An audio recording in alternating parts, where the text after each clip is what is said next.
I woke from a long, deep dream. For one dazed moment, it felt like I'd lived out dozens of whole lifetimes. I wanted to slip back under, but a gust of cold air poured straight into my gut and yanked me awake whether I liked it or not. I opened my eyes, and my heart dropped. I'd transmigrated again. This time my soul had landed inside a 13-year-old slave boy. He didn't even have a real name. Everyone just called him Hey You. Going by the boy's memories, he'd been snatched by bandits. The strange part? These bandits didn't take women. They took men. Later they decided he was too small to be any use, and they couldn't stomach feeding him for free. So the day he fell behind the column, they dumped him out here in the wasteland and left him to die. I sat up and patted myself down. For limbs, all present, just light-headed with hunger and shaking with cold. I looked around. It seemed I was sitting in the middle of a vast grassland. Except this grassland had been carved by stands of trees into neat, square plots. On the sunny slopes, the winter snow had already melted. In the shade, a layer of icy white still clung to the ground. Far off ran a river, frozen solid, hard as the dead of winter. By the river stood a lone hill, and on its crown there should have been a manor, but all that was left now was a stretch of charred black ruins. What really caught my eye was the old man standing in front of those ruins, cursing the land at the top of his lungs. He looked about 50, his face an angry iron gray, jabbing a finger at the fields and spitting as he swore. Damn it all to hell, this is the land they handed me? 10 wells of field, and 7 of them are nothing but broken scraps up against the mountain. I scraped together 3 decent wells of rich soil, and they stick them on the west bank of the Xing River. Nobody will cross over to farm it. The young ones won't come, and the old ones won't cross the river either. They might as well turn good farmland into dead land. What sorry fool wouldn't open ground on the east side? No, they open these 3 on the west. Hell, open a few more while you're at it. It didn't take me long to understand. This was not the history I knew. Same sky, same earth, but there was no single son of heaven over it all.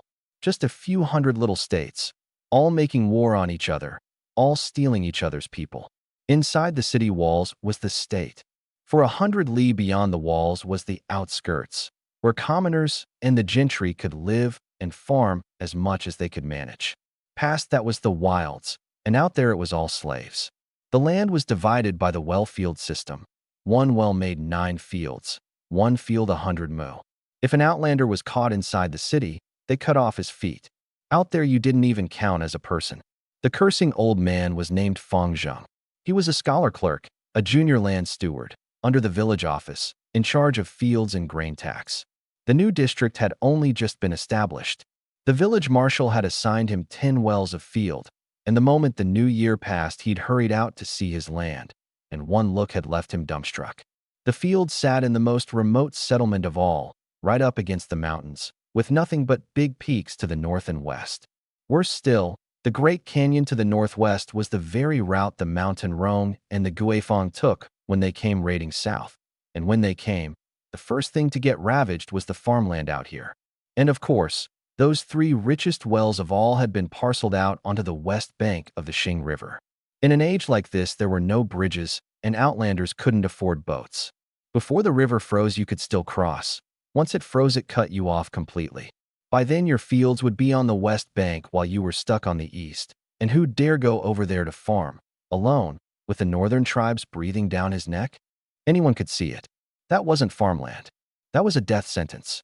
The junior steward was just about ready to give up those 3 wells, when all of a sudden, he spotted a figure out in the fields. At first, he thought his eyes were playing tricks on him. He rubbed them and looked again. There really was someone. He'd been worried sick about finding hands to work the land, and now the heavens had dropped a ready-made laborer right in his lap. He nearly burst with joy and came charging over, stumbling the whole way. I'd slept well enough, but this body felt like it had gone past starving, limp all over, ready to drop if I didn't eat soon. When I saw a figure in the distance, I figured there might be a village nearby, and I hurried to go beg a mouthful of food. We met out in the grass.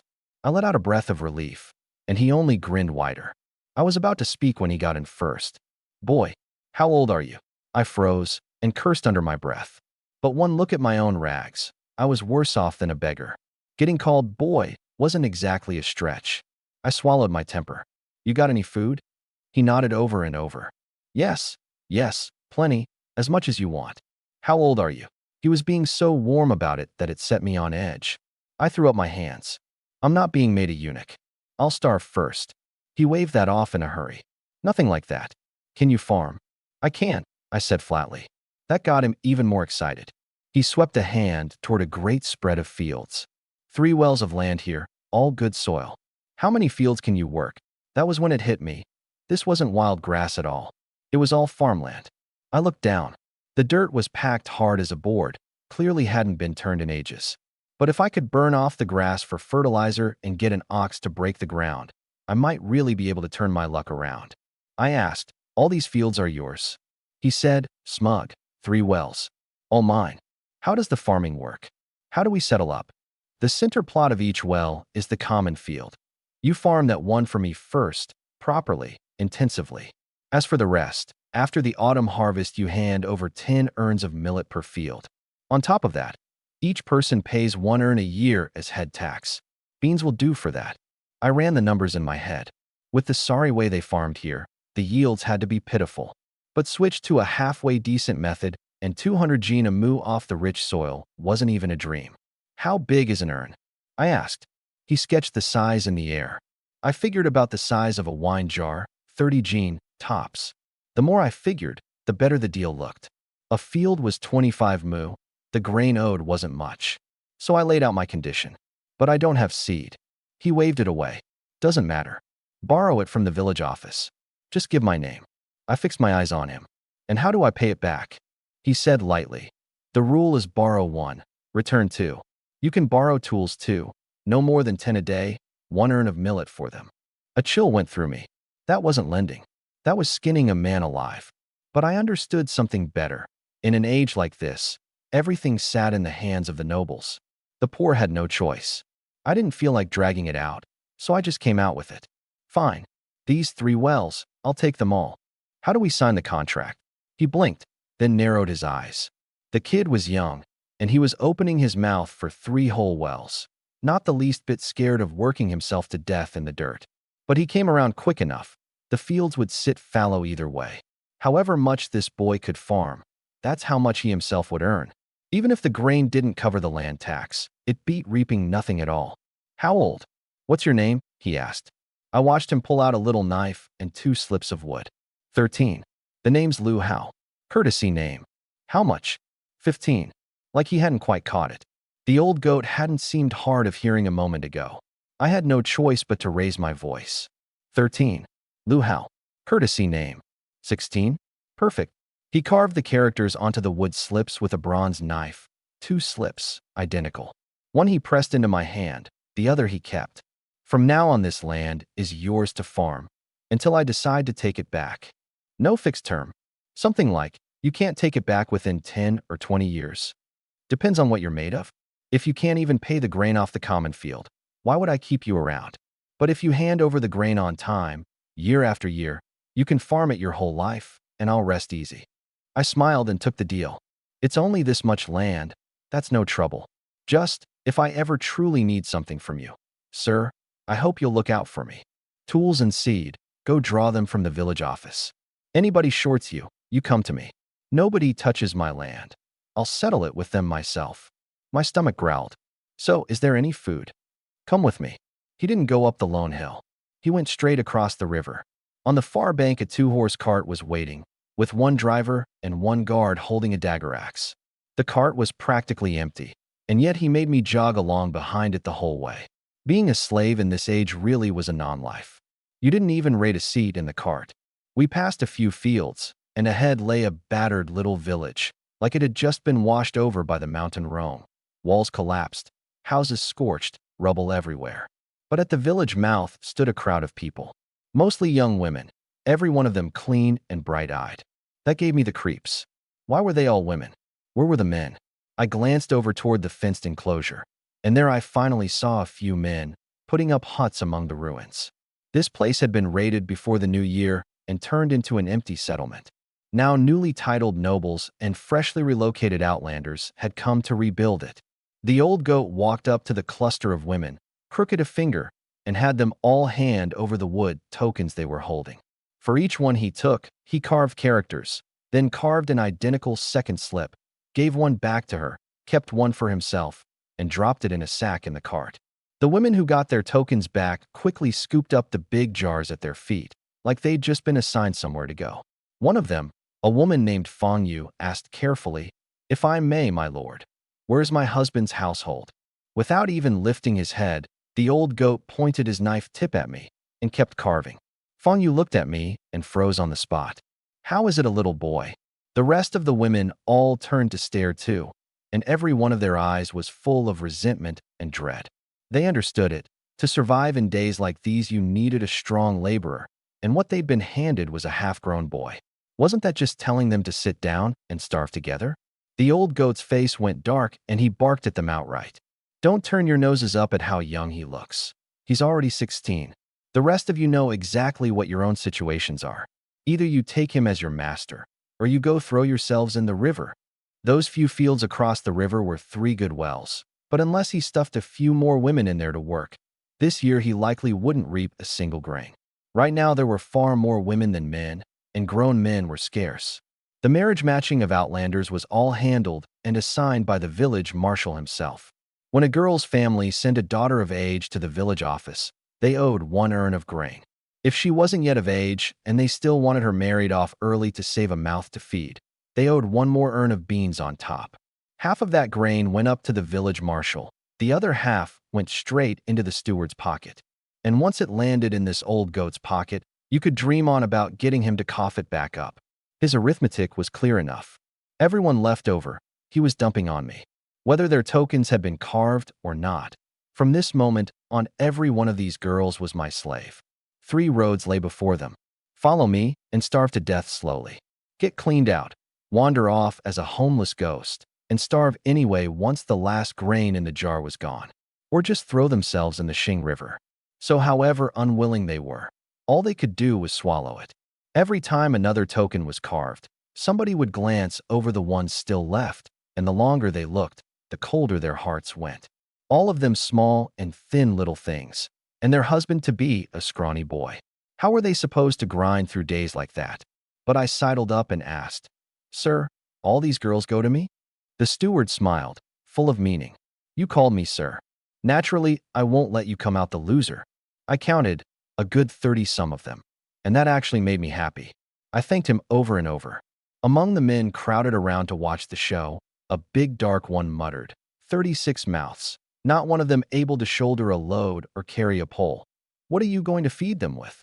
A sharp, ferret-faced one chimed in. He's after their dowries, for sure. Once those run out. The steward cut him off with a roar. All of you, get back to work. He held the tools, the seed, and the tax grain. Nobody dared cross him. In a blink, the crowd scattered. The rule was plain, 1 tenant per field, 1 person at most. In an age like this, women slaves were often treated as deadweight, ate a lot of grain, did little work. For the sake of his own land, and for that little cut, the steward simply dumped all 36 leftovers on me and washed his hands of them, alive or dead. Only now did I notice that every girl was clutching an urn to her chest. That was the dowry. I asked, "Sir, the tax, is it paid by filling this urn with grain and handing it in?" "Just so," he answered. I weighed it up. An urn held 20-some gene at most. As long as the farming went smoothly this year, I'd be able to put some surplus aside one way or another. And I was already turning it over. We were all about the same age, all children who'd been pushed to this point. Following me had to beat falling into someone else's hands and being ruined. I had my own methods. Sooner or later, I'd carry every one of them up out of this. But the girls didn't believe it. One by one, their faces went pale, like the sky had come down on them. The token carving dragged on a good while before it was done. As he left, the steward tossed back one line. "Come to the village office for your seed before the river thaws. Otherwise, once the ice breaks up, you'll all starve to death on the far bank." I answered quickly. He climbed onto the cart and was gone, never once looking back. The moment the steward left, the village men and women came crowding out again. The women looked at this bunch of scrawny girls who'd lied about their ages, then at the boy husband they'd been handed, and could only shake their heads. The men sighed too, but with a house full of mouths of their own waiting to be fed. Once they'd finished sighing, all they could do was pretend they hadn't seen. I swept my eyes over everyone in the settlement.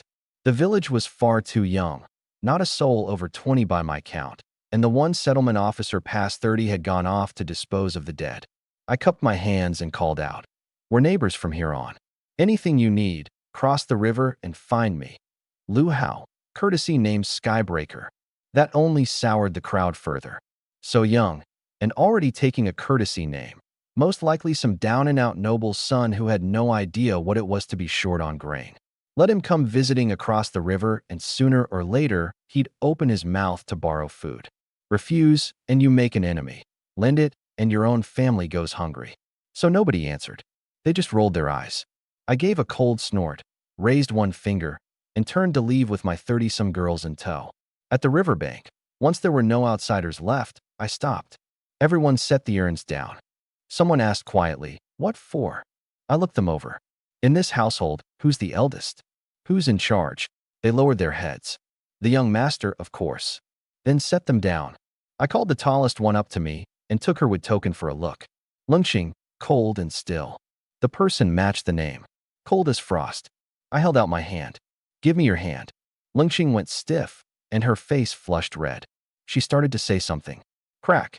My palm came down hard across hers, loud enough to startle. She cried out from the sting and snapped wide awake. "You know why I hit you?" I asked coldly. She shook her head. "A state has its laws. A household has its rules. Every one of you walks around half dead, like you're about to drop any second. What kind of way is that to be?" Lungxing bore the pain and bowed her head. "The young master is right to strike me. I was wrong." I gave the order straight out. "Go. One slap each. If the palm doesn't go red, keep going till it does." Lungxing didn't dare go soft. Every slap had to land heavy. Suddenly the riverbank rang with smack, smack, smack in cries of pain, everyone cradling their burning palms, every eye on me now full of fear. I pressed down my temper. Carry on like this in an army, and they'd call it shaking the troops' morale. On a battlefield, it'd cost you your head. Young people are supposed to have some fire in them. If you can laugh, laugh. If you can hum a tune, hum it.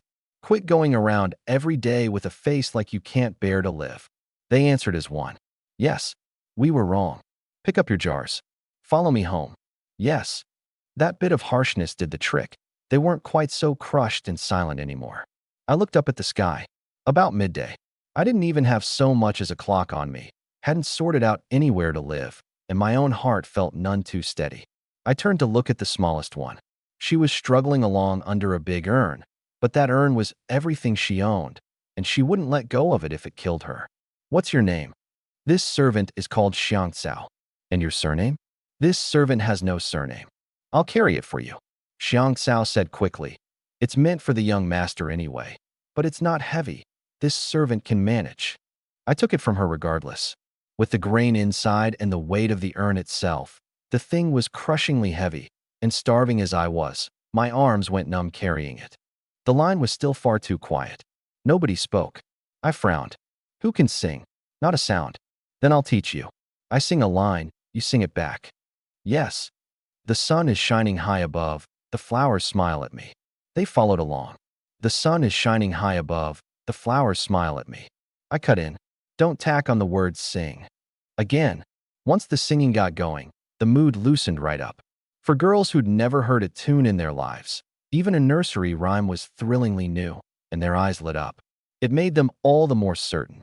This little master of theirs really was of noble birth. Singing the whole way, the weariness eased off a good deal. Singing nursery rhymes all the way across the river, we came to the foot of the lone hill. The Great Xing River was a good 300 meters wide here, and the hill thrust into the water like half a peninsula, three sides cut by the floods into low cliffs. Only the side facing the fields was a gentle slope, where feet had worn a switchback path straight up to the crown. The crown was ringed with old trees, and within them sat a large compound, nested with three smaller courtyards inside, like 3 households had once lived here. But the fences and houses had long since been burned to nothing by a single fire, leaving a few broken stubs of wall, and even the 3 old trees against the fence had been charred to bare skeletons. There was no living in a place like this. The girls' spirits, just lifted, sank right back down. The settlement against the mountain at least had fewer people and a strong laborer in each household. Here there were 30-some of us, in the dead of winter, with nowhere to shelter from the cold. Last the night, and you'd still be sick if you weren't dead. I scanned around. Everyone instantly remembered the sting of the palm across the river and forced themselves to buck up. I said, "There's no use being disappointed. You have to turn the disappointment into hope. Whoever can cook, step forward." They all stepped forward together. Out in the wilds, there wasn't a soul who couldn't cook. I picked the 5 smallest and thinnest. "You gather firewood and get a meal cooked." One scrawny girl said timidly, "But there's no pot. What do we cook in?" This compound had nothing of anything. I scratched my head and pointed at an urn. "Can we cook in that?" She said we could, but where would the grain go? Lungxing spoke up. "Young master, let's first take out everyone's dowry and count it, so the young master knows what we've got." I nodded. "You handle the tally. I'll go find something to hold grain." Lungxing lined them up to count, and I ducked into the 3 collapsed courtyards to dig around. All I came up with was one nearly whole winnowing basket and one with a third of it burned off. Nothing else. By the time I got back to the main yard, Lingxing had already sorted the group into squads and set their order of rank. She reported, "These 3 sisters each came with 1 urn of beans and 1 small jar of salt. The one with the largest dowry is first servant, the next most is second, the least is third. These 5 each came with 1 urn of beans plus a packet of dried radish. They're 4th through 8th. Another 6 each have 1 urn of beans. The rest, this servant included, all have 1 urn of millet." I accepted it. As long as the ranks are set, that's fine. I gave my orders right then. "First, pour both urns of beans into the winnowing basket and cook them. Plenty of salt. They need to taste of something. In the other urn, cook the millet and cook it dry. The beans are the dish, the millet is the meal. If it's not enough, cook another round. Tonight, everyone eats their fill." They all sucked in their breath, pained at the waist. Someone tried to talk me out of it. "Young master, let's eat a little less today. Tomorrow we go to the village office and trade the beans and millet for wheat or sorghum. 1 urn fetches 2. That gave me a thought. I asked, "Anyone know where there's potato?" "Spud, tater." Blank faces all around. Clearly they'd never heard of it. "I've got the grain figured out. We're putting in hard work this afternoon, so we eat our fill and put in more salt too, or we'll have no strength. Besides, today's a happy day. Every meal is the dry kind. 1 at midday, 1 in the evening. 2 meals a day." My tone was hard. I set the rule down first, and nobody dared talk back. They'd gone too long without a full meal. The instant they heard 2 dry meals, their eyes lit up. The little master was young and dirt poor, yet more open-handed than anyone. Their own mothers and fathers wouldn't necessarily let them eat millet to bursting. Never mind twice a day. Just for the fact that I didn't hoard the good food for myself, that I made everyone eat the same. This was a rare kind of person. When other households sent girls out, they'd at least send along some coarse grain. Maybe a clay pot, a few clay bowls. But I had nothing. Even a single grain of rice I had to scrape together from scratch. A few quick-handed ones poured the 2 urns of grain into the basket, not daring even to shake it, terrified of spilling a single kernel. I handed the urns to the 5 thin ones to go wash, and specially warned them, "Careful, don't drop them." In this age, an urn was worth more than the grain. Smash one, and it was a deadly loss. I looked around. "Who can start a fire?" Lingxing answered, "I can." "Good, you make the fire. The rest of you split into 2 teams. One goes for long poles, thick and straight. The other goes down to the river to cut reeds." "Yes." I added one more thing. "We're close to the wild country. Don't go off alone. Stick together always." At that, warmth ran through the girls, and they promised over and over that nobody would go missing. After they'd headed down the hill, I didn't dare rest either. I was weak with hunger, but all the more reason I couldn't have a pack of girls working while I stood by watching. First, clear the ground. Walls that could be used, leave them. The rest, tear down. Earth packed around timber, hard as anything, and we didn't even have tools. I went rooting through the rubble slope and saw a stretch of red stone, crumbly as rust. My heart jumped. That looks like iron ore. But there was no time to get rich just then. First, we needed somewhere to live. Redstone made no tools, so I ran back down to the river, picked out hard stones, cracked them open, and ground out a stone pick by hand. Back up the slope, I sketched out the outline of a house and swung the stone pick to dig the foundation trenches. With many hands, materials came fast. Each person carried back a pole or two, and in no time there was a stack of a dozen plus. Each carried back a bundle of reeds, and soon there was a little stack of those too. I used wooden poles for the frame, fine branches for the binding ribs, threaded and tied the reeds in layer over layer, and raised the walls and roof together. By the time the girls came back on their second trip, the thatch hut had taken shape. They looked up, the sky was still light, and at last there were smiles on their faces. Who'd have thought the little master could actually build a house? Tonight, at least, they'd have shelter from the wind and cold. But even the happiest of days here was wretched enough to ache. We didn't even have a single clay bowl. Lungxing got the fire going, then went into the woods and gathered oak leaves. She stacked the big leaves and folded them into a cup, sleeved a reed around the outside, and they'd hold food and soup. You could tell, this place was poor to the bone. Even bowls had to be improvised out of leaves. It choked me up, but in this cursed cold the clay was frozen hard. The matter of vessels would have to wait for the thaw. For now we just made do. The girls didn't care about any of that. Their eyes were fixed on the bit of fine grain in the pot. No bowls meant smaller helpings. Millet porridge so thick it came out in clumps, with a layer of bean soup poured over the top. They carried it off to one side, used sticks for chopsticks, and sat on the poles or by the reed stack to eat. The first mouthful, and every one of them looked utterly content.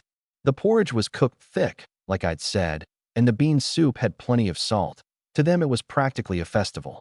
But me, I ate till my face went green. It was like swallowing pig slop. I'd only ever seen people in videos cook beans this way and seemed to love it. One taste, and I understood. No wonder folks back home didn't eat like this. Xiang Cao finished hers and wanted a second helping, but afraid of getting scolded, she stole a glance at me. Seeing the displeasure on my face, she shrank right back and didn't dare move. Just then I happened to sweep my eyes over the group and asked, "Is this stuff any good?" The girls nodded over and over. They'd never dared eat like this on an ordinary day, let alone be so free with the salt. But I said, "I think there's too little salt, if anything. If it's good, eat more. If 2 urns isn't enough, keep cooking." Today, every single person eats their fill, both meals. You only have the strength to work if you're full. Xiang Cao asked under her breath. May this servant take a second helping? I settled it flat out. Take it. Take as much as you want. If it runs short, we cook more. From now on, don't even ask about this. Once you've stepped through the Liu family's door, everyone eats their fill. Whether there's enough grain is a man's worry. If I weren't sure of it, I wouldn't dare let you eat freely. That said, the warmth rushed up in the girls' hearts. They'd never in their lives heard such firm words. Not even their own fathers had dared talk like that. Xiang Cao screwed up her courage and took a second helping. She glanced around, saw nobody glaring at her, then went back smiling to keep eating. A group like this didn't eat much to begin with. Thick porridge with bean soup was plenty. It was only out of fear of waste that some scraped the bottom of the pot and stuffed themselves. Full, their spirits lifted at once, their moods brightened, and they worked harder still. Right away they went back out to gather more material. Lungxing led a group to help me with the thatch huts. Many hands make light work, and before dark we'd forced out 3 of them. 2 large, 1 small, with a long lean-to across the way. From now on, even in the rain, we could eat under the shelter. 30-some of them cutting reeds like mad meant the walls and roofs were laid thick, and the floors were padded with dry grass against the cold. It looked warm just to see it. Inside, we used stones for legs and thick poles for a frame and built a big raised sleeping platform off the ground. The legs were set close together, so it sat solid. Blankets, of course, we had none. All we could do was gather dry grass, beat the dust out of it, and spread a thick layer. Looking at it, I figured it was about the same as a pigsty up north in winter. But the girls were thrilled, gazing at me with nothing but worship. I said, "It's too late today. Down the line we'll weave some mats to lay over it. That'll be better." They said right away that this was already better than their own mothers' homes, and they'd go weave mats soon. When I asked, it turned out they all knew how. So I said that when there was time we'd weave plenty, good for the beds, and for storing grain too. With 37 mouths, the rations alone would have to be laid up first. The most reliable way to store grain in the old days was to wrap it in mats over straw and pile it into big stacks. But that was just a thought. Where would an outlander's household ever have so much grain it was worth storing that way? Never mind that the head of this household was only 13. Even a settlement officer's family couldn't pile up stacks of grain.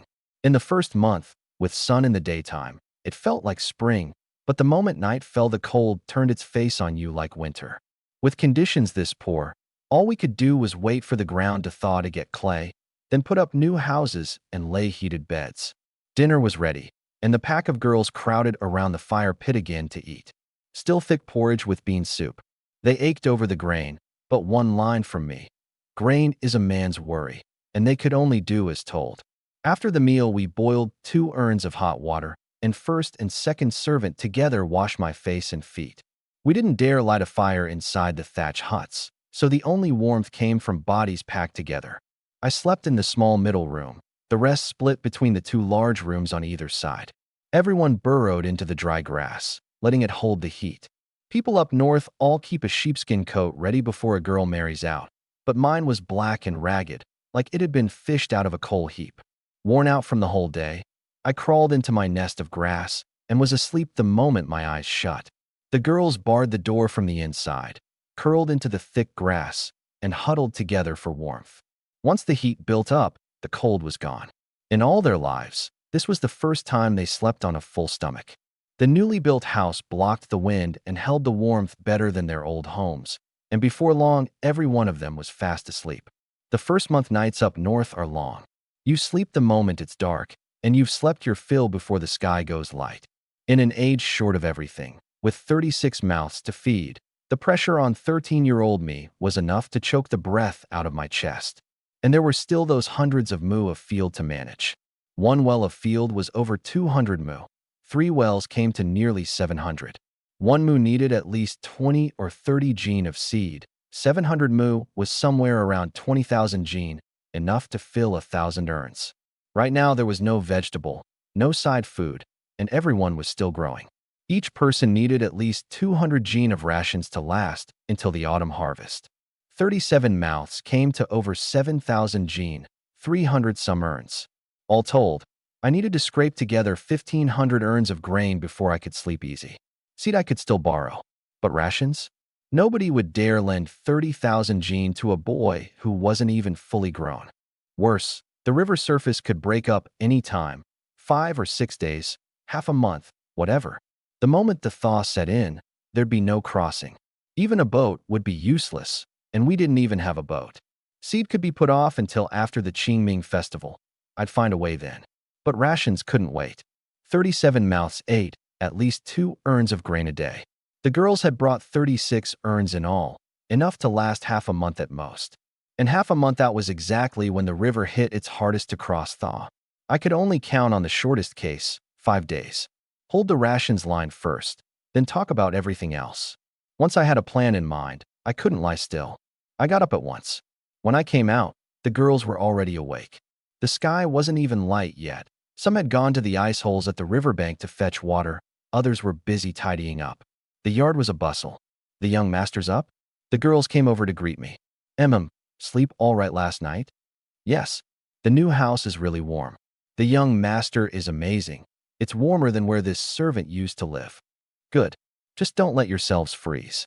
Has the food been cooked? They went blank. Out in the wilds, what household ever had breakfast? They all held out until nearly midday to eat. Lungqing asked, "Is the young master going to the village office?" "Not today. Not these next few days either." Then when do we go trade for grain? And there's the seed. 10 some days more and the river thaws. If we don't get the seed back before the ice breaks up, it'll be too late. No farming this year. Seed mattered. Lives mattered more. 700 mu of land needed 20,000 gene of seed laid in. Haul it all here now and pile it up, and it would only draw people to come rob it. With just these 37 of us, there was no way to hold it. Don't panic. I've got a plan. After breakfast, today we keep gathering firewood. Someone wanted to go right then, and I stopped her. Wait till it's light and a bit warmer. You're all in straw sandals. Go out now and you'll wreck your feet for sure. That warmed their hearts, but the fear of running out of food ran deeper. Eating this early? Won't we wake up starving tonight? They were used to toughing it out in the mornings, eating their fill at midday, and putting down whatever scraps they could at night to save grain and sleep. I nailed it down. As long as you're working, 3 meals a day. You can't grow on an empty stomach. Lungqing was already working out the thriftiest path: carry grain across the river and trade for coarse grain. Even half an urn less was better than seeing the bottom of the jar. Young master, may I take 2 urns to the settlement to trade for some grain? I shook my head. I'll find a way for the grain. Don't go running around before sunup. Ruining your feet is the bigger trouble. Cook first. After the meal, everyone goes for firewood. I oversaw the rice pouring myself. A little less water, the rice cooked dry. But by the third meal, we'd already broken into the third and fourth urns. The girls watched the grain shrink day by day, and their hearts grew anxious. Another month and the ice would melt and the ground would turn to mush, and you couldn't even dig up wild greens. Without stored grain, how would they grind through that lean stretch between crops? Another full meal, and the panic was pushed down for the moment. After the meal, I took some of them to find stones and make stone axes, then went to pick out the deadwood the river had washed down, shaved the branches into spiked abatis, and dragged them up the hill. The house sat on a lone hill with cliffs on 3 sides, built that way to begin with, to keep out raiders. But the hilltop had no water, and fetching it meant going all the way down to the river, which only made things riskier. The ground was frozen too hard to dig pits, so we used big stones to pin the abatis down dead tight, points aimed at every direction a person could climb up from. An outsider trying to break in would find almost no way through. I gave the order. From now on, at least 5 people stay to guard the home every day. There's a house full of urns and grain here. Outsiders come, the door stays shut, no exceptions. When our own people come back, they work with you to open it from the inside.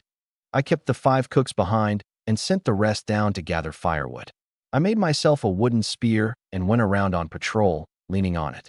The group was hauling wood in little clusters of 3s and 5s when, from the far bank, the settlement officer Fong Ping came walking over alone. From a long way off, he called to the guards left behind. How'd it go over there last night? How many froze to death? Lungqing and the others started. Someone died in the settlement last night? In answer to Uncle Officer, nobody in the Liu household froze to death. Fong Ping's face changed. He plainly didn't believe it. How did you all pull through? 6 slaves had frozen to death in the settlement last night. You lot were out running along the riverbank first thing this morning, and not a single one dead? A few of the girls heard 6 froze to death, and their hearts went cold all the way through. Our young master can build houses.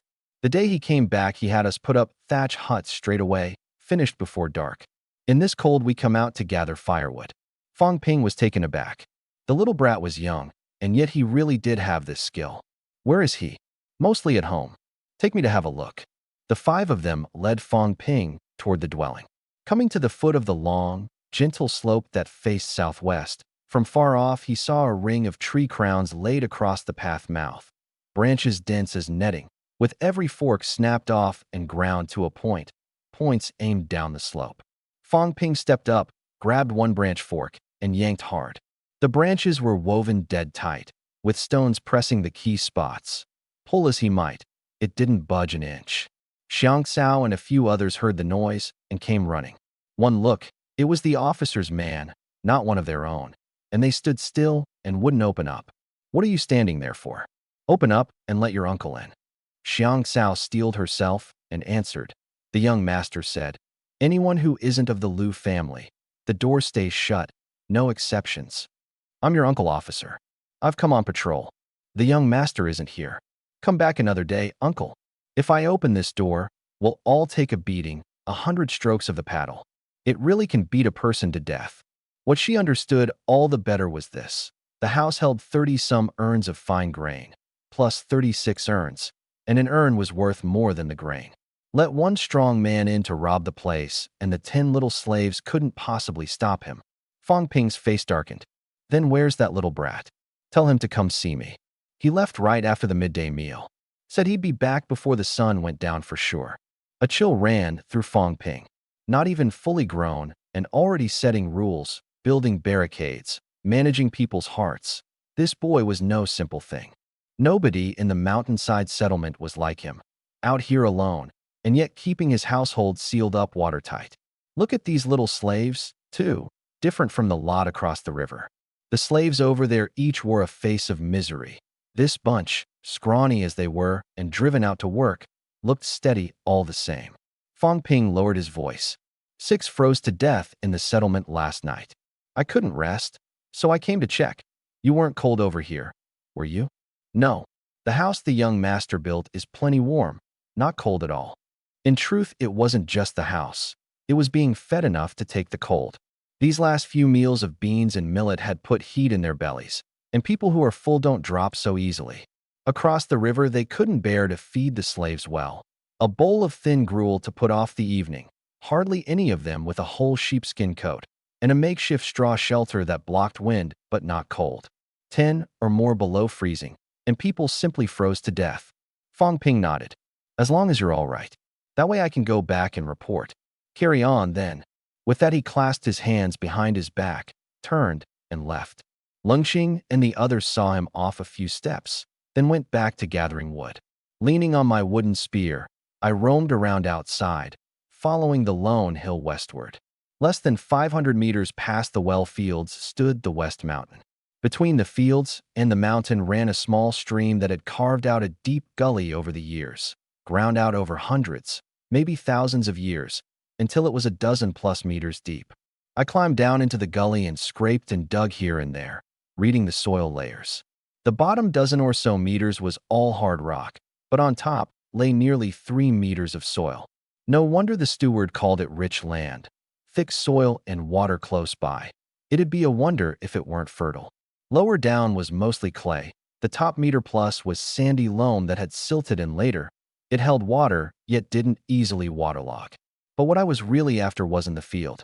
It was limestone. Following the stream gully into the mountain, I climbed less than 100 meters up the slope, and there on the far side I saw a great swath of limestone, scoured bare by the water. My heart leapt. I knocked off a big chunk, tore up a few handfuls of dry grass to bind it tight onto my back, and forced myself on toward the lone hill. The girls looked delicate, but they were quick at the work. Each dragged a pole or two and could bring back around 30 in a single trip. A few trips in, a big stack had risen at the foot of the hill. With the lone hill shielding us here, no matter what we were busy with, the far bank couldn't see a thing. I picked a spot where the soil ran deep and cleared out a patch of level ground by sheer brute force. We had no tools, and the firewood the girls had hauled back was all the kind you could snap apart with your bare hands. I smashed the long poles to pieces one by one with a stone, then carried an ember down from the bonfire in the yard and set the woodpile alight. The moment Lynching and the others came back, they stared, dumbfounded. "Young master, why are you lighting a fire down here?" "I want to bake the ground underneath hard, to use as a kiln." "A kiln for what?" "Burning charcoal." "Isn't burning charcoal just charring wood and then dousing it with water? That way wastes wood and it's slow. I need a lot of charcoal." They couldn't follow it and didn't dare ask more, only whether I needed help. I called a few of the girls over and gave them their orders. Take one of the newly emptied urns, fetch water, stir in as much wood ash as you can, and set it aside. I kept watch over the fire myself, baking the ground through, shoving the fire aside to dig out the earth, then moving the fire back to keep baking. I went at it the whole day, back and forth, right up to sundown, and at last the charcoal kiln took shape. The girls broke the wood into usable lengths, and just before dark we finally lit it for the real burn. Once the fire was well into the kiln, I immediately sealed every opening shut with earth, then felt my way back to the main yard in the dark. Dinner was beans and millet again. The grain was running down to nothing, and the sight of it scared me. After the meal, Sani and Sini brought hot water to wash my face and feet. While no one else was around, I asked, awkwardly, "Which of you two has a belly band? Lend me one. I'll pay you back a bolt of cloth later." The two sisters flushed red, half angry, half mortified. "What does the young master want with that?" I just left them with one line. "Don't ask.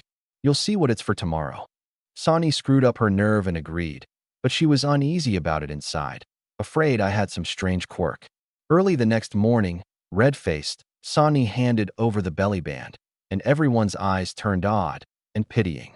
But all I did was have Lungxing take the belly band and use it as a filter cloth, stir up the wood ash water again, pour it through into an empty urn, and seal it. Only then did Sani breathe easy, so it wasn't some improper use. Washed out, it could even be kept. Someone couldn't help asking, "Young master, what is it you're making?" Lie. From now on we'll be eating mostly wheat, and you can't do that without lie. Every one of you needs to learn this skill. A knot tightened in the girls' chests, and they unconsciously hugged their arms over themselves, terrified their clothing would all end up wasted like this from now on.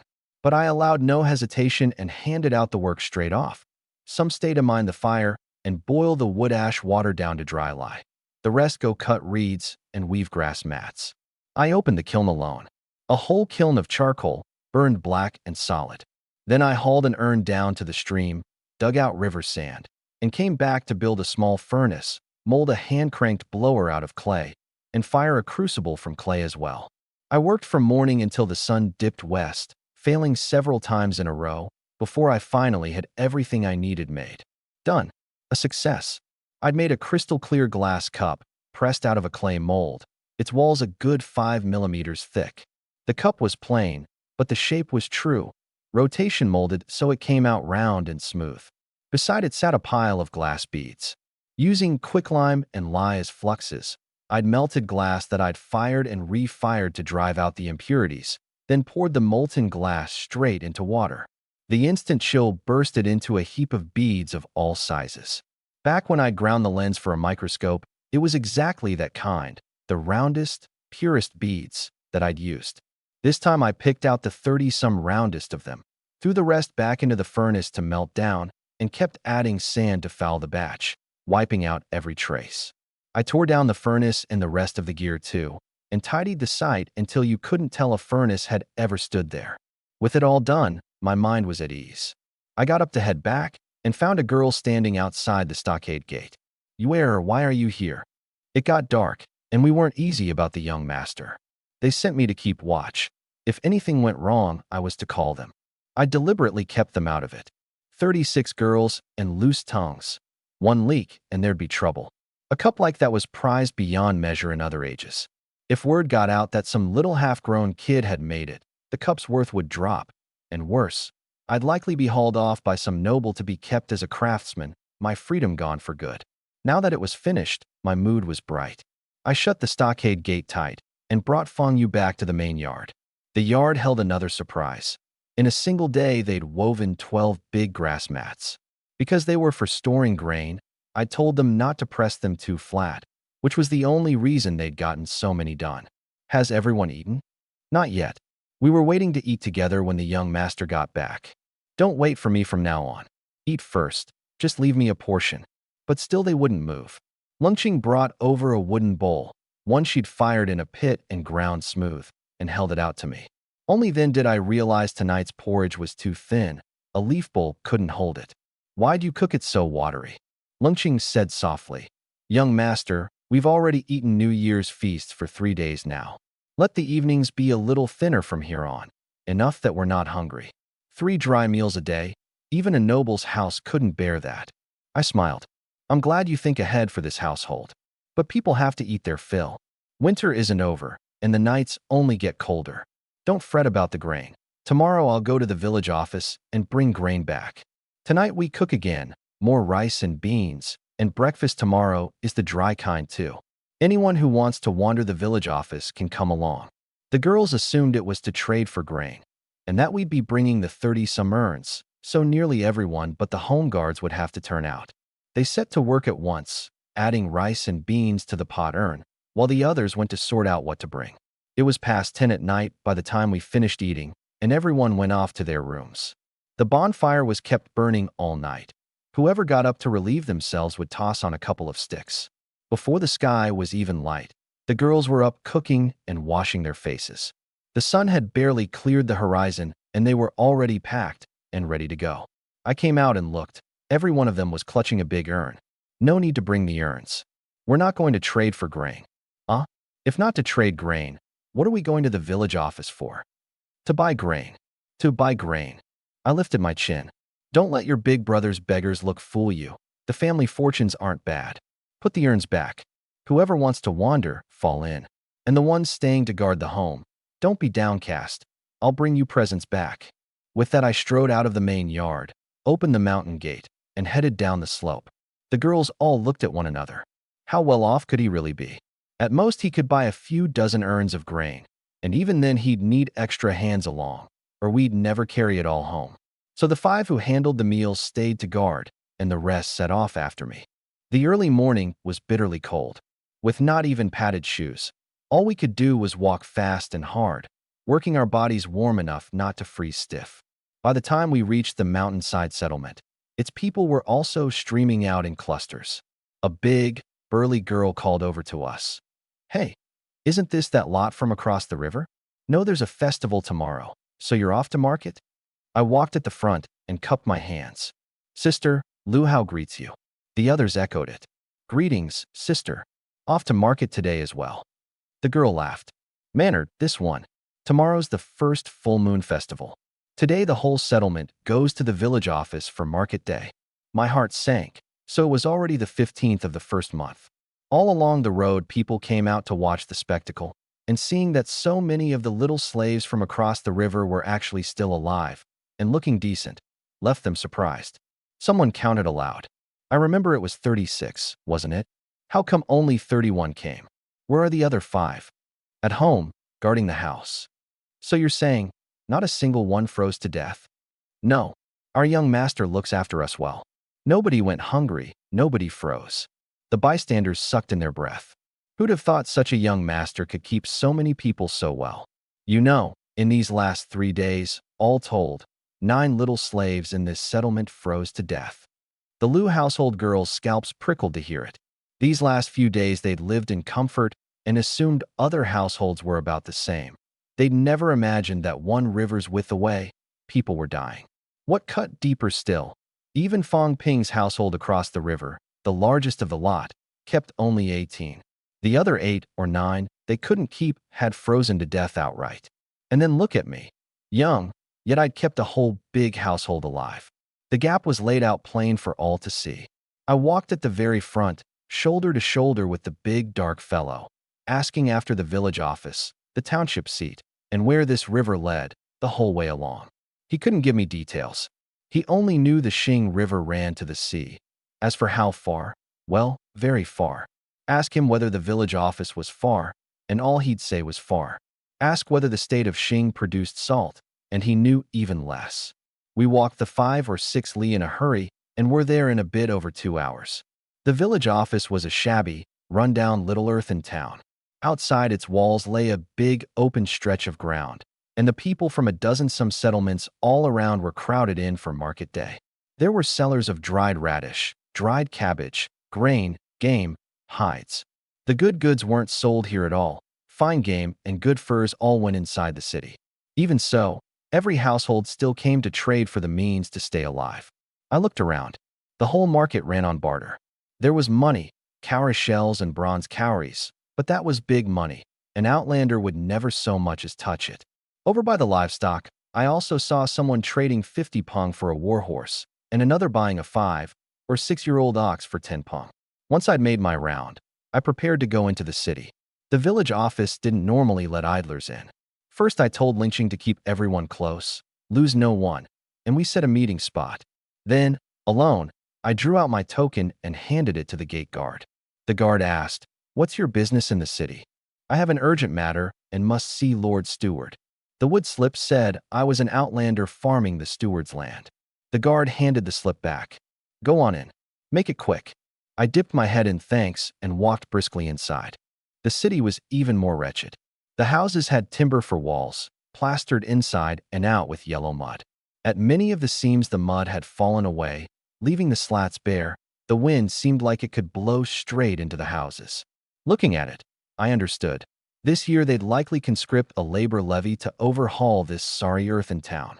Taking in the streets and asking around, I soon found my way to the old steward's residence. I handed the gatekeeper my slip, and before long I was shown inside. "Old me here thought you'd frozen to death on the west bank. Since you didn't, why are you only coming now? The river's about to open. How do you plan to haul all that seed back?" "I can't haul it now. It's all top-grade seed grain. The moment it changes hands, someone will rob it. Not stupid, then. So when do you mean to move it? After the Qingming festival. What is this Qingming? When the ground warms again, when spring has truly arrived. Have you got a boat? The village office has no boat.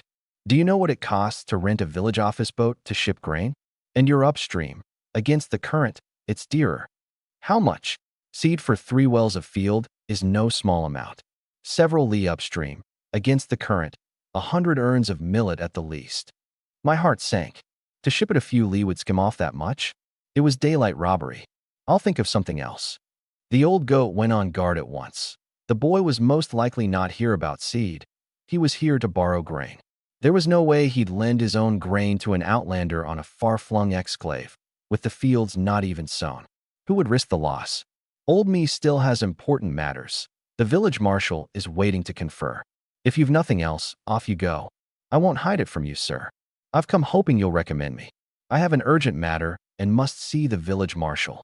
You, a little brat, what makes you fit to see? A trifling gift, hardly worth the offering. I held out the smallest of the glass beads, clear and round and gleaming.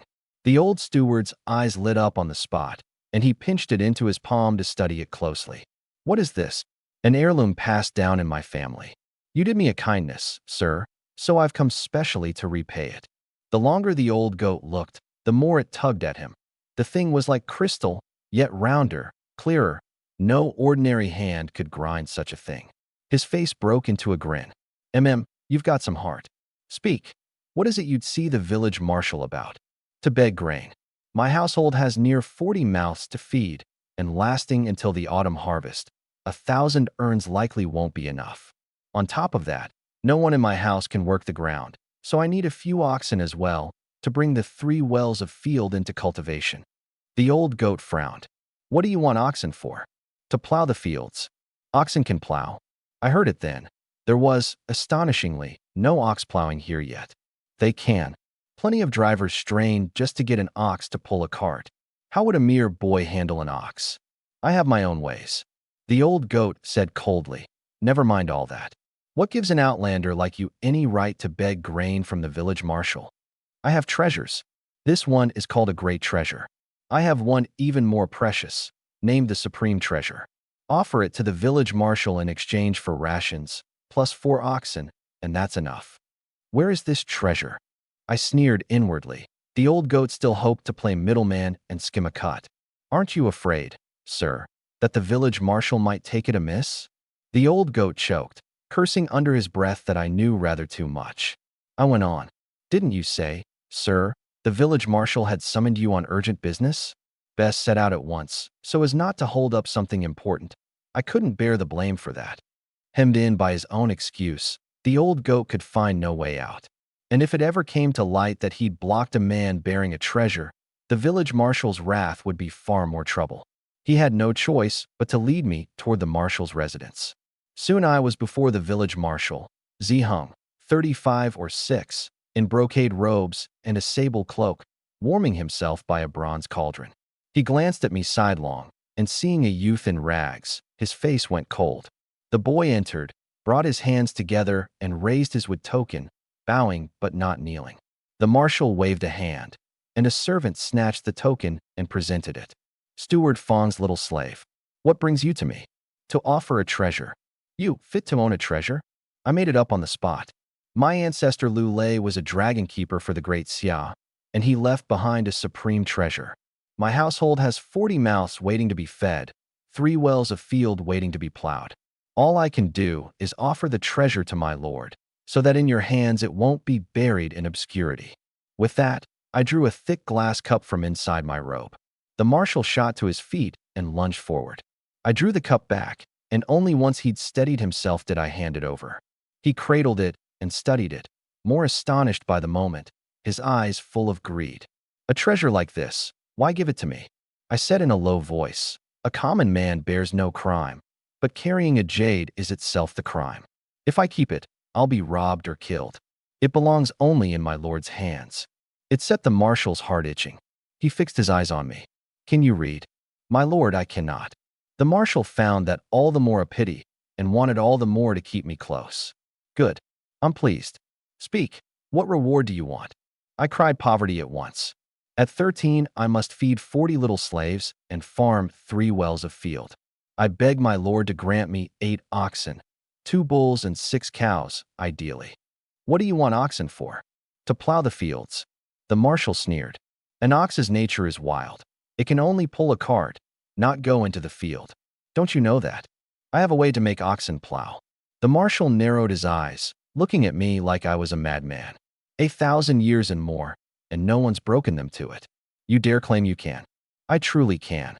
If you pull it off, never mind 8. I'll give you 10. I pressed. Does my lord's word hold?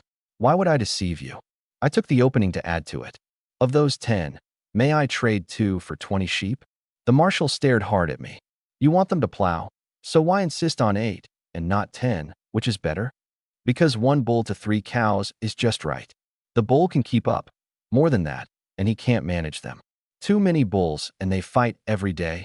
Too many cows, and they're simply wasted. There's a rule like that? Where did you hear it? My forebear kept dragons, my ancestor kept oxen. This is our family's handed-down art of handling beasts. Do dragons truly exist in this world? My ancestor kept a southern water dragon, born in the lakes and marshes. What other dragons look like, I don't know either. Set dragons aside. Tell me, how do you get an ox to go into the field and work? What an ox fears most is its nose. Forge it a nose ring out of bronze. Tie a rope to the middle. Pull the rope. The ox feels the pain, and it has to obey. The marshal immediately summoned a metalsmith, had me draw the design, and pressed him to make it as fast as possible. There were already smiths in the village office town who forged weapons and farm tools, and before long the nose ring came out of the fire. The marshal went out beyond the walls himself and had several oxen led over. A few thick-armed, broad-waisted warriors pinned an ox to the hoof-trimming post and, in 2 or 3 quick moves, fitted the nose ring. The moment the ox was loosed, it went wild, tossing its head to break free. Someone snatched up the rope and yanked hard. The ox jerked its neck up in pain and at once turned to follow the pull of the rope, all that brute fury gone in an instant. A few rounds of this, and the ox was subdued. Switch to the next one, same result. The marshal was wild with joy inside. To break an ox was to hand the clan countless extra hands. Labor was short to begin with. With oxen to plow, prosperity would be hard to avoid. More important still, offer this method to the lord of the state, and would land and high office be lacking? Add to that the priceless supreme treasure, and once the clan grew strong, standing on its own one day wasn't an idle dream. Then another thought struck him. If the boy could handle oxen, might he have an even greater art for handling horses? Attendants. Here, make ready 2,000 urns of grain, 500 millet, 500 beans, 500 sorghum, 500 wheat. Yes. Pick out 2 4-year-old bulls, the strongest, and 6 fine cows of the same age. Add 30 sheep, 20 ewes, 10 rams, and bring them all here. The grain and oxen were to trade for the supreme treasure. In his eyes, such a price was nothing. The 30 sheep were the reward for the nose-ring method. It was sweet to my ears, same rank of official, and yet what a difference in vision. The marshal didn't haggle, he gave more. When I'd opened with 8 oxen, it was for fear the other side would knock me down. Think back to that old steward, and it was like heaven and earth. In truth, behind the marshal stood a great noble clan. The township marshal and the county marshal were kinsmen, and there was a minister at court besides. To haggle with one little outlander on his fief was beneath him. The village office's petty steward was nothing but a minor clerk. His standing and station were what they were. But being handed so much all at once put me in a bind. A fortune this size. Could I even hold on to it? And yet I didn't dare refuse. Turn it down today, and if they later went back on it, who would I take my grievance to? Better to be robbed in the future than to refuse it now. And what if no one robbed me? What if I really could hold it? The marshal gave another order.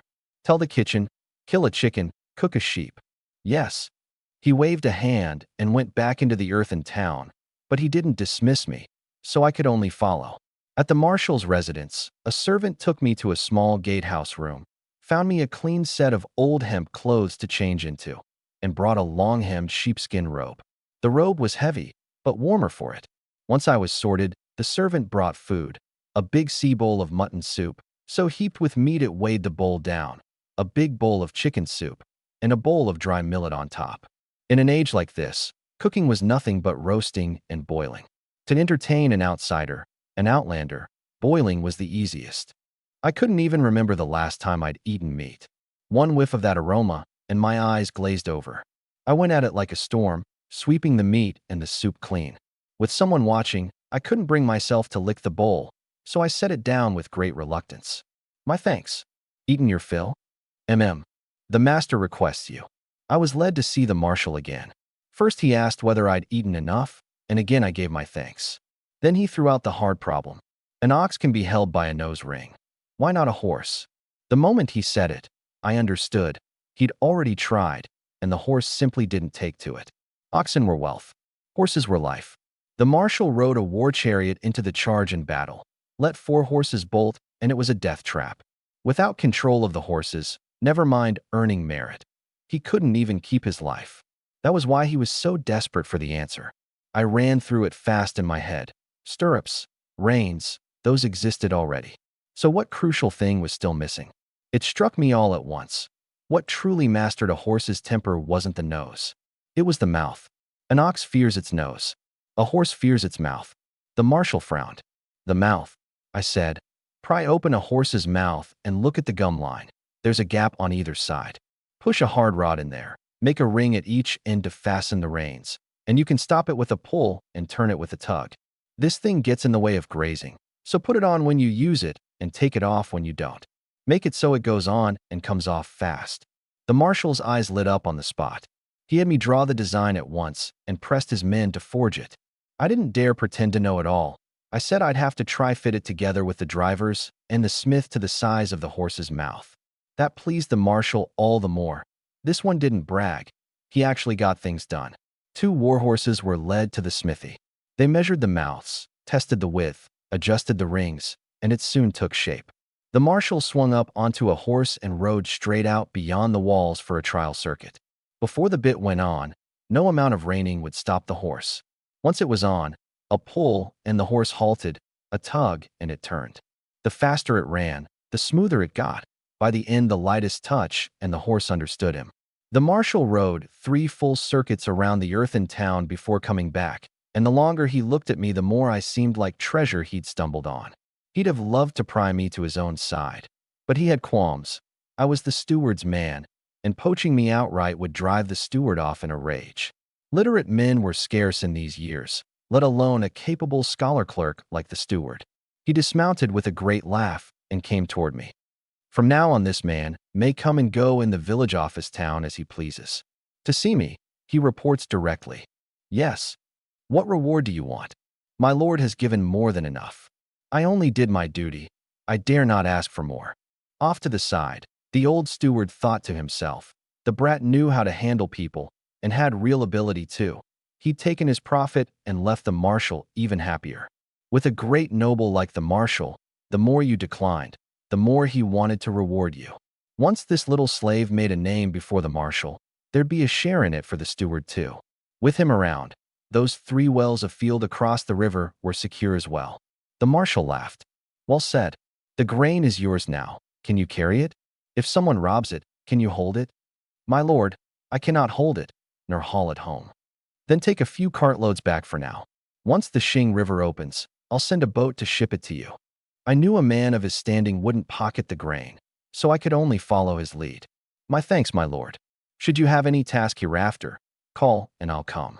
You can handle beasts, those oxen and sheep, you can drive them home? I can. Then go. Back to the city. The marshal mounted and rode off with his dagger-axe guards, leaving only the old steward and a steward of the house to handle the handover. The marshal was generous indeed. Not only did he not take the horse bit for nothing, he had nose rings fitted on all 8 oxen for me, and gave 4 single-shaft, 2 ox carts besides. 3 carts were loaded with grain, the last covered with sacking over bolts of cloth. The house steward said there were 100 bolts of hemp cloth and 50 of fine cloth, repayment for the horse bit. I thanked them both, and only once they'd gone in through the city gate did I hitch the 3 cow carts behind the 2 bull carts and tie them to a tree by the road. The 30 sheep I drove into the livestock pen first. By now it was past midday, and the market had long since broken up. I hurried to the meeting spot. All 31 girls were there, not one missing, standing at the edge of the trees, waiting anxiously. I'd changed into the sheepskin robe and lost my beggar's look entirely. Up close, they didn't even recognize me, all of them staring toward the city gate in a fluster. Change clothes, and you don't know me anymore? The moment she heard my voice, Fong Yu cried out, "Ah, it's the young master." They crowded around at once, all talking over one another. I lowered my voice. "Quiet down. It's getting late. Come with me, first to fetch our things." Seeing me head toward the city gate, they hurried to ask, "Young master, are we going home?" "Before we go, we bring the goods along." They thought it was the grain and followed me to the livestock fence full of expectation. The 4 ox carts stood there, but nowhere around could they see a pile of grain. They only saw me duck into the pen, open the gate, and start driving out the sheep. Lungxing was dumbstruck. "Young master, what are you driving sheep for?" Fong Yu gasped. "Young master, these sheep, did you buy them?" I grinned wide. "The village marshal has a kind heart. He granted them to us. Come, lend a hand. Let's drive the sheep home." They froze on the spot. Sheep were treasures only nobles could afford to keep. The wool could be traded for grain, and if a sheep died, you could still eat the meat. An outlander household had never laid eyes on such a thing. At most, they'd herded sheep for the nobles. Lungxing asked, not daring to believe it, "Young master, are these sheep we're herding for the marshal's house?" "No," I said.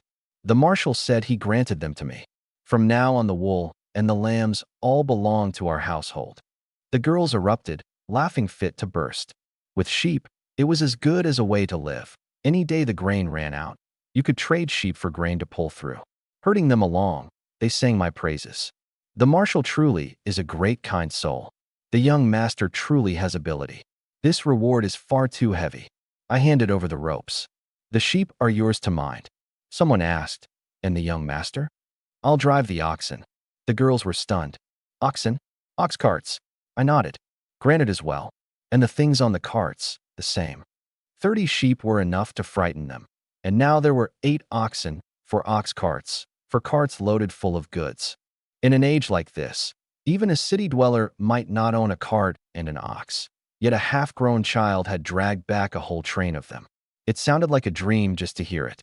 They'd been weak with hunger, but in that instant they forgot hunger and weariness alike.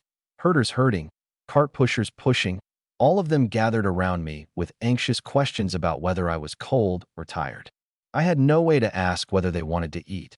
That had been the marshal's hospitality, and I could hardly have brought 30-some girls along to catch a meal.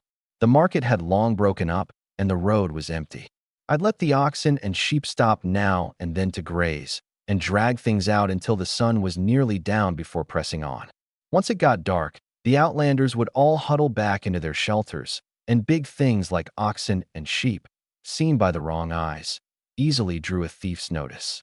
It was very late when we passed the mountainside settlement. We slipped quietly around it and didn't run into a soul. Crossing the river, the ice surface had begun to weep water.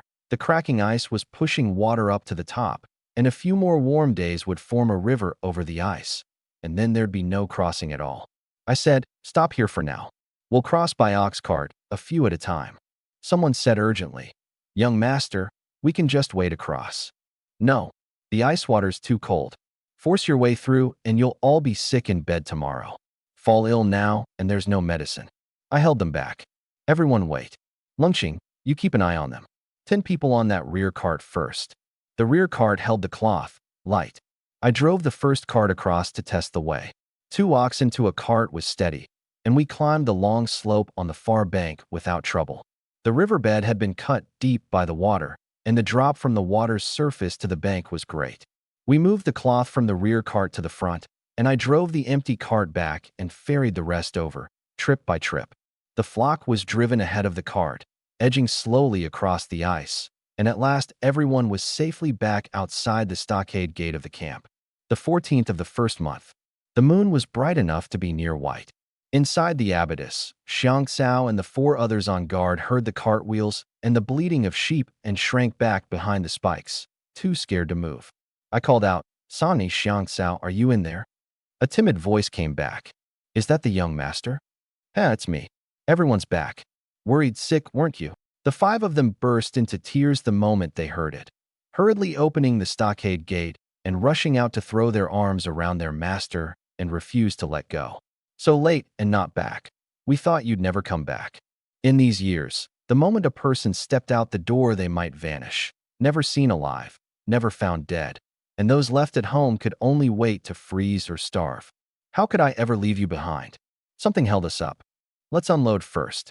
After we eat, I have presents for you too. Xiang Cao cried harder. We don't want presents. We just want the young master safe. Aren't I right here, fine and well? Next time I'll be back before dark for sure. There are bad people at night, and wolves too. Don't be this late again. It took a long while of soothing before the five of them settled.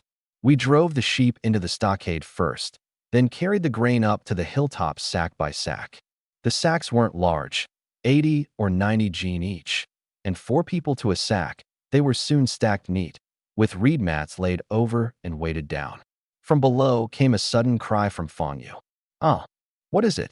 Young master, is this cloth? That's right. I didn't know what to buy at market, so I got each of you a bolt.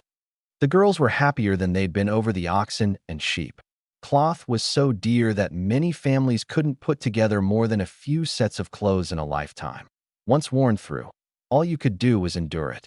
Some households shared a single set of clothes among the whole family, taking turns. They hugged the rolls of cloth, eyes shining, clutching them like their very lives. It was too dark to see clearly, so they carried all the cloth into my room.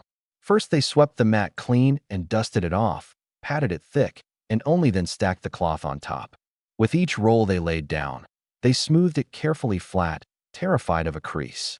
Once the oxen, sheep, carts, and grain were all settled, everyone gathered around the fire to eat. The household had gone from dirt poor to suddenly rich in grain and livestock, and everyone was too thrilled to sleep. I, on the other hand, was easy about it. I lay down and slept the moment I hit the grass. By daylight I stretched and stepped outside, and the girls were long since hard at work. 7 or 8 had driven the oxen and sheep out to graze. The rest were either cutting grass or gathering firewood, leaving only a few to guard the house and cook. Isn't today the festival? Why's everyone off working first thing? There was nothing to do sitting around, so we all went out. I wanted to celebrate, but the house had no knife, no bowl, no basin. I couldn't even kill a sheep if I tried. I went to check the grain, 2 carts of millet, 1 of beans. No wheat. You all went out this morning without eating? This servant isn't hungry. The food's just cooked. We were waiting to eat with the young master once he woke. From now on this household eats 3 meals, working or not, 3 dry meals.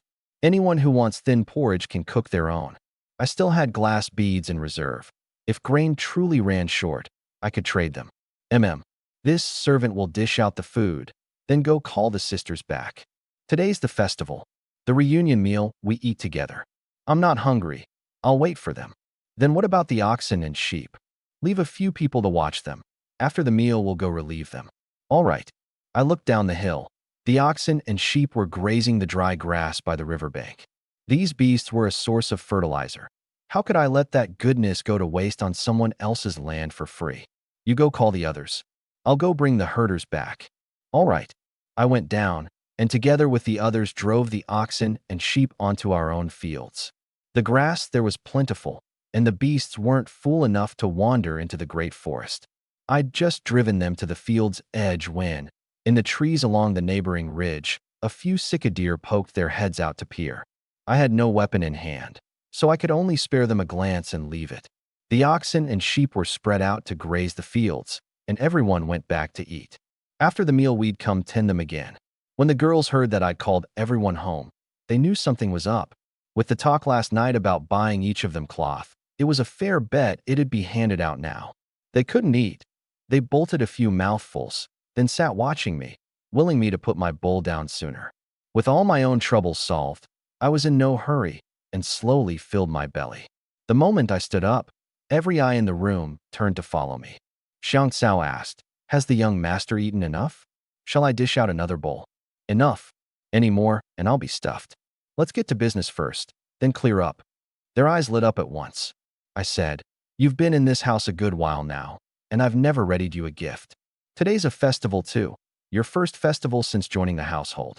So I'll do the two happy occasions together. I waved a hand and had the cloth brought out, to be handed out then and there. Starting from Damii, each got one bolt of fine cloth and one of hemp. The room went so quiet you could hear only breathing. The girls were thrilled and frightened both, hands trembling. Damii clutched the cloth, hardly daring to believe it. All this for me? One piece would be plenty. 2 bolts is too much.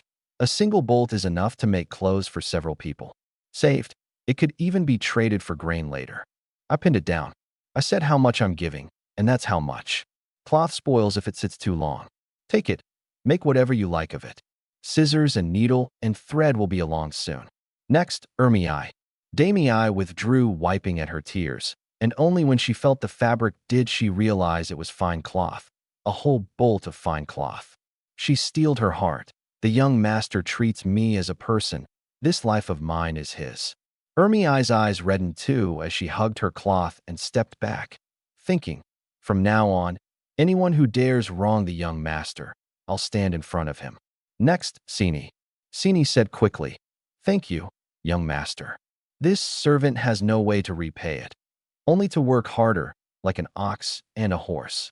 I laughed. Ox and horse won't do. A handmaid will do. Sini blinked. But this servant is already the young master's handmaid. One line, and I had her blushing. So my household has such a sweet girl in it after all. Sini was so happy she could only grin foolishly. Next, Wunyo. Suspicion shot through them at once. How come Sani had been skipped? Sani grew all the more flustered. Had she offended the young master somehow? Why was she the one not called? She held out, bearing it, and after everyone else had received theirs, she still hadn't been called. Lungqing couldn't help asking, young master, have you forgotten Sani? I shook my head. Whoever I forgot, it wouldn't be her. Yesterday, I ruined a garment of hers, yet she was still willing to bring that precious piece out, which is why today's matter went smoothly. She earned a merit. So besides 1 bolt of fine cloth and 1 of hemp, she gets 1 more bolt of fine cloth as a reward. Tears welled up in Sani's eyes, so it wasn't that she'd been slighted. She'd been kept in his heart, which was why he'd left her deliberately for last. Sani said, voice catching, young master, this servant wants no reward. Having stepped through this door, I'm the young master's. Whatever I'm asked to do, it's only right. Glassmaking couldn't be done without lye and lime, and in the dead of winter, she'd been willing to bring out a garment to be ruined as raw material. Such heart was rare. It's just that I treasure you. Can't I give you 1 extra bolt of cloth? She was sweet and flustered at once, utterly unable to refuse. This servant likes the young master too. Thank you, young master. Everyone understood, in their hearts, that the extra bolt was paid for by that belly band 2 days back. These days a life was worth nothing. It was things that held value. She'd been willing to bring out a precious garment, and no one said she shouldn't. All that was left was envy. Sini, though, was biting her teeth with regret. If she'd known, she'd have pushed forward first. Not only could she have gotten an extra bolt of good cloth, she'd have earned an extra glance from the young master too. Next time the young master wants anything, I'll be first to grab it. The girls cradled their allotted fabric, delighted beyond measure, then turned right around and put it all back in my room. Stored there, they felt easy. What the young master granted was the household's own, and no one would dare disturb it. Left in the big rooms, 1 wrong piece taken and a quarrel could break out. The poor have no festivals to speak of, short of this, lacking that. But the girls didn't care. To them, today felt better than New Year. The young master should rest. We'll head down the hill first. It's a festival. Take the day off, all of you. With no one watching, the oxen and sheep down the hill will wander off. Besides, these past days we've eaten well and lived well, and the young master doesn't push us on the work. Idling about doesn't tire us less. All right, then I'll stir myself too. For all that the marshal had given 3 carts of grain, no single cart was much. Together it came to only about 1,000 some jin. And there was no telling when that man would send the rest. It was only the 15th of the first month. If it dragged out past Qingming, that was 2 months to grind through. 37 mouths, 3 meals a day, would burn 40 or 50 jin of grain however you counted it. This much grain would last a month at most. There were deer about nearby. I'd best go bag some games soon to round out the meals. And the oxen and sheep were all wealth. I needed some weapons to guard the home. Cold as it was, I could still smelt a bit of ironware. It wouldn't take much clay. Lungxing grew anxious. Young master, don't go down the hill. You're our heaven. If you wear yourself out, how are we to live? Just tell us what to do and we'll do it. I waved her off. I'm sound and strong. Some work has to be done by a man. You do yours, and never mind me. The girls couldn't stop me, so they could only follow me down the hill to see what on earth I was up to. These past days we'd gathered far more firewood than we'd used, and the woodpile had grown sky-high. I walked to the charcoal kiln and stuffed in more wood. Is the young master burning charcoal? This time I'll need a lot. You go gather firewood. They could only scatter. Herders to the herds, gatherers to the wood. I set the charcoal kiln in order, lit the fire, and ground out a sharp stone knife with a stone. I picked out fine timber to cut and strip, working without pause for a moment. The deadliest part of smelting iron is the blast of air, and the blast comes from a bellows. Copying the build of a spinning wheel, I made a wheel set, a big wheel driving a small one, to crank up the airflow. I picked the spot, drew my lines, and drove in wooden stakes to fix the wheel set in place. Once the fire had thawed the frozen earth, I dug out clay to make the casing and the air pipe. Baking and digging by turns, I forced out a furnace pit, then built a little blast furnace up over it out of clay. Lungxing came over. What's the young master making? Do you want our help? I saw their woodpile had grown high again, and the sun was only at 2 or 3. You go find stones and pound these red stones into sand. Lungxing didn't ask more. She grabbed a big rock for an anvil, picked up a handy stone, found a short log to sit on, and started smashing the iron ore. Whenever someone dragged back a few long poles, I'd call the girls over to pound limestone together. With many hands the work went fast, and by the time Xiang Cao called us to dinner there was already a small heap of broken limestone on the ground. Lime was a hard currency. Smelting iron couldn't do without it. Early the next morning, I simply took the girls to the limestone outcrop, each carrying a chunk back. Beside the iron furnace I'd thrown up a small lime kiln on the fly, burned the limestone in it, and out came lime powder. Charcoal, lime powder, iron ore, the little blast furnace, the clay molds, all laid out and ready. I mixed lime powder into the ore at 10-1, explaining it would draw off the sulfur and carry away the slag, or the molten iron would come out filthy and stinking. Charcoal and ore went into the furnace layer by layer, and the moment the fire roared up, I had the girls take turns cranking the bellows. For bellows blowing at once, 100 cranks each, arms aching and not daring to stop. When the heat was right, I pulled the clay plug from the tap hole. The next instant, scalding molten iron poured straight out. The girls were struck dumb. When had they ever seen stone melt into soup? Not only did I not flinch, I went in with a clay mold to catch it. Someone cried out for me to be careful, wanting to take my place. I said gravely, "Nobody come near. This is work only I can do." I filled one mold and swapped in the next, moving fast as if my life were on the line. The molds were full and the furnace mouth was still flowing. I took a stick and broke up the trailing molten iron, scattering it so it wouldn't set into one big lump and make the next melt harder. When the iron had run completely dry, this one heat had yielded a good 20 Gene of iron. Once it cooled, I knocked open the clay molds. Lined up on the ground was a string of metal blocks, the likes of which they'd never seen, their cold sheen dazzling. Feng Yu gasped. "Young master, is this gold?"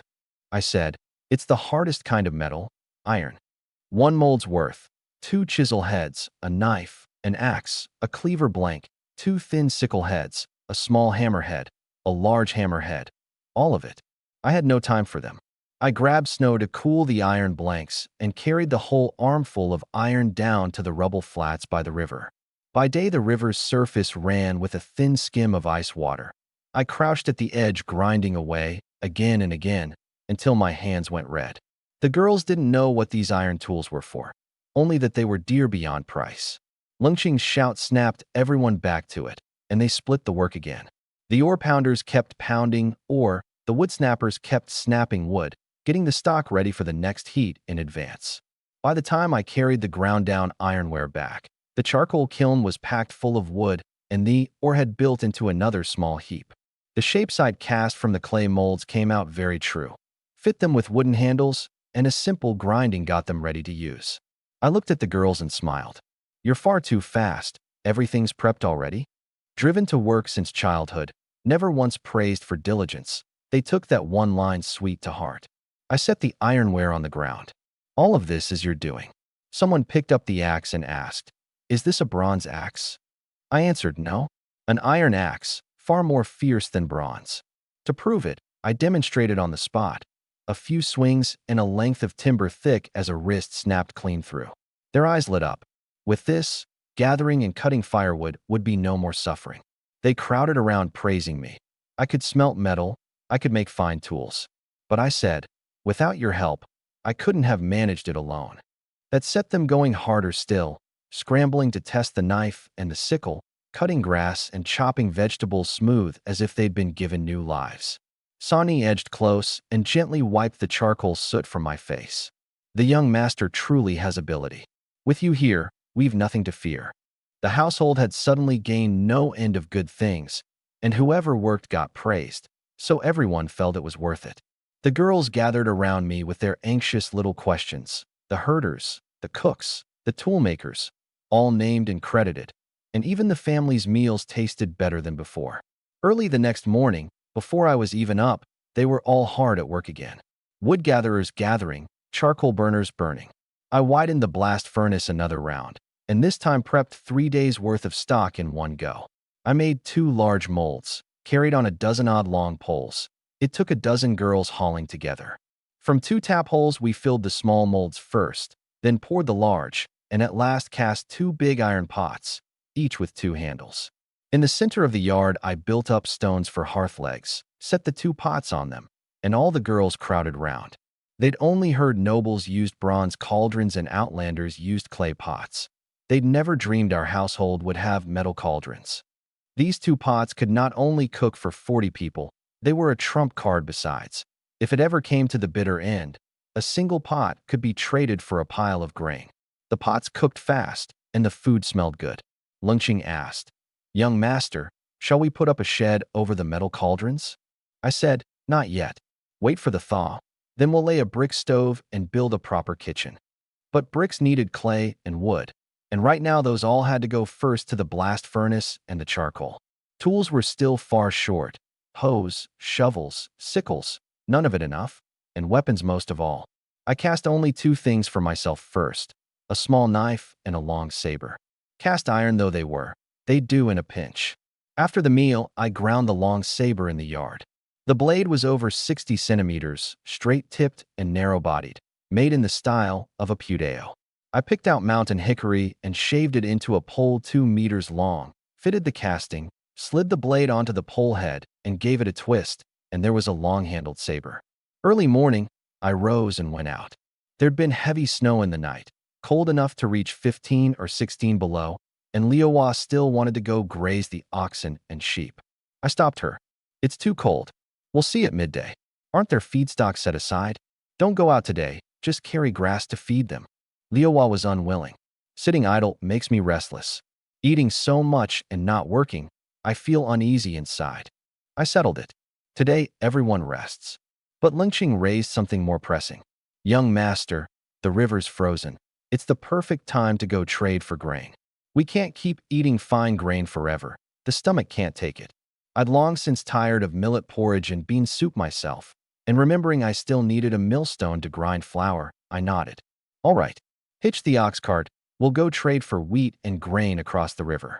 Trade and come straight back. Don't wander far. A bigger family means more to fear going wrong. They hitched the 2 bulls to a cart, loaded 10 urns of millet, and drove to the mountainside settlement on the far bank. We hadn't been by in days, and the settlement's fence had now been sealed up with timber. It looked like a proper defense had gone up. Before I'd even called out to trade grain, some busybody had already run back into the settlement shouting, "The wild lad from across the river has come driving an ox cart." In a remote place like this, that was earth-shaking news. An outlander driving an ox cart around? And a 2-ox cart at that, meaning his household had at least 2 oxen. In a blink, everyone in the village came pouring out, terrified it was only a rumor. Out the gate they came, and sure enough there was a cart, 2 bulls pulling it, a sight that stung the eyes. I stood by the cart and called out, "Trading grain. 1 urn of millet for 1.5 urns of wheat. Top wheat. Come and trade." But no one came to trade. Every word was aimed at the oxen instead. "Wild lad, where'd your oxen come from?" I answered coldly, "My name is Lu Hao, courtesy name Skybreaker, not Wild Lad. These oxen belong to the village marshal." The settlement officer Fong Ping pushed to the front, his tone tight. "The marshal's oxen? The riverside village is grass everywhere. Why not graze them outside the walls? Why drive them to the foot of the mountains? Aren't you afraid of feeding them to a tiger?" I wouldn't take the bait. "Officer, you'll have to ask the marshal that. I just heard them for him. What would I understand of such things?" I knew well enough. Without the marshal's name to hide behind, this crowd of 30-some grown men could turn on me at any moment. Sure enough, they stared at the ox cart, eyes gone red, envy laced with hatred. The officer asked gravely, "You've got an ox cart. Why not go to the village office town to trade grain? Why come all the way here?" I smiled and put it nicely. "A few days back, Uncle Officer crossed the river to check on my household's safety, worrying on behalf of the whole settlement. I'm learning to think of everyone too. It's cold. Whichever household runs short, a hand of grain could carry them through to spring." The officer was cold in his words. "Of the whole settlement, only your household of 37 has grain to eat. Who's gone hungry? Mind your own 36 mouths first." But inside, the more he thought, the more it galled him. The boy wore a long sheepskin robe, one even he had never worn, and led 2 oxen besides. Plainly, the marshal had lifted him up. I took the opening to wrap up. Uncle Officer is right. I won't hold everyone up. I'll be off to the village office town to trade grain. I'd meant all along to go into the city and see whether there were millstones, though I knew the hope was slim. Without ironware, they'd be hard to make. I called a few girls onto the cart, 5 this trip, carrying only about 200 gene of grain.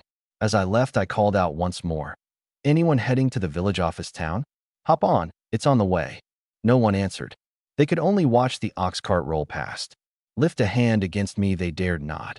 After all, those were the marshal's oxen.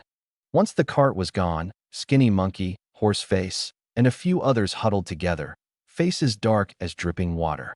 "That brat's too arrogant. I really want to give him a good beating. Don't deal with him soon, and sooner or later he'll be riding on our heads. The oxen are the marshal's. We don't touch that name. Just beat the wild lad into submission, and won't his cart be ours to use as we please? Right, even lead one off and trade it. He'd dare make a sound? What they coveted was never me. It was those 2 oxen. Beat the man into fear first, and even if an ox went missing, they could pin the blame back on me and let me face the marshal's wrath alone." With the ox cart to ride, I reached the village office town fast. The weather had turned cold, and it wasn't market day. The town's market square was dead quiet, and the livestock market wouldn't open for another 10 days. Outside the walls, it was deserted, not a soul in sight. I got off at the city gate, handed the cart to Lynching, took my wood slip to clear the checkpoint, and went in smoothly. I parked the cart in front of the grain trading shop, made a circuit, and only then realized how absurdly poor this place was. Not a single eatery in the whole town.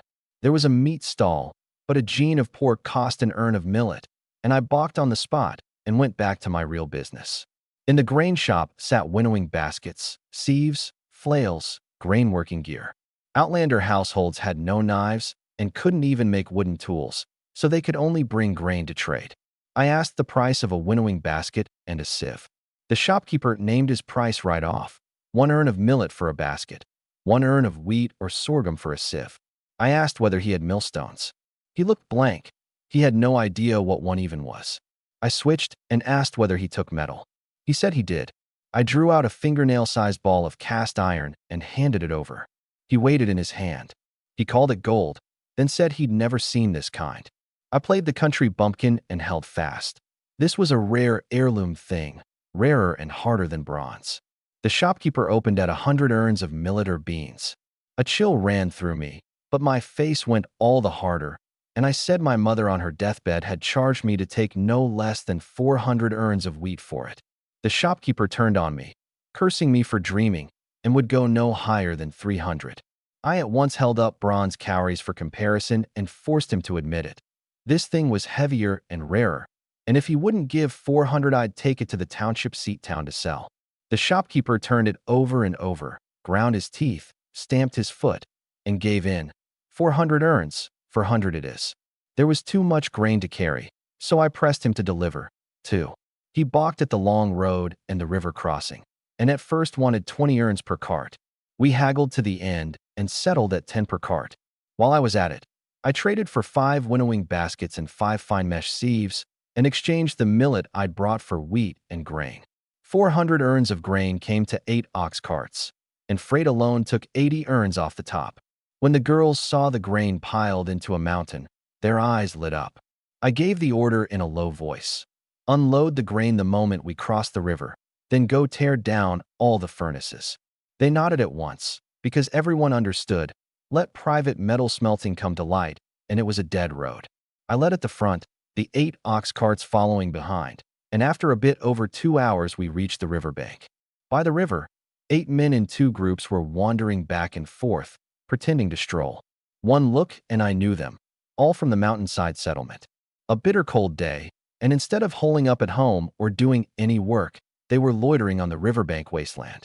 No way did they look like firewood gatherers. My heart sank. Most likely they were here for me. But what I hadn't counted on was the 8 ox carts trailing behind. Skinny Monkey cursed. Damn it, why are there so many? He really is the marshal's dog. Horseface panicked. What now? Someone gritted out. Pretend to gather firewood. Take it one step at a time. The 2 groups instantly made a show of grubbing about for wood here and there. They watched, helpless, as 9 ox carts crossed the river. The moment the carts reached the bank, I called everyone to a halt, afraid the men would see the blast furnace and bellows, not yet torn down. Right there on the bank, I found a few logs to serve as carrying poles and unloaded the grain sack by sack onto them. Then I had the girls bring hot water. With no bowls, they cradled an urn and let the men drink in turn.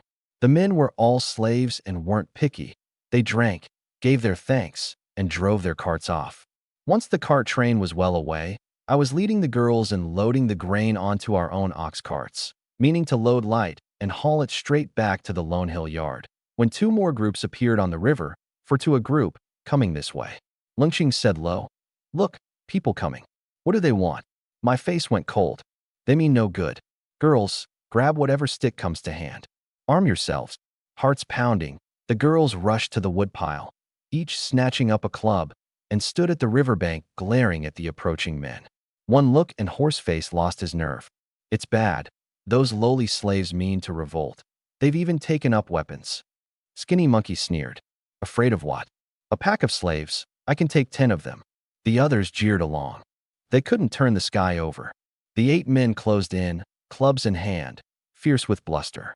I stepped forward 2 paces and swung the iron saber, slashing slantwise into a sapling. One stroke cut it in 2. I said coldly, "Take one more step, and it's the same as stealing oxen and sheep. Killed on sight. No quarter." The leader across from me crowed. "Oh ho, the brat still dares act tough? At him. Beat him to death. I'll answer for it." The 8 charged, clubs swinging.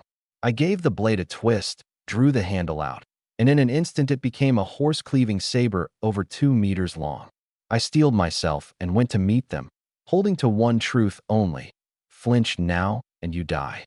The long saber raised, its cold gleam pressing in. The men charged a few steps, then their nerve gave way. One turned and ran first, and the rest broke and fled after him. I was startled. Were they really this scared? The moment I hesitated, the dozen-odd girls to my left and right had already swept past me in pursuit, every one of them leveling a club, looking ready to fight to the death. One thought, and one only, filled their minds. Anyone can come to harm. The young master must not. I shouted, "Stop chasing." And still they ran a good distance before halting. Skinny Monkey and his lot had had the courage scared clean out of them by that long saber. A club was fine for hitting a man, but that saber was like a spear. Touch it and you died. Add the girls' do-or-die fury, and in a real fight, with no edged weapons of their own, they'd surely come off badly. The 8 ran in one breath all the way back to the far bank, scrambling up the slope before they dared look back. Seeing no one still chasing, they let out their breath, cursing and muttering. Damn it, those lowly slaves are this united with that wild lad. The 8, disgraced, dared say no more, and slunk back to the village with their heads down, and took their anger out on their own women. The whole settlement rang with women's screams. On this side of the river, I led the girls in hauling the grain home cart by cart. Standing at the spot with the best view, I watched the far bank, and my heart was heavy. This couldn't end here. Were I in those men's place, I'd surely watch for a chance to come back. The cruelest move would be to slip across before the ice fully melted, steal the oxen and sheep, then lie in ambush on the road for revenge. The time left to us was too short. To survive, we could only grow stronger. I knew no martial arts, but I had to train anyway. Training beats not training. So I worked it out along the lines of bayonet fighting. The moves steady, accurate, vicious, the footwork nimble, waist and stance as one, twisting the whole body's strength into a single force, so one strike takes a life. No master meant working it out myself, training every day until it became muscle memory. Sooner or later I'd find the way. The saber wasn't enough. A cast iron blade might snap the moment it struck hardwood. What was truly efficient was the thrust. Raise the arm and ram, and you could kill. Fewer movements than a saber's lift and chop. Since I was going to train, I'd train the spear. It had the reach advantage and suited fighting for your life. But close combat alone wouldn't do. I needed range too. The bow was the real life-saving trump. Yet making a bow was laborious, so I'd have to split my time. I set myself a rule: 500 spear thrusts a day, the rest of the time on bow and arrow. I just turned around when I saw a knot of girls also gazing at the far bank, eyes full of worry and unable to help. Xiang Cao and the others were about to pour the wheat into water to wash it. Don't pour it. Whatever you do, don't. I rushed to stop them. Wheat isn't eaten this way. Doing that just ruins it. Xiang Cao blinked. Isn't wheat for cooking into porridge. For these next few days, don't eat the wheat. Wait until I say it's ready. They didn't understand why, but didn't dare disobey, and put the wheat away again. Keep eating beans and millet for now. I had everyone cook and rest up on the hill, while I went down to have a look around. But the moment I went down, a dozen odd girls fell in behind me. You're not staying up the hill. There's nothing to do anyway. We'll keep the young master company. I could see it. They were afraid I'd run into that lot from across the river again, with no time to save me. All right, together, then. I led them straight to the stretch by the river piled with deadwood. Someone asked, "Is the young master gathering firewood?" "No. I'm looking for a few straight lengths of ash wood." Fanyu pointed. "There's one over there." Lingxing shook her head. "That's mulberry." At the word mulberry, my mind lit up. I was only 13 and not strong enough. Whatever I made would likely be a weak bow, but something beat nothing. And mulberry was prime material for bows and crossbows. That length of mulberry was thick as a bowl rim, 7 or 8 meters long, straight as a standing pole, just right. Mulberry works too. Mulberry can make a bow. The young master can make bows as well? A little. Wonderful. With bows and arrows we won't fear them sneaking over again. Fanyu pointed elsewhere. That one over there. This time it does look like ash. Ash makes a spear. Your eyes keen. She beamed. Ever since I followed the young master, my luck's turned good. The way I see it, it's after you all came that my luck truly turned, from a pauper to having everything I need. We traded compliments while our hands never stopped, dragging back a whole heap of seemingly useless wood to make into weapons. Having just escaped death once, everyone understood what we lacked most now was arms. Many hands made it fast, each dragging 2 or 3 long poles and gathering plenty of dry grass besides. The flat ground atop the lone hill was big enough. Back there we could go at it hard. First I tied up a straw man, using stiff branches for 2 arms angled out, and hung a few small stones on grass cords for targets. I cut the ash pole down to a bit over 2 meters, stripped the bark, shaved it thin, and pointed one end, a wooden spear.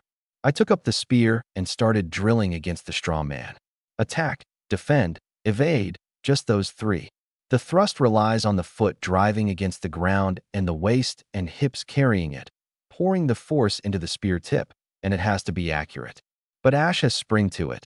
The tip wobbled badly, and a thrust easily strayed offline. Defense demanded accuracy even more. You flick the spear to tap the tip onto the enemy's weapon and knock the attack aside. Those hanging stones were for training the accuracy of the flick. flick and thrust, couldn't tap the stones, couldn't land solid on the straw man. There was nothing for it but hard practice. Seeing how hard I drilled, the girls each tied up their own straw men and followed along. However I thrust, they thrust. Not one would sit idle. I thrust 500 times straight through, and apart from sore arms, didn't feel much skill gained. When I stopped, the girls stopped too, panting, every face flushed red. You don't need to train. We do. If real villains come, we can protect the young master too. You think I need you to protect me? Whether you need it is your business. We only know you mustn't come to harm. If anything happened to you, we couldn't go on living either. Someone suddenly suggested, the young master can smelt metal. Why not make iron spears? If the mountain roan come killing, we can't very well fight barehanded. What they feared wasn't those few petty thugs across the river. It was the band to the north who killed without blinking and came raiding in droves.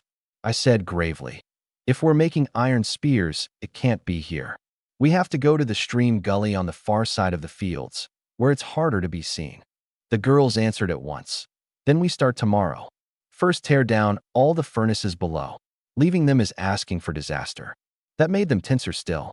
Right, get caught smelting in secret, and you lose your head. I called out a name. Sini, when you graze the oxen and sheep, gather any bird feathers you find, whatever kind. Bring them back. The rest of you, keep an eye out when you're out. See any, pick them up. Everyone understood. This was for making arrows. After dinner, with night coming on, I sat by the bonfire whittling mulberry, shaping the bough limbs bit by bit. Early the next morning the girls were up even earlier, water fetched, food cooking. I came out to warm up, and the idle girls did the same. Once warmed up, everyone took up wooden spears and kept drilling against the straw men. As I thrust, I called out, force starts from the feet. Drive the ground, turn the body, twist the hips, waist and stance as one, and the thrust has power. They groped after it, smoother by the round, the spears landing truer. Martial skill isn't built in a day or two. A spear takes at least a year, and all it rests on is grinding it out to the end. After training, the girls went down the hill per yesterday's plan to tear down the furnaces, while I stayed up top racing through the bows and crossbows. In one day, I made a recurved bow and a heavy crossbow. The recurve was light, with a draw of 20 pounds at most. Any more, and it was a struggle. But the heavy crossbow was absurdly stiff. Foot bracing and hand-hauling both couldn't draw it. I'd foreseen as much and simply made a lever-spanning device. I'd left an iron catch bar on the crossbow stock. To span it, you butt the crossbow against the ground, step on the foot stirrup, brace your belly against it, hook the device onto the catch bar, the little claw catching the string, and one push drives the string into the lock. The crossbow locks were 2 sets I'd cast back when I smelted the iron, prepared specially for this. When Lungqing came back, I called her over to test the spanning. Tall and strong, she managed it steadily. I asked if it was a strain. She shook her head and said it wasn't heavy, a bit of effort, and it was done. I loaded a bolt, stood 30 meters out, and loosed one at the straw man. I saw only a black streak shoot out. I ran over. The straw man still stood, but the bolt had vanished. I asked whether it had hit. Lungqing said firmly it had, that it must have punched straight through and flown off. I hurried forward to look. A cliff lay ahead, and still I couldn't find it. It hurt. The bolt head was cast iron, and losing even one was a loss. Luckily, I'd made a dozen odd bolts, enough to get by for now. Then I called Xiang Cao to try the spanning, because she was the thinnest and weakest. If she could do it, everyone could. Xiang Cao did as I said, gritting her teeth and heaving the spanning device up, and came up just a hair short of catching it. She panicked at once, apologizing under her breath, saying she was useless. In a place where survival itself came by force, useless meant being cast off at any moment. She trembled with fear, and she'd just seen the crossbow's power. Everyone knew it was a life-saving thing. Red-eyed, she said she'd try once more. I could see her strung to the breaking point, so I quickly soothed the fear out of her, telling her not to be nervous. This was only a test of the device. If she couldn't do it, no harm done. But Xiang Cao wouldn't admit defeat. She gripped it again, biting her lip white, even drawing a thread of blood, and was on the very verge of catching the lock when, at the last sliver, her strength gave out and she failed again. She burst into tears on the spot, unable to stop. I asked what she was crying for. Sobbing, she was still apologizing. So I said it harder and clearer. This wasn't about being useful or useless. Her way of applying force was wrong. Using only her arms, of course she couldn't bear it. Hearing there was still a way, Xiangxiao quickly wiped her tears and asked how. To keep her from breaking down completely, I demonstrated with my own hands, meaning to pull her confidence back. Grip here with both hands, squat lower, and when you rise, drive with your legs. Your hands only hold it steady. That saves a lot of strength. Try again. Xiangxiao re-gripped the spanning device as I said, and squatted a little. This time she rose mainly by pushing up with her legs, hands only clamping tight. Once she'd straightened up and both hands gave their pull together, the string caught at once. See? It's not that you're useless. It's that the method was wrong. It's that I'm too dim, needing the young master to teach me. Sister Lingxing didn't need teaching. Everyone has their strengths. Your cooking is good. That's enough. I had you try because I wanted to see whether the crossbow limb needs shaving thinner. If you can span it, everyone can. If you can't, no matter, I'll just adjust it. Far from being upset, Xiangxiao laughed out loud. Thank you, young master. I patted her thin shoulder. Go rest. I'll go down the hill and test the crossbow. I took Lingxing and Fang Yu along, one carrying bolts, one the spanning device, and headed down. The well fields were divided up by woods and footpaths, and any old tree at a field's edge was thick enough that it took several people to encircle it. I figured the range was at least 200 meters, and afraid of hitting people or livestock, I deliberately went farther off. I picked a big tree for a target, paced off from it into the field, and trot out 50 paces as a mark. I had the two stand behind me and raised the crossbow at the old tree. Just as I was about to pull the trigger, from the rear quarter came sudden, rapid running and the rustle of grass being parted. What's that? Careful. I stopped at once and swung the crossbow toward the sound. The moment I turned, a huge black mass burst from the grass.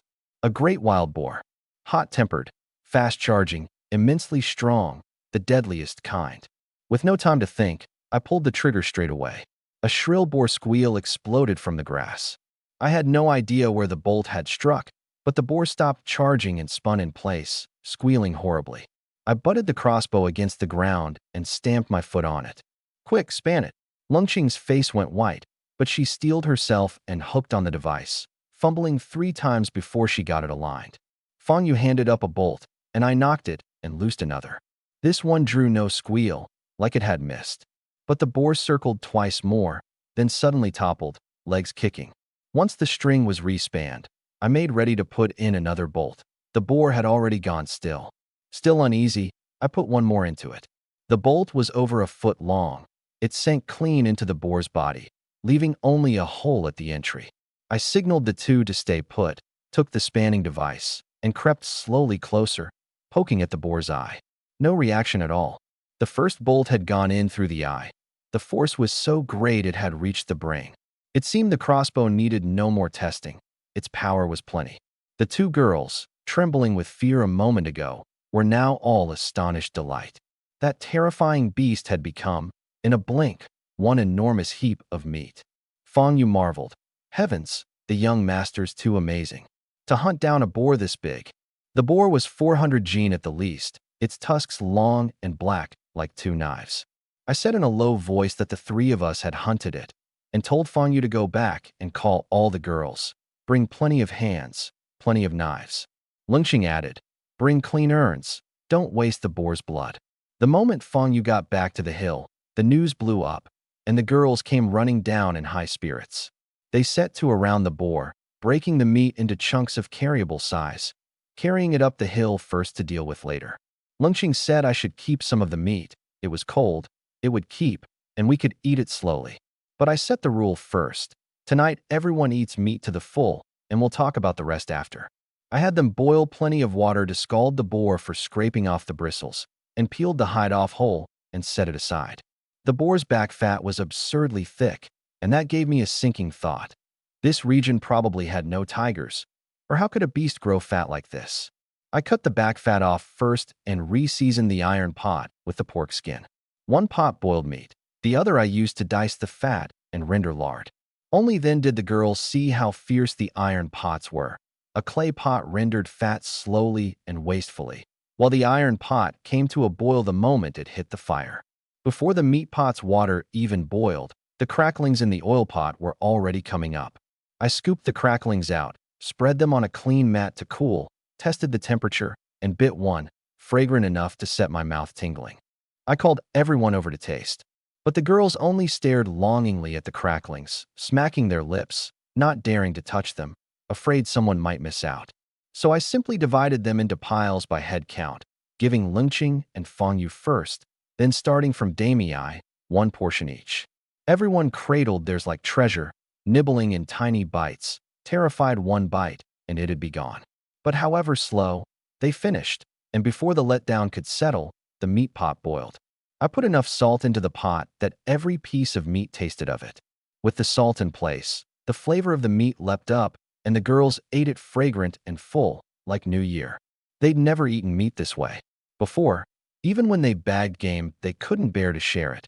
Usually they traded it for grain, and what meat there was went first to the boys, with the girls getting a few scraps and some soup at most.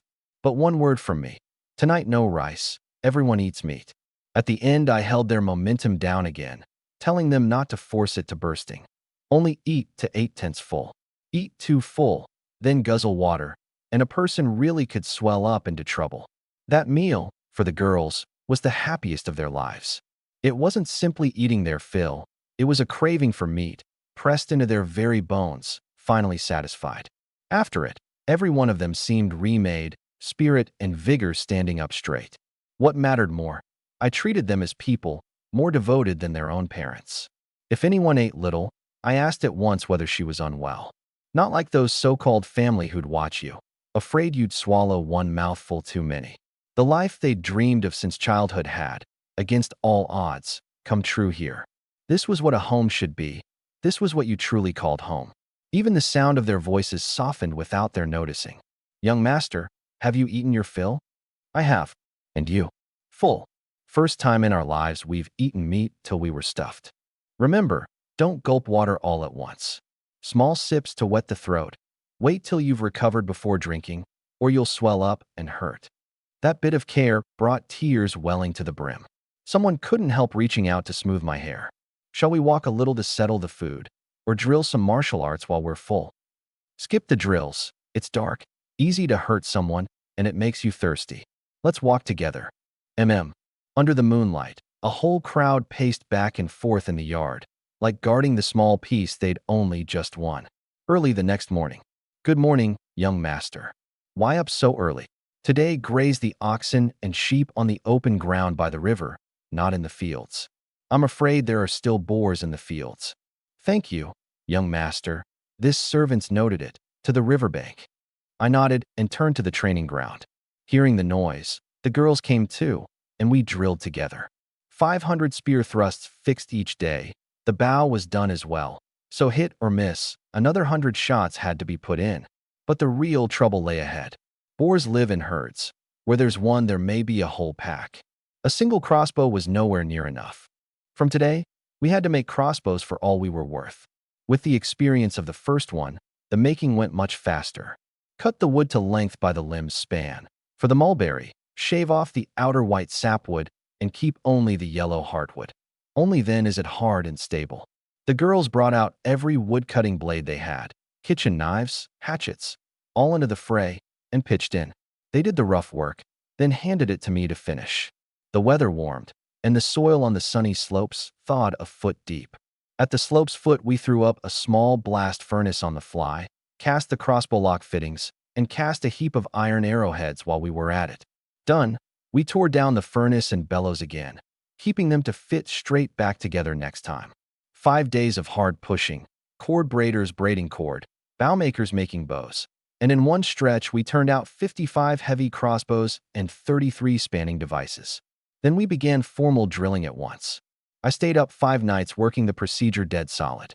Where each person stands, where the spanned crossbows go, where a used crossbow must go back, all of it fixed by hard rule. After a few rounds of testing, I picked the 10 steadiest as shooters. 11 handled spanning only, 11 handled passing the crossbows. The remaining 4 were lookouts and sentries, the reserve. In a real fight, someone's bound to fall, and the moment one falls, another must step in at once. At any sign of danger, span all 55 crossbows first. Then the shooters could keep grabbing crossbows and firing without pause, and the passers could catch their breath. A day of drilling, and the effect was frighteningly good. For an ordinary 300 to 500 men to assault this lone hill, cliffs on 3 sides, only one path left. Into this kind of sustained firepower, they'd have their hands full. We measured the crossbow's effective range to 150 paces. At that distance, the killing power held, but the accuracy dropped. Good enough. With this batch of crossbows, running into a boar pack again was nothing to fear. 3 teams searched separately, shooters with crossbows, passers with crossbows, spanners carrying the spanning devices, sweeping along the well-filled paths. To protect the crossbows, each team spanned only 2 strings at first. The rest could be spanned in time once game was sighted. As long as we didn't chase into the grass, there was no real danger. Sweeping to the edge of the West Mountain, we ran into a boar pack. 3 big boars leading a dozen-odd half-grown ones, rooting up the seed in the fields and eating it. I signaled the team to press to one side, forming a half-encirclement. The crossbows hit too hard. Afraid of hitting our own, we also had to leave the boars a gap, or they'd charge people in desperation and do worse harm. But I'd overthought it. 20 crossbows pressed in at once, 30-some people surrounding them, and the startled boars bolted in panic. The half-grown ones turned tail the moment they saw people and couldn't break through at all. 1 volley of arrow rain, and 13 went down, 1 about 300 gene, 2 around 200, the rest all 100-odd. Lynching sighed. Such a shame, so much good meat. Fonyu frowned too. The weather's warm now, the river's thawed. This meat won't keep long before it spoils. I asked, how much salt is left at home? A jar and a bit. Enough. If it's short, we'll smoke it. The girls looked blank. They didn't know how to smoke meat at all. I settled it. Dress the meat first and carry it home. I went to hitch the ox cart. It took 3 trips to haul it all. I picked out a few tender ones to keep aside. In the shade, they'd last another 10 days or so. Kept 3 small boars for rations and used the rest for smoking. Everyone set to building a smoking shed in the yard, raising smoke with poplar wood. Brine the meat once, then hang it to smoke slowly. The girls gathered round asking, "Young master, will this really make it keep longer?" I said, "Smoke it through, and it'll keep a whole year." A whole year? Their eyes lit up. "Young master, how do you know everything?" I said offhand, "Learned it from books. You all ought to learn to read too." "What are books?" "The young master can read." I paused. The characters I know aren't quite the same as the ones now. They admired me all the more. "No wonder the young master knows everything." I said, "Starting tomorrow, I'll teach you to read." They nodded eagerly, as if they'd struck a windfall. We'd eaten meat 6 days running now, and today's lunch was another pot of pork. In the thaw season, the ground ran with mud and water by day and froze again by night. This back and forth could drag on 20 days to a month before true spring set in. Eating well, 3 meals a day with meat. Everyone grew sturdier by the day, and oddly their appetites weren't as frightening as before. After a full lunch, all but the herders drilled when idle. I trained every day, and the girls trained with me. The wooden spear thrust truer and truer, landing on target however I struck. The straw man no longer sufficed. I began to push myself on parries and evasion. A spear's parry relies on flicking the spear flower to knock the enemy's weapon aside. Brace it head-on, and you throw away the long spear's advantage, putting yourself at a loss.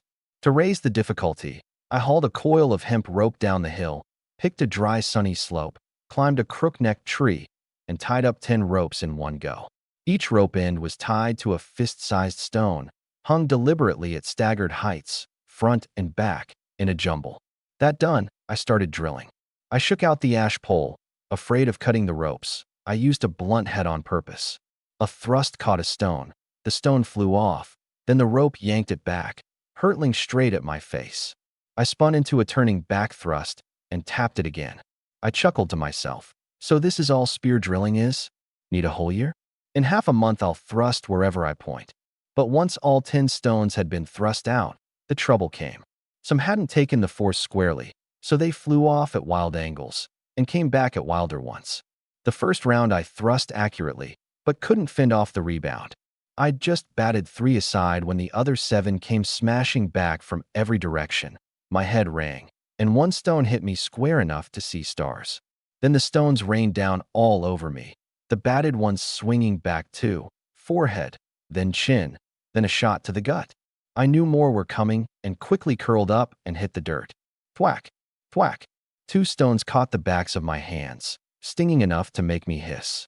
I cursed myself inwardly for showing off, trying to climb to heaven in one step, and nearly getting riddled like a sieve for it. Just then a crowd of girls came charging up shouting, "Young master," shielding me with their bodies, forcibly knocking the wild flying stones aside. "Is the young master hurt? Where did it get you?" They dragged me out of the stone storm and were gathered round with their anxious questions when, from off in the distance, came a cold sneer. "A little wild outlander, fuzz not even grown in, and he's learning to drill martial arts like a city man? Do you even know how to write the word martial?" I lifted my eyes. It was Skinny Monkey, Horse Face, and that lot, 8 men with a whole crowd of family in tow, pressing over in a dark swarm.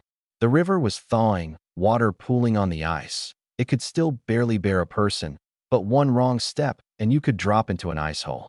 No one in his right mind would risk crossing this season, unless what he was after was worth enough. Their 60 or 70 people had turned out, family and all, clubs in every hand. Plainly, they'd set their sights on my household's oxen and sheep. From the hillside came Xiang Cao's frantic shout. Young master, we're under attack." A carrying basket slung on each arm, a spanning device in her hand, she ran down for all she was worth. Thin and weak to begin with, and weighed down besides, she tripped as she ran, flump, went down, slid a stretch down the slope, and the crossbow and bolts scattered all over the ground. For girls behind her, also loaded with weapons, hurried to help her up. She hadn't hit her face, but her palms must have been scraped raw. Across the way, a chorus of sinister laughter broke out, and they kept closing in as they laughed. The girls' hearts tightened, and they reached out to grab the crossbows. I barked them down. No one touches a crossbow. Their movements froze, and they all looked to me. Put the crossbows away, help Xiang Cao up, and get back to the hilltop. A few girls did as told, packing the crossbows back into the baskets, helping Xiang Cao retreat to the stockade gate, ready to give support. I picked up the ash pole and wouldn't go back up the hill, and the rest raised their wooden spears too, falling into a line in front of me. I snapped, "Get out of the way. Stand behind me." Fang Yu grew frantic. "No." They crossed the river with no good in mind. "Anyone can come to harm. The young master cannot. We'll fight to the death to protect you." She and Sanni clamped onto my arms, one on each side, and refused to let me step forward. Lungqing stood at the very front and demanded sharply, "What do you want?" "Here to rob us." Skinny Monkey leered. "If you know what's good for you, hand over the oxen and sheep. Otherwise we'll beat the lot of you to death, and no one will be the wiser." Held back behind them, all I could do was shout my curses. "Get lost now, or I'll chase you to your homes, tear apart every one of your dog kennels, and break your dog legs besides."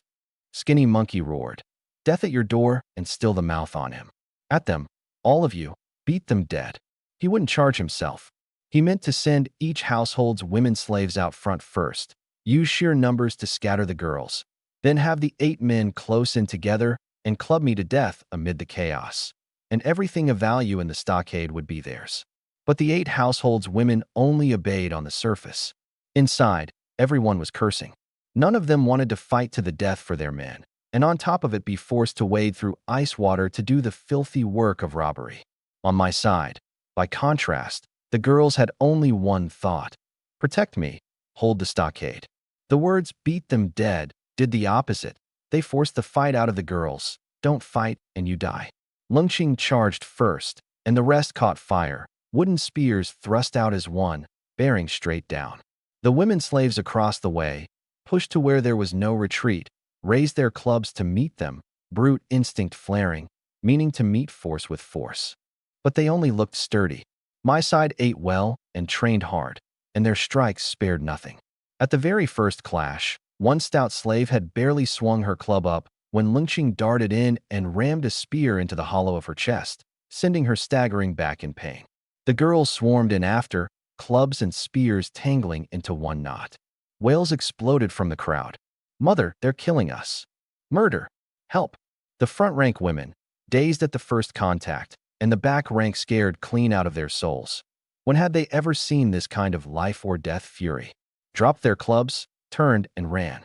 The 8 men hurriedly barred the way with their clubs held crosswise, cursing furiously. "Back! Get back there! Are you even men?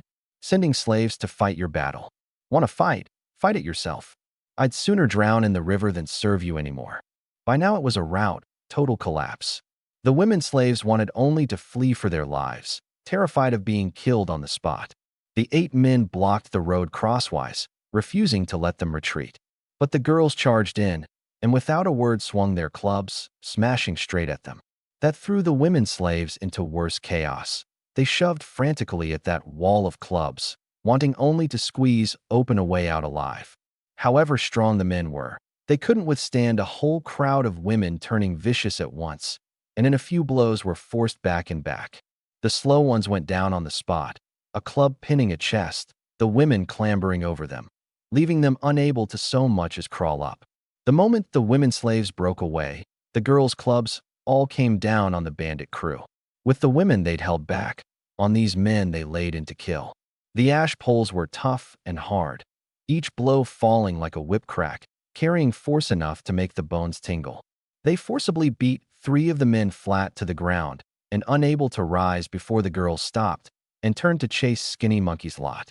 Skinny Monkey and the rest, shoved off their feet by the women slaves, simply dropped their clubs and turned to flee, which alone kept them from being trampled.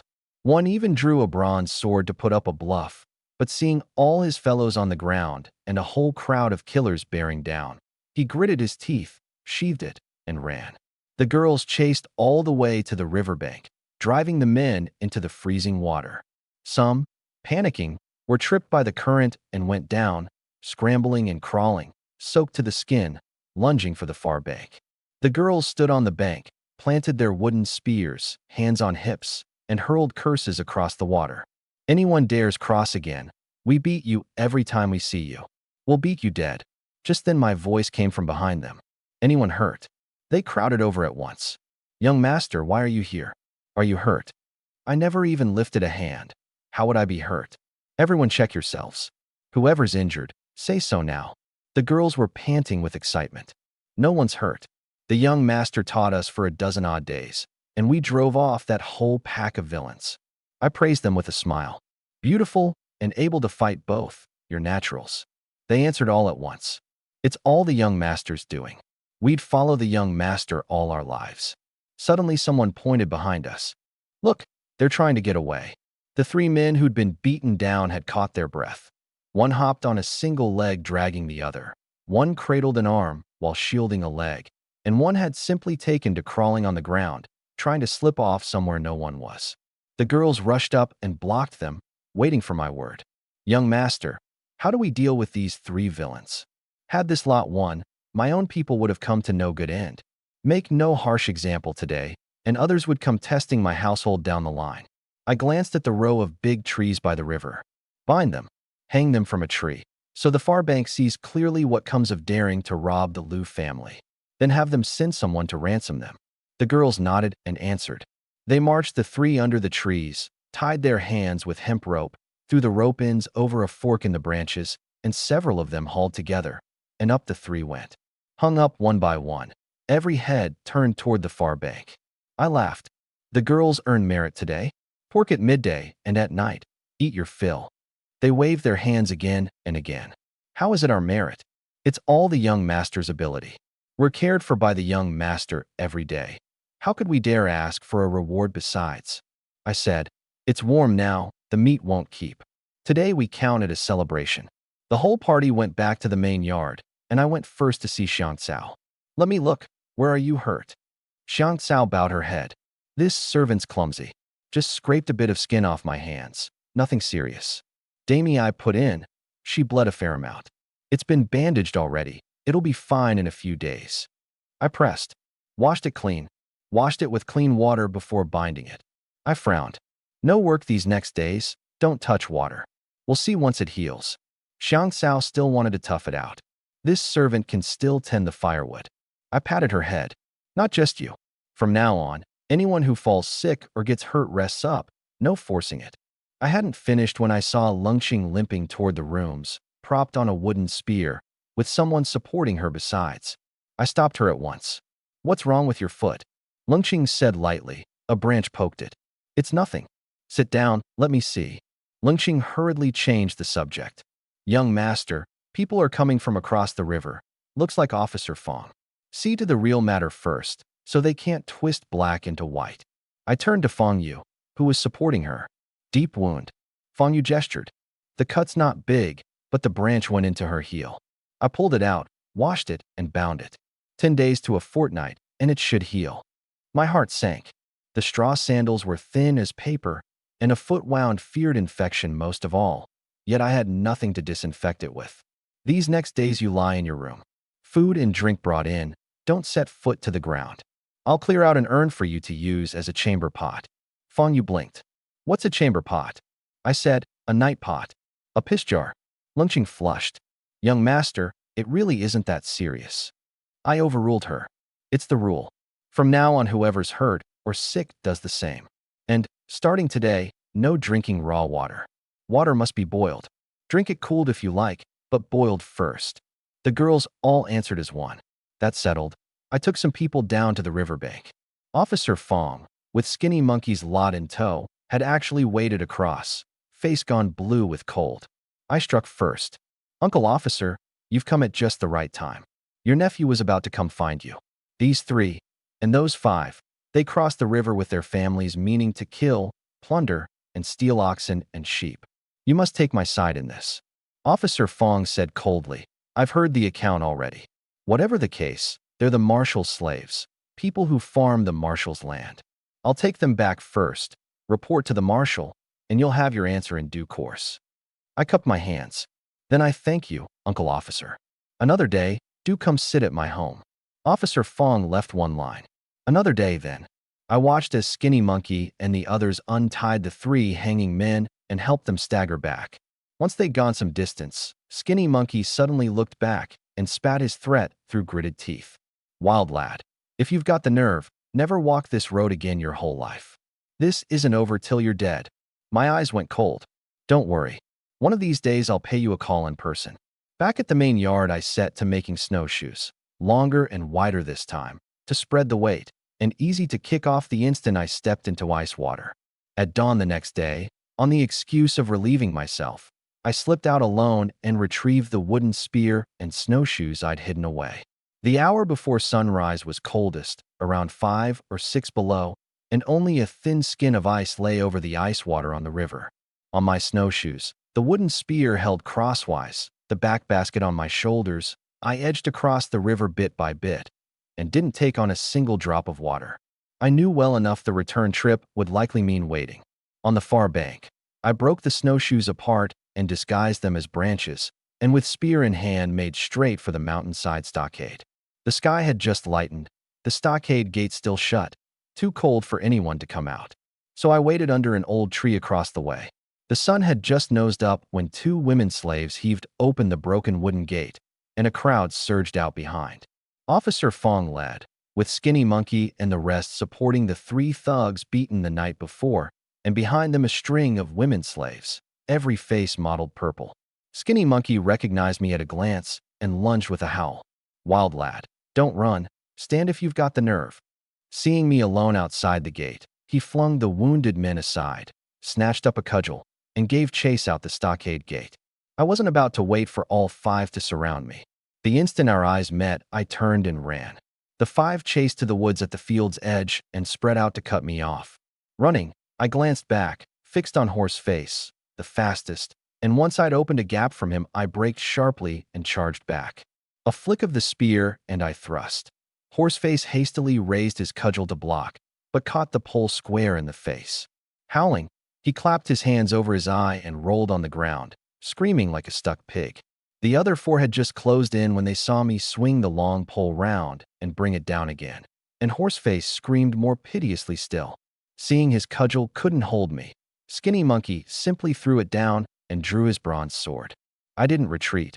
I advanced, a single bound bringing me in close, and a flick of the ash pole wrapped his sword hand at the wrist.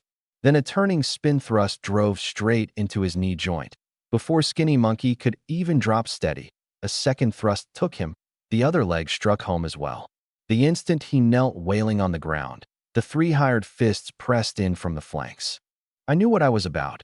Open a few paces, and the gang-up breaks into single combat. In a blink, all 5 thugs were down, rolling on the ground, their screams running together into one. Officer Fong and the crowd went white at the cries, the women slaves trembling, not daring to make a sound. The 3 thugs beaten the night before dropped straight to their knees begging for mercy. "Grandfather, spare us. It truly wasn't me who wanted to cross the river. Skinny Monkey forced us." A good many people had gathered at the stockade gate at some point, every one of them stunned and shaken. Officer Fong steeled himself and stepped out. "Lu Hao, what are you doing?" "Yesterday, Skinny Monkey said he'd kill me. Scared me so badly, I didn't sleep a wink. This morning I came to beg Uncle Officer to mediate, to let the matter pass. Who knew the moment they saw me they'd go for the kill? I panicked and only then fought back. I never imagined the 5 of them would be so useless. I downed them all one-handed." "What did you do to them?" "Uncle Officer, you must be fair. What could a mere child do? Most likely they fell on their own." Seeing I'd stopped, the women slaves rushed over to look, and at once a chorus of wailing rose at the gate. "Io, husband, what's become of your leg? Heavens, your eye, it's gone." The onlookers at the gate broke out in cold sweat, yet couldn't help cheering all the same. Someone asked under their breath whether the legs were broken. Someone clapped and said heaven had opened its eyes, that at last someone had dealt with this pack of louts. The big dark fellow worked up his nerve and went close for a look. Broken leg, blinded eye, true retribution. While the women weren't looking, he snuck in a kick of his own, venting an old grudge. Officer Fong made to step up for a look, and I cut in ahead of him. "Uncle Officer, leading so many people out of the settlement at this hour. You mean to go to the village office to cry their grievance and pin it on me while you're at it? As it happens, I'm headed to the village office too, to seek justice. We may as well go together." The 3 thugs still on their knees begging shook their heads at once. "Your lowly servant dares not. I'm going nowhere. I won't go to the village office." I fixed my eyes on them. "Uncle Officer invites you, and you dare refuse the honor?" Officer Fong's face darkened. "Wild lad, don't get arrogant. These are people who farm for the marshal. You've beaten the marshal's men to this state. Today, I must take you to the village office to settle it." I sneered. "Perfect. I'm going to settle accounts too. Together." Seeing I wouldn't dare lay hands on him, Officer Fong grew bolder inside. The men of 8 fields crippled. The marshal would surely punish him. He turned and bellowed at the stunned crowd. "What are you standing there for? Can't you see how many are hurt? Carry them back to the village, quick. If this turns into deaths, none of you will get away." Everyone groaned inwardly but didn't dare disobey, and shuffled over slowly, eyeing me the while. Only when they saw I made no move did they dare lift the wounded. Up close, you could see how hard I'd struck. Skinny Monkey's 2 knees were all but ruined. He'd likely never stand again. Horseface had broken one shin. That could mend, but his left eye was gone. The other 3 had hurt knee joints too, and would mostly walk with a limp from now on. Once the men were carried onto the road, cold sweat ran down Officer Fong's back. I really had beaten them into cripples. Yet inwardly he was secretly glad. The worse the injuries, the better to settle accounts before the marshal. The other 3, beaten yesterday, in truth had only flesh wounds, and seeing this sorry sight, the courage went clean out of them. "I'm not going to the village office. I'll just go nurse my wounds. My stomach hurts. I have to go relieve myself."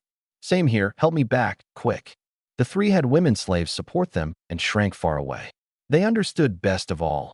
Officer Fong meant to lodge a complaint at the marshals, which was to make an enemy of me to the bitter end. However Officer Fong bawled at them, they wouldn't get involved again, dragging their hurt legs limping back to the settlement in a hurry to dodge the trouble. A crowd of onlookers jeered along and even thought to abandon the wounded.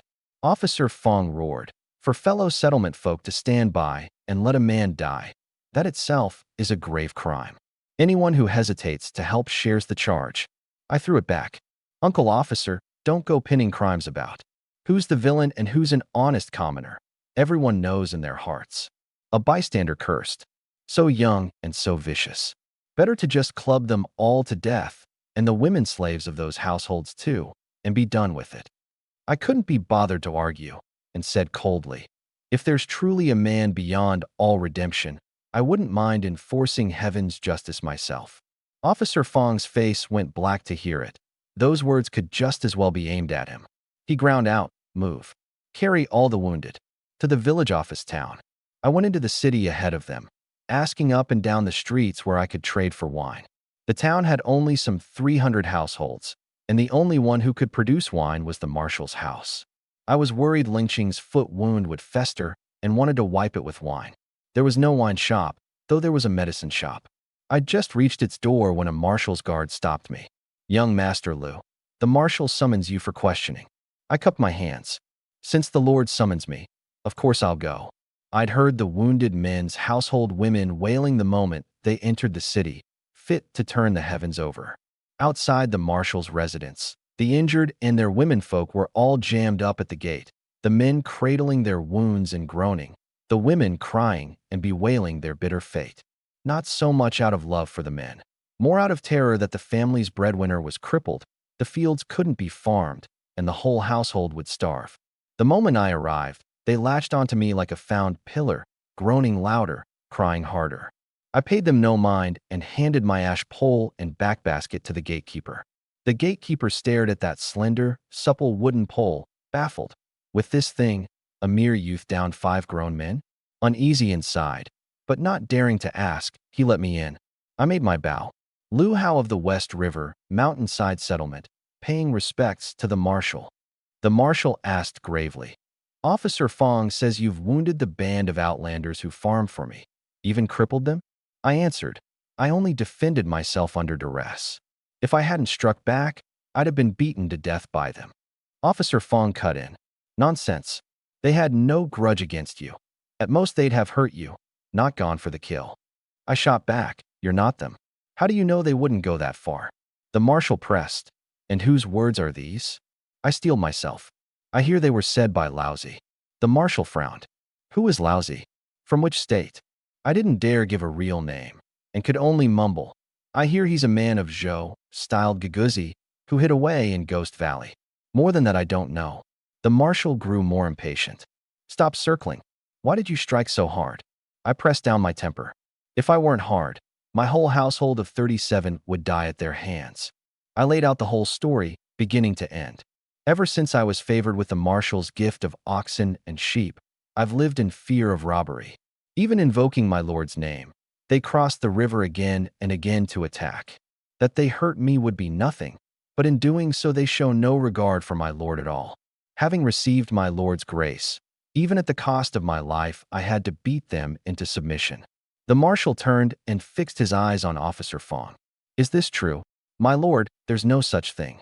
He's talking utter nonsense. He never once claimed any connection to you. The people outside all answered to me. What I said went, see how you wriggle out of it now. The marshal turned his gaze back to me. I sneered inwardly. These people were pitifully shallow. Reasoning with them was like playing the lute to an ox. Uncle Officer, those oxen and sheep across the river, you see them every day, don't you? Officer Fong dared not say he didn't. That would be admitting he'd failed at his post. Naturally, I see them every day. Since you see them, you'd surely be curious where they came from. So many oxen and sheep appearing all at once. Even without crossing the river, you'd have caught wind of it. And the whole village knows it was the marshal, in his kindness, who granted my household oxen and sheep to save our lives. You're the settlement officer of this village. Instead of serving your lord, you shield a pack who hold neither the marshal nor the law in any regard. And now you come crying their grievance. Who gave you this office of yours? You should ease your master's burdens, not stick your neck out for slaves. Can you not even tell master from servant? Officer Fong went white in an instant. The more he heard, the more it sounded like a hat of disloyalty being nailed onto him. He dropped to his knees on the spot. My lord, your servant has no second heart. It's only that he crippled 8 men, 8 who all farm for you. 8 fields with no one to plow them. 8 households, 72 mouths, all to starve. Your servant frets for the Lord's fields, frets for those 72 lives, frets too for the Lord's good name for benevolence.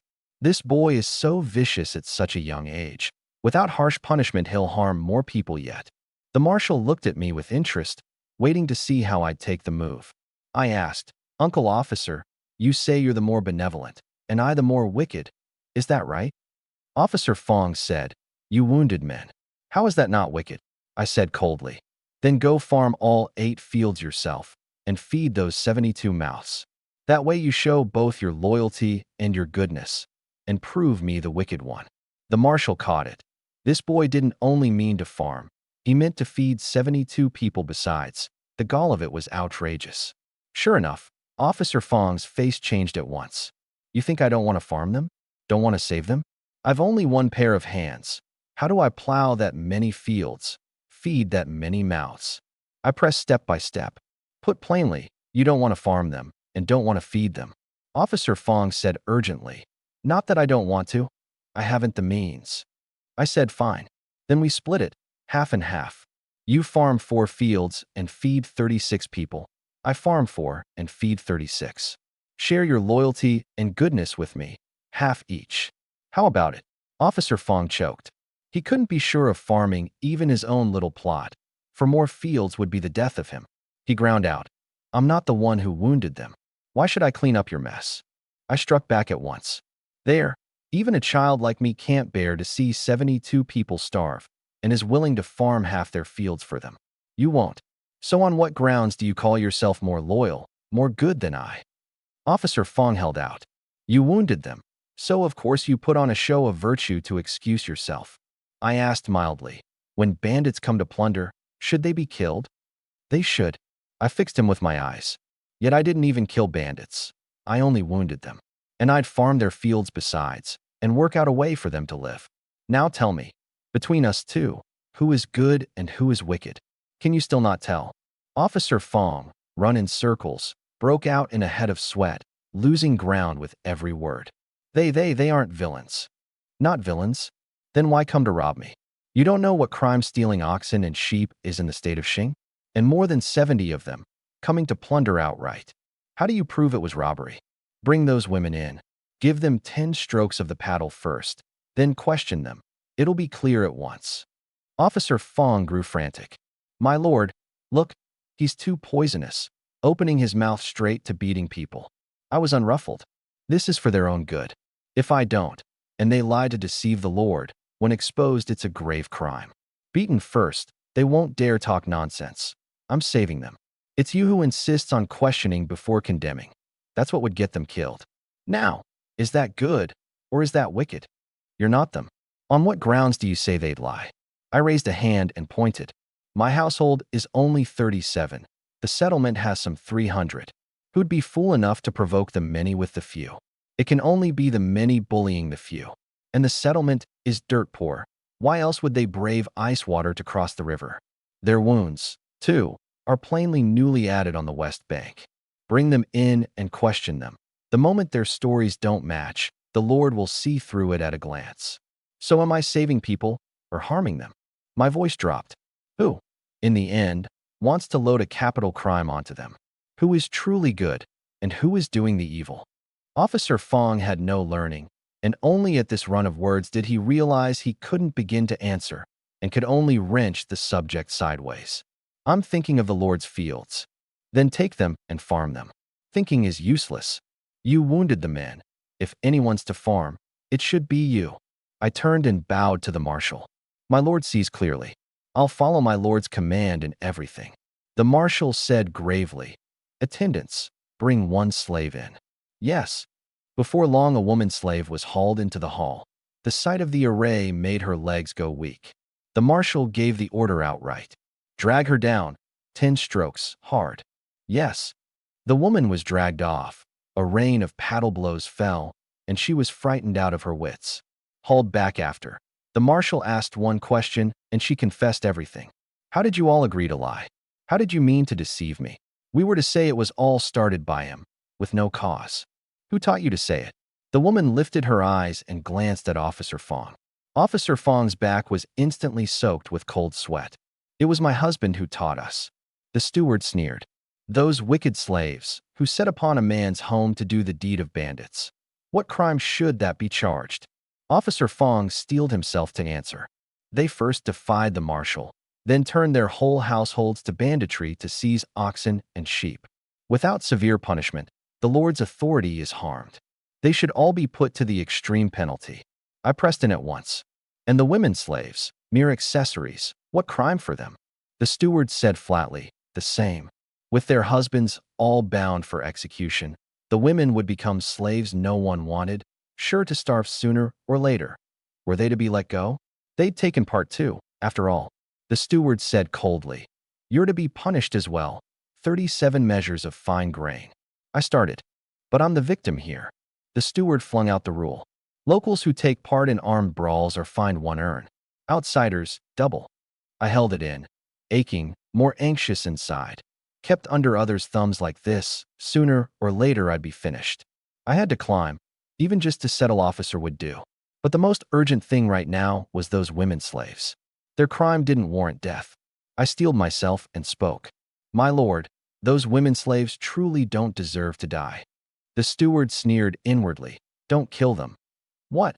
Will you feed them? They were married out. Under heaven there were more men short and women to spare, and even the unmarried went unwanted. Married women would survive even less. Let them go, and they'd die slowly all the same. Someone beside me cursed on the spot. You, an outlander, dare debate the marshal's house law? Given a little face a few times, and you've forgotten how high heaven is. I bore the cursing and pressed on. Rather than kill them, let them go into the fields. The Lord's 8 fields stand empty. Many fields, few hands, no one to plow. To kill them is too great a waste. The women slaves seized it like a lifeline, weeping and kowtowing. Lord, have mercy. We have strength. We'll work the fields till we die. We beg for our lives. They knocked their heads on the floor with thuds until the racket grated on the marshal, and he waved a hand to have them dragged out. The moment the door opened, the 30-some women slaves outside heard extreme penalty and broke into wailing as one, screaming for their lives through the door. The marshal's face darkened further. He shot me a look. You realize that with no men in a household, the fields go unplowed? I gritted my teeth. Those 8 men deserve to die, but these women shouldn't be buried alongside them. And it was I who dragged them into it. I hardened my heart. Then I'll farm those fields. At the least, I won't let them starve. The steward blew up on the spot. You go farm the marshal's fields. Then who farms mine? I have only 10 wells. You'll leave 3 of mine to rot. The marshal, on the contrary, grew intrigued. The boy could ox plow and dared to take on 8 fields. Most likely he knew his farming. He asked, then who farms Steward Fong's fields? I answered crisply, I'll farm those too. The steward sneered. A mere youth, farm a dozen odd wells. I threw it back. By the marshal's favor, I was granted 8 oxen. With oxen, even 11 wells I can shoulder. The marshal kept pressing. 8 wells on the east bank, 3 on the west. How do you cross the river? I said, with a boat, one can cross. The marshal's guard went up.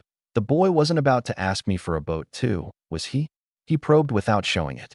You can build boats. I answered, a little. The marshal's eyes brightened. Tames oxen, farms land, and knows boat building too. Truly a fat piece of meat. He stared at me. You can truly guarantee a dozen odd wells won't lose their harvest? I said firmly. So long as this year is peaceful, there'll be no loss. The marshal waited inside. Should he promote me? But he feared sending me too far afield would invite trouble, and in the end he pressed the thought down. After all, I was his slave, and whatever good came of my striving had to pass through his hands.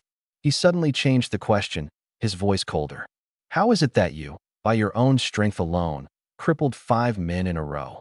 Mainly because they were too weak. Never mind me. Even my household slaves have beaten them twice over. It sounded absurd on its face. A pack of frail women, winning against the many with the few, beating 8 men in a row, and bringing back 64 women slaves besides. The more the marshal thought, the wronger it felt. There had to be something behind this. The boy was a noble's descendant, too. Likely he knew something of the art of war. The choice of settlement officer was not to be decided lightly. He nodded. As for the punishment for the brawl, Given it's your first offense, I won't pursue it. Thank you for your mercy, my lord. Withdraw. But I lingered, dawdling. Mm. What is it? Something more. Your humble servant wished to ask. Does the Lord's house have any more wine? At your age, what do you want wine for? My household slave was hurt in the fight yesterday. I fear the wound will fester. Your servant wishes to refine the wine further, to treat it. The marshal's eyes lit up. Wine can treat a wound sickness. Only after it's refined. Refined how? From 100 parts of wine, take one. The marshal snorted. From 100 parts, one? Over a mere little slave. Do you know what 100 parts of wine is worth? How many slaves it could buy? I was silent a moment, then let out only 6 words. A wife of chaff and husks is not to be cast aside. Officer Fong, already in a turmoil, felt the words like a slap. Then it struck him. Wasn't that a slap at the marshal too? The 8 men who'd stood up for him were now as good as driven to their deaths. If it came to apportioning guilt, he couldn't get clear of it either. Worse still, if the boy really could farm the marshal's 8 wells single-handed and feed those women slaves besides, his own post of settlement officer was sure to be lost. He might even be charged, his very life uncertain. He seized the chance at once and bellowed. You, an outlander, who gave you the gall to lecture the marshal on how to be a man? I took the opening and cupped my hands. The marshal is accomplished in both letters and arms. Naturally, he needs no instruction. Your servant only takes the Lord as a model, holding loyalty, filial piety, benevolence, righteousness, propriety, wisdom, and trust in his heart. Do not neglect a good deed because it is small. Do not commit an evil because it is small.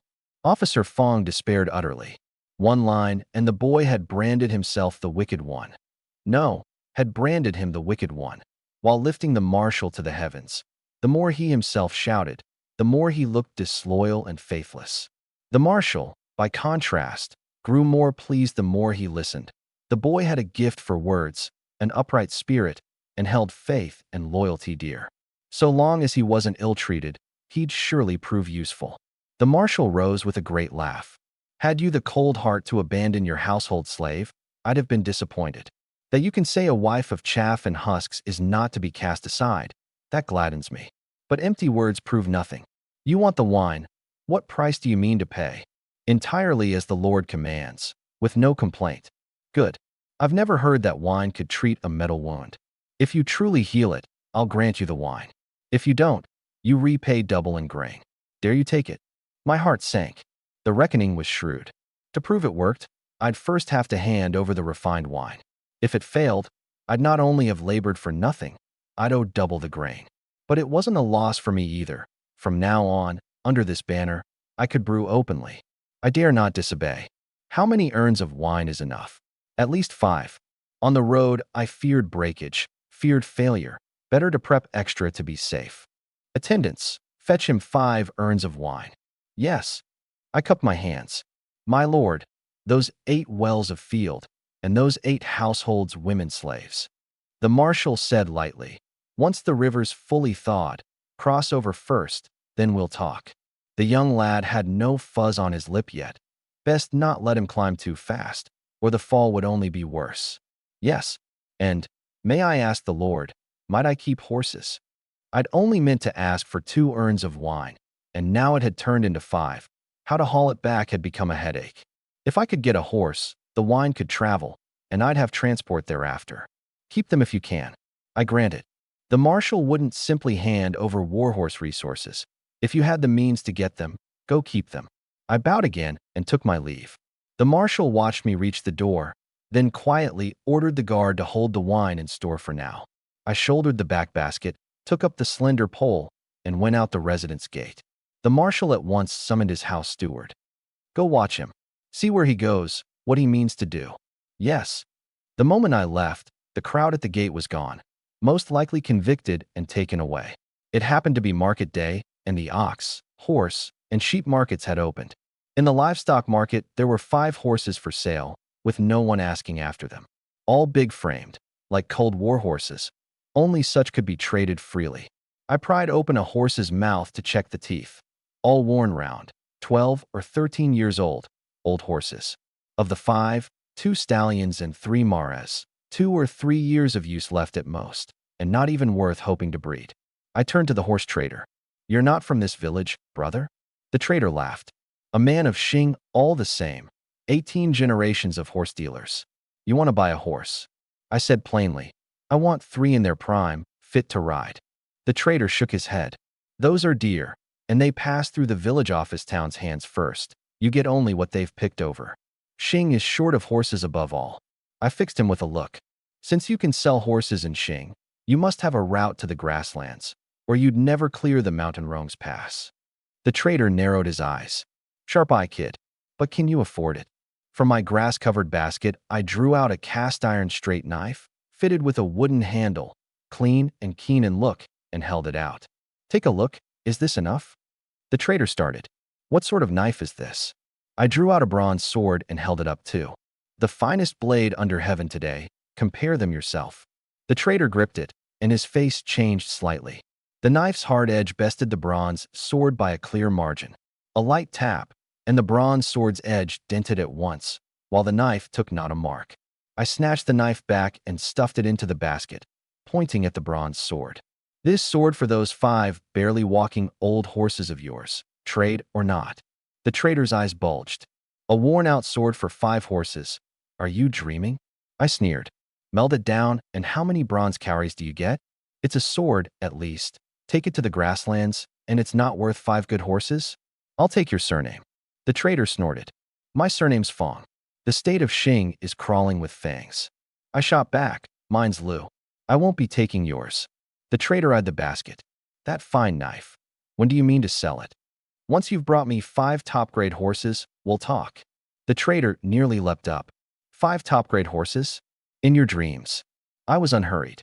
Go ask around, among the neighboring states, the Mountain Rome, the Guifeng, whether a second knife like this can be found. Find one, and I'll give it to you for nothing.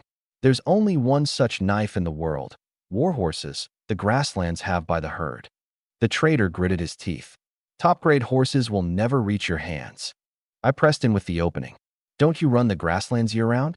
I live over by the Great Canyon of the Great Xing River at the mountainside settlement. Just bring the horses back and hand them to me. The trader reckoned a long while. 3 at the most. I shut it down flat. 5. 1 short, and there's no deal. You're running the grasslands anyway, and I'll add you a more lucrative line besides. The trader's interest pricked up. What business? I lowered my voice. Come spring, when the coats molt, I'll buy wool in bulk. However much there is, I'll take it all. The trader scoffed. You live at the mountainside settlement, an outlander, at best. What would you trade with? I fixed him. What do you want? The trader blurted. Tea. Have you got tea? I sank a moment. Tea's hard for me to come by.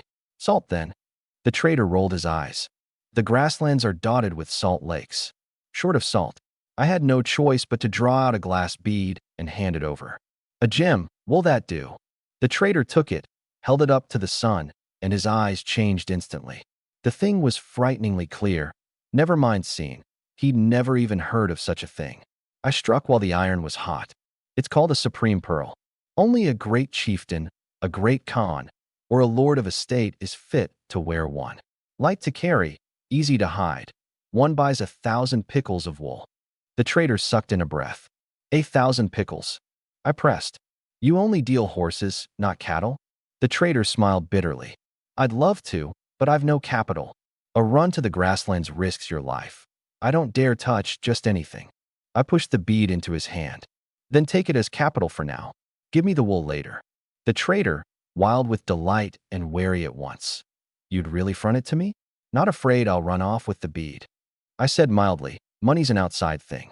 One more friend, one more road. From now on I'll buy not only your wool and horses, but cattle and sheep too. And I'll have things the grassland people want. A one-and-done deal, or a lasting business. You choose. The thought of that fine knife still in my hands brought the trader to heel at once. He clasped his fists. Worthy younger brother is a man of decision. Your elder brother is Feng Xiaoru.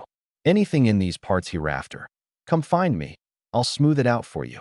Something stirred in me. Why does that name sound so familiar? I returned the salute with cupped hands. Then my thanks, brother Feng. Feng Xiaoru put the bronze sword away. The 5 horses are yours. Led them off. I dropped the courtesies. Someone at home is sick. I still have to hurry back and fetch medicine. I'll take my leave. I told him the location, and since he ran between the two regions year-round, he knew at once where I meant. I led the 5 old horses into the village office town. The moment Lu Hao entered the city, a city guard ran off to find Feng Xiaoru. What did he trade for the horses? Feng Xiaoru pulled out a bronze sword. Traded this sword for them. The guard's face fell. One worn-out bronze sword. And you gave him 5 horses? Feng Xiaoru was unhurried. He saw at a glance all 5 were old nags. Even a battered bronze sword is worth more than they are. If he hadn't wanted them, those old horses would have sat there with no buyer. The guard pressed. What else did you two discuss? Feng Xiaoru answered. He asked me to collect wool for him.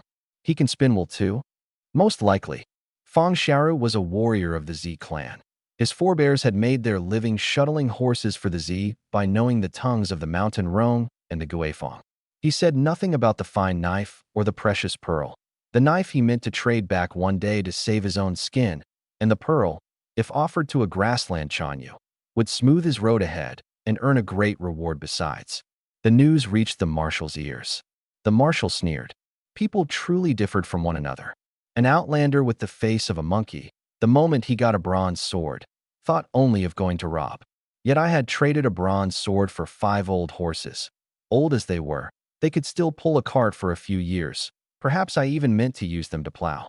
At the medicine shop, I tied up the horses and went in. Have you any wound powder? The shopkeeper had long had his eye on those few horses, taking them for war horses. There's top grade, middle grade, and low grade. Which do you want? How do they differ? Low grade is Sanshi, middle grade is Dragon Bone, top grade is Myrrh. I knew well enough. All 3 worked, and Myrrh was the rarest, harder still to come by in the north. What's the price? The shopkeeper jabbed a hand toward the door. Low grade, 1 mare. Middle grade, 2 mares. Top grade, 1 stallion and 2 mares, 3 horses. I could see this man set his dishes by the diner. Bring the medicine out, let me see. The clerk hauled out 3 jars of powder, each about a jean, fit to sprinkle straight onto a wound. I took the top grade, and while I was at it asked for a remedy for fever and headache too. After some haggling, 3 horses traded for 1 jar of top wound powder plus a dose of internal medicine. I shouldered the medicine basket. The clerk led off 3 horses. I led the remaining 2 straight to the marshal's residence. The men I'd crippled were already gone, leaving only a crowd of women slaves weeping, not out of love for those men, but out of fear, with no idea how they'd go on living. Officer Fong was there too, his face dark. The moment he saw me lead horses in, he was struck dumb, then sank further still. Are these the marshal's horses? No. Traded for. Traded? With what? A sword. Only then did Officer Fong remember Skinny Monkey's bronze sword was missing. 1 sword for 2 horses? You traded with his sword. I couldn't be bothered to spar. I've business. Make way. Officer Fong ground his teeth and glared, but still stepped aside. The woman slave who'd been dragged in earlier for the paddle recognized me and flung herself down to kneel. Your servant Shower kowtows to her benefactor. Thank you for saving our lives before the marshal. The other women slaves kowtowed after her. Officer Fong shut his eyes, chest tight, aching with hatred. Never had he imagined it would come to this. In the end, it was as if I had killed those 8 hangers-on with my own hand. In the eyes of these women slaves, I'd become the enemy who'd destroyed their families. And what I'd said in the hall, Shower had heard, plain as day, right there. That nailed it down all the more. I was a thorough villain. While that wild lad had turned into a great and good savior, who even spoke of working out a way for them to live. For all this, his post of settlement officer had been stripped on the spot. The one well of field that had been tax-exempt was exempt no longer. And he'd been saddled with the charge of dereliction and failing to tell good from evil, fined 10 urns of grain. I asked, how did the marshal deal with you all? A woman slave answered, he sent us home to keep widowhood for 3 years, then he'll decide. I asked again, and those fields? She said, he's told us to find our own way to farm them. I saw it at a glance. The marshal didn't want the fields registered under his own name, lest a poor harvest later bring trouble. For them it was good news, at least a plot of land to live on. But truly leaving these fields to a pack of women slaves to farm themselves, sooner or later they'd be ruined. More fields meant more stored grain. I'd surely lease them all over. I said, the marshal has given you the best settlement you could ask for. The women slaves nodded over and over. And thanks to our benefactor pleading for us. I waved a hand. The matter's settled. Why aren't you leaving yet? She said, we're still waiting on the other 3 households. Only once they're dealt with do we dare go. How those 3 thugs would be sentenced, best not to ask. I went into the residence and collected the 5 urns of wine, having the guards carry them out. 2 urns rode on each horse. The last I stuffed into the back basket, dry grass packed between the medicine jar, the wine urns, and the iron knife. I said my farewells to the guards and the girls and led the horses out the gate. By midday, the ice and snow were melting. The road was all ice water pits and mud puddles, a slide with every step. The 2 old horses had no saddles, and however good my riding, I didn't dare load wine and mount up. I could only slog back, 1 foot deep, 1 foot shallow, and within a few steps my straw sandals were soaked through. As I walked, a war chariot came up the road ahead. Dozens of leather-armored soldiers escorting Shigo, Gooden, Goshing, and the 20-some women slaves of their households, all strung together on a rope in one long line. The 3 go caught sight of me as if grabbing for their very lives, crying and begging for mercy. Grandfather, save me. I'll never dare again. I'll do whatever you say. I don't want to die. I happened to be short of grown men for the hard labor. If these 3 were gone, there'd be no one even to steady the plow. I hurried to stop the officer in charge. My lord, might I have a few words with them? He knew me and nodded. Be quick. I've still to return to the city and report. I walked up to the 3 go, and the 3 dropped to kowtow with a thud. I said coldly, don't thank me yet. Whether you live or die depends on whether you can talk. Shigo trembled. Teach me. I'll do as you say. I fixed my eyes on them. Don't shirk. Answer what you're asked. If they truly mean to set a death sentence, buy your lives with grain, agree to whatever sum, save your skins first, repay the grain slowly. The 3 answered over and over, swearing to repay the kindness if they came back alive. I stepped aside and bowed to the officer. He gave the order, and the party went on. I gave way to the roadside, and only once the convoy was well off did I lead the horses on. I hadn't gone far when a knot of girls came running toward me. Fong Yu, Sanni, and a dozen odd others. The moment they saw me, they rushed over. I frowned. Why are you here? Young master, why did you cross the river alone? We looked everywhere and couldn't find you, and figured you must have crossed. When we chased after, we ran into the soldiers making arrests, so we could only wait till they'd gone before daring to look for you. I could hardly say I'd slipped off without a word to settle accounts with Skinny Monkey. Qing'er and Xiangcao were hurt, weren't they? I went to trade for medicine. Lucky today, got the medicine, and brought back 2 horses besides. Are these the young master's horses? No, the households. Just a bit old, like a 50 or 60-year-old man. Good for another 2 or 3 years. An old horse is still a horse. The young master's amazing. Oxen, sheep, and now horses too. How are Qing'er and Xiangcao? Xiangcao's all right, just sore. Sister Qing'er seems to have caught a chill this morning. Her forehead's hot. My heart sank. A wound on top of a chill. Infection was the great danger, and a foot wound was worse, the poor having no proper shoes and so more filth about. I quickened the pace home with the girls. You actually dared make the trip. The roads all melted to this, and the river's open too, isn't it? It's nothing. The young master's not afraid. So how can we be? That's different. Women fear the cold more. As we spoke, we reached the mountainside settlement. There'd been too much going on there today, and with the thaw there was little work, so a crowd jammed the road junction, gossiping and waiting on the outcome, wanting to see, in the end, which had pinned which, the wild lad or Officer Fong, and which one would come back. Word was the first 5, for stealing oxen and sheep, had all been hanged by the riverside, and the ones the soldiers had just arrested were the ones who'd crossed to rob the day before. Just then the pack of slaves from the far bank, only just gone out, came back again, 2 horses in tow. Plainly the wild lad had returned. The big dark fellow hurried over with a simple grin. You're back. Back. Brother Shirtu worried over me. I felt bad about it. Once the river's fully open, I'll have you to my home to sit a while and eat well. The big dark fellow was called Shirtu, Stone, with no surname. Hearing me so courteous left him a bit dazed. The boy had crippled 5 thugs single-handed and could still treat him this kindly. Anyone else would long since have been ordering him about. Shirtu scratched his head. All right, but the river's all melted. How do we cross? I'd like to come eat with you too. Wait, I have a way across. When the time comes, how about you come work for me? Bring your whole family.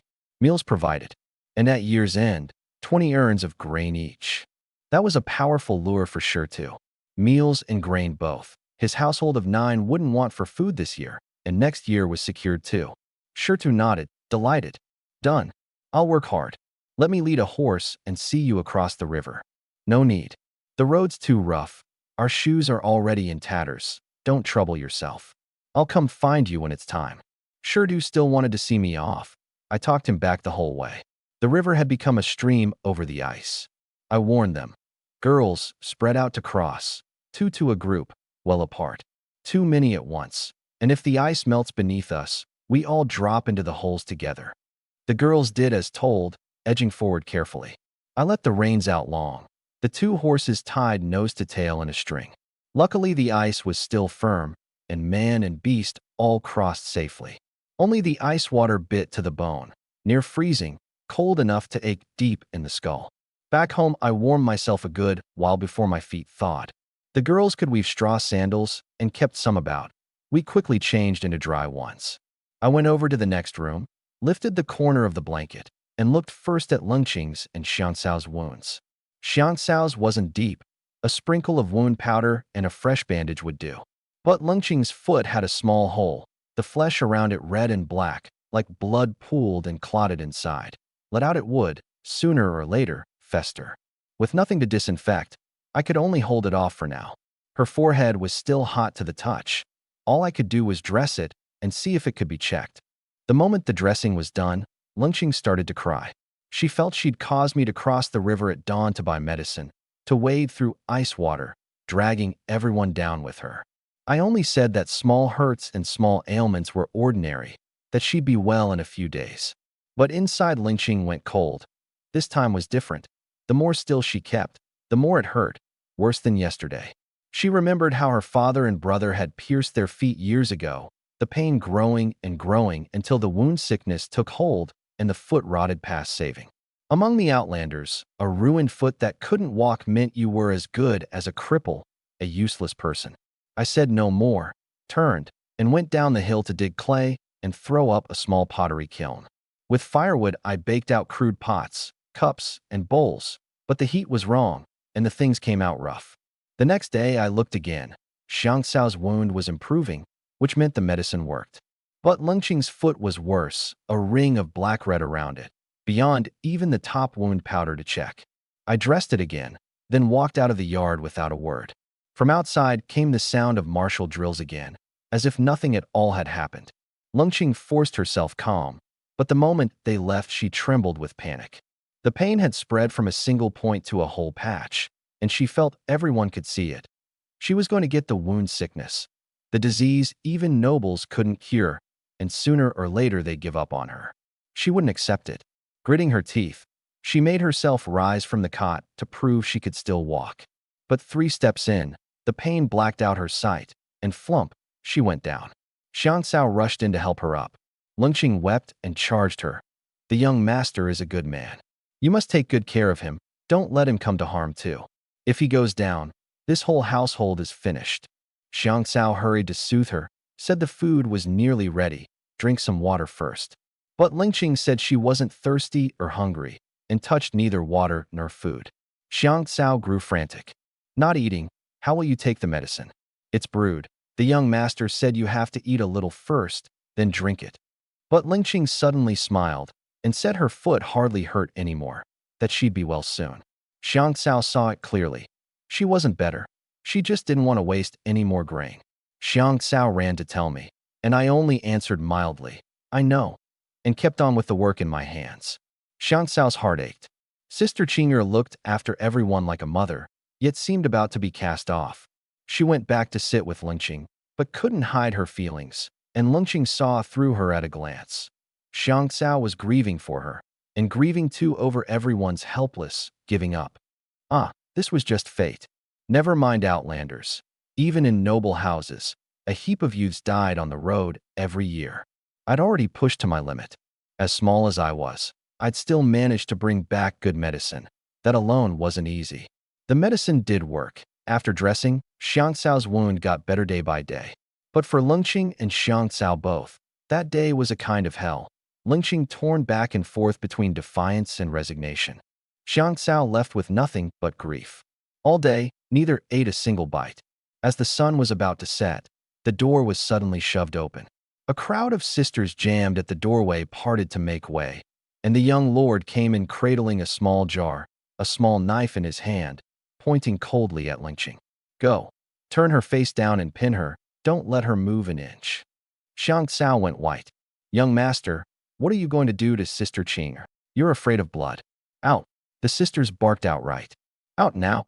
However loath, Xiang Cao didn't dare defy them, and was dragged out crying by Sini. The room dissolved into chaos in an instant. Several girls pounced on the cot, flipped the unresisting Lingqing over and pinned her flat, and stuffed a wooden stick into her mouth. Two pressed her arms, several bore down on her legs, and the next second Lingqing's scream burst out, heart-rending. Xiang Cao stood in a corner where she couldn't see, trembling with sobs, not even daring to turn her head. How long it lasted, no one knew, but at last the screaming stopped. Xiang Cao darted to the doorway to steal a look. Lingqing lay face down on the cot, motionless, and the clay basin beneath the cot was full of bloody water. Her heart went cold. She was about to rush in when Lingqing spoke up, weakly. Young master, what did you do to me? My voice was steady. Isn't it a good deal lighter now? Lingqing said through gritted teeth. It hurts, but it's not like before, not so deadly. My foot, can it still heal? I'd let out the pooled blood, scraped the festering rotted flesh clean, wiped it with alcohol to disinfect, then redressed and bound it. Rest easy.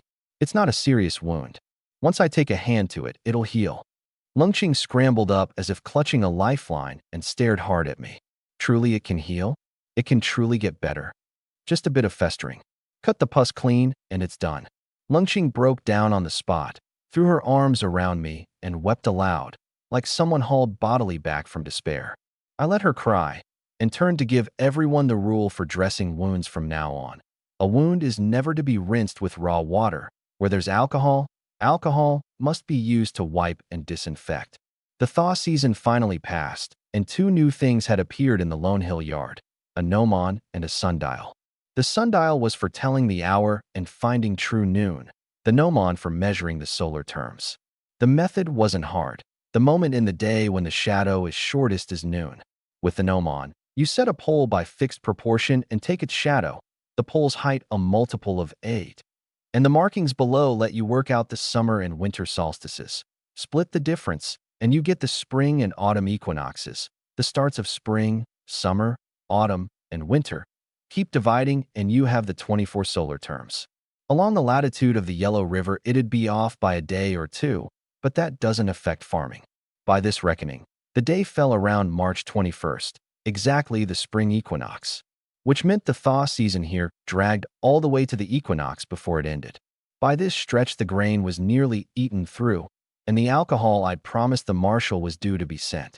Early the next day, after drills, I left the girls to guard the home, and, taking Lingqing and Fangyu, led the two horses down the hill. When we reached the river, a wooden boat, 7 meters long and 2 wide, was already moored there. The boat wasn't hard to make. With a saw you could cut cedar and spruce into planks and join them. The saw came from the small blast furnace by the stream. The sealing glue was rendered from boiling boar hide. To ferry oxen and horses, I deliberately made it a size larger. The 2 old horses were led aboard first, 2 girls plied the paddles, and I worked a sculling or at the stern to hold our course. The current was swift. One must never try to row up to the village office town, or the return trip, dragging a big boat against the current, would be murder.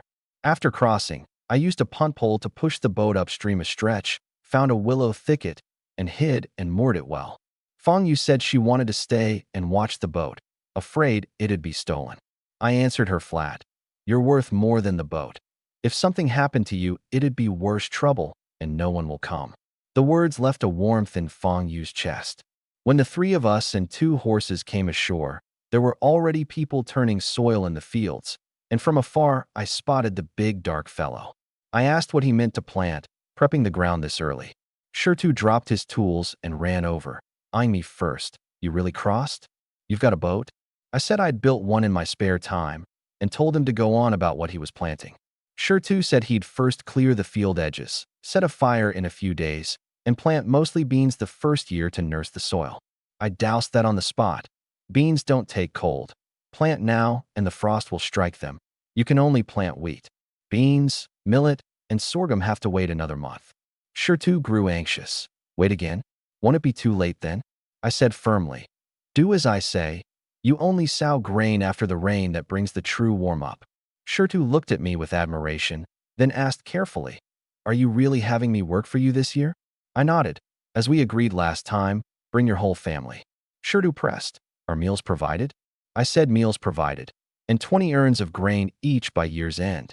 Shirtu grinned ear to ear and said his family was nearly out of grain, which was why he was in such a hurry to ready the field and not hold up his employer. I told him not to fret over his own field yet. I still had to get the marshals assigned households fields well planted, and asked where Skinny Monkey's house was. Shirtu led the way at once, and even offered to send 2 slaves to mind the boat, in case of trouble. I didn't refuse, and walked the horses shoulder to shoulder with him, the 2 girls dismounting to follow into the settlement. I asked who the settlement officer was now. Shirtu said that after Fong Ping's trouble he'd been demoted, and the new officer hadn't arrived yet. As we spoke, someone nearby suddenly hollered, Big Brother's here. Quick, go fetch Goshing and Gooden. Big Brother's crossed the river. Shigo dropped to his knees with a thud, kowtowing again and again. Thank you, Big Brother, for saving our lives, or all 3 of us brothers would have handed our lives over to that dog Fong Ping. I hurried to raise him up, saying there was no need for such a great show. Soon the other 2 go came running, dragging a whole crowd of family to give thanks. The widows of Skinny Monkey and the others heard and came too, and a ring of people stood about exchanging courtesies for a long while, the scene growing bigger and bigger. I quelled the clamor and at last steered the talk back to business. Looking at the 3, I opened. You 3, how much were you fined? Don't even speak of it. 100 urns of fine grain every year, not 1 urn short, 5 years running before it's done. A woman wiped her tears as she spoke. We couldn't fill our bellies as it was, and now there's the land tax and the fine on top. How are we to live from here on? 100 urns of fine grain, traded for coarse grain, made 200 urns, a full 4,000 jin, enough to feed a household for a year. Yields were low to begin with. In everyone's eyes, this was meant to drive their 3 households to their deaths. I laid the accounts out plainly. 1 well of field, apart from the common plot, is over 200 mu. At 200 jin a mu, that's 40,000 jin, about 2,000 urns. Take off the land tax, the head tax, and expenses, and you'd still clear 1,000 urns, and you can do 3 crops in 2 years. I put the offer straight out. Give me all 3 of your household's fields. I'll cover the common fields and the taxes entirely. Each year, I'll give you 100 urns of fine grain, enough to repay your fine, and you come work for me. Meals provided, and at year's end, 18 urns more per head. They looked at one another, hardly able to believe it. Shigo said urgently, I'll come too.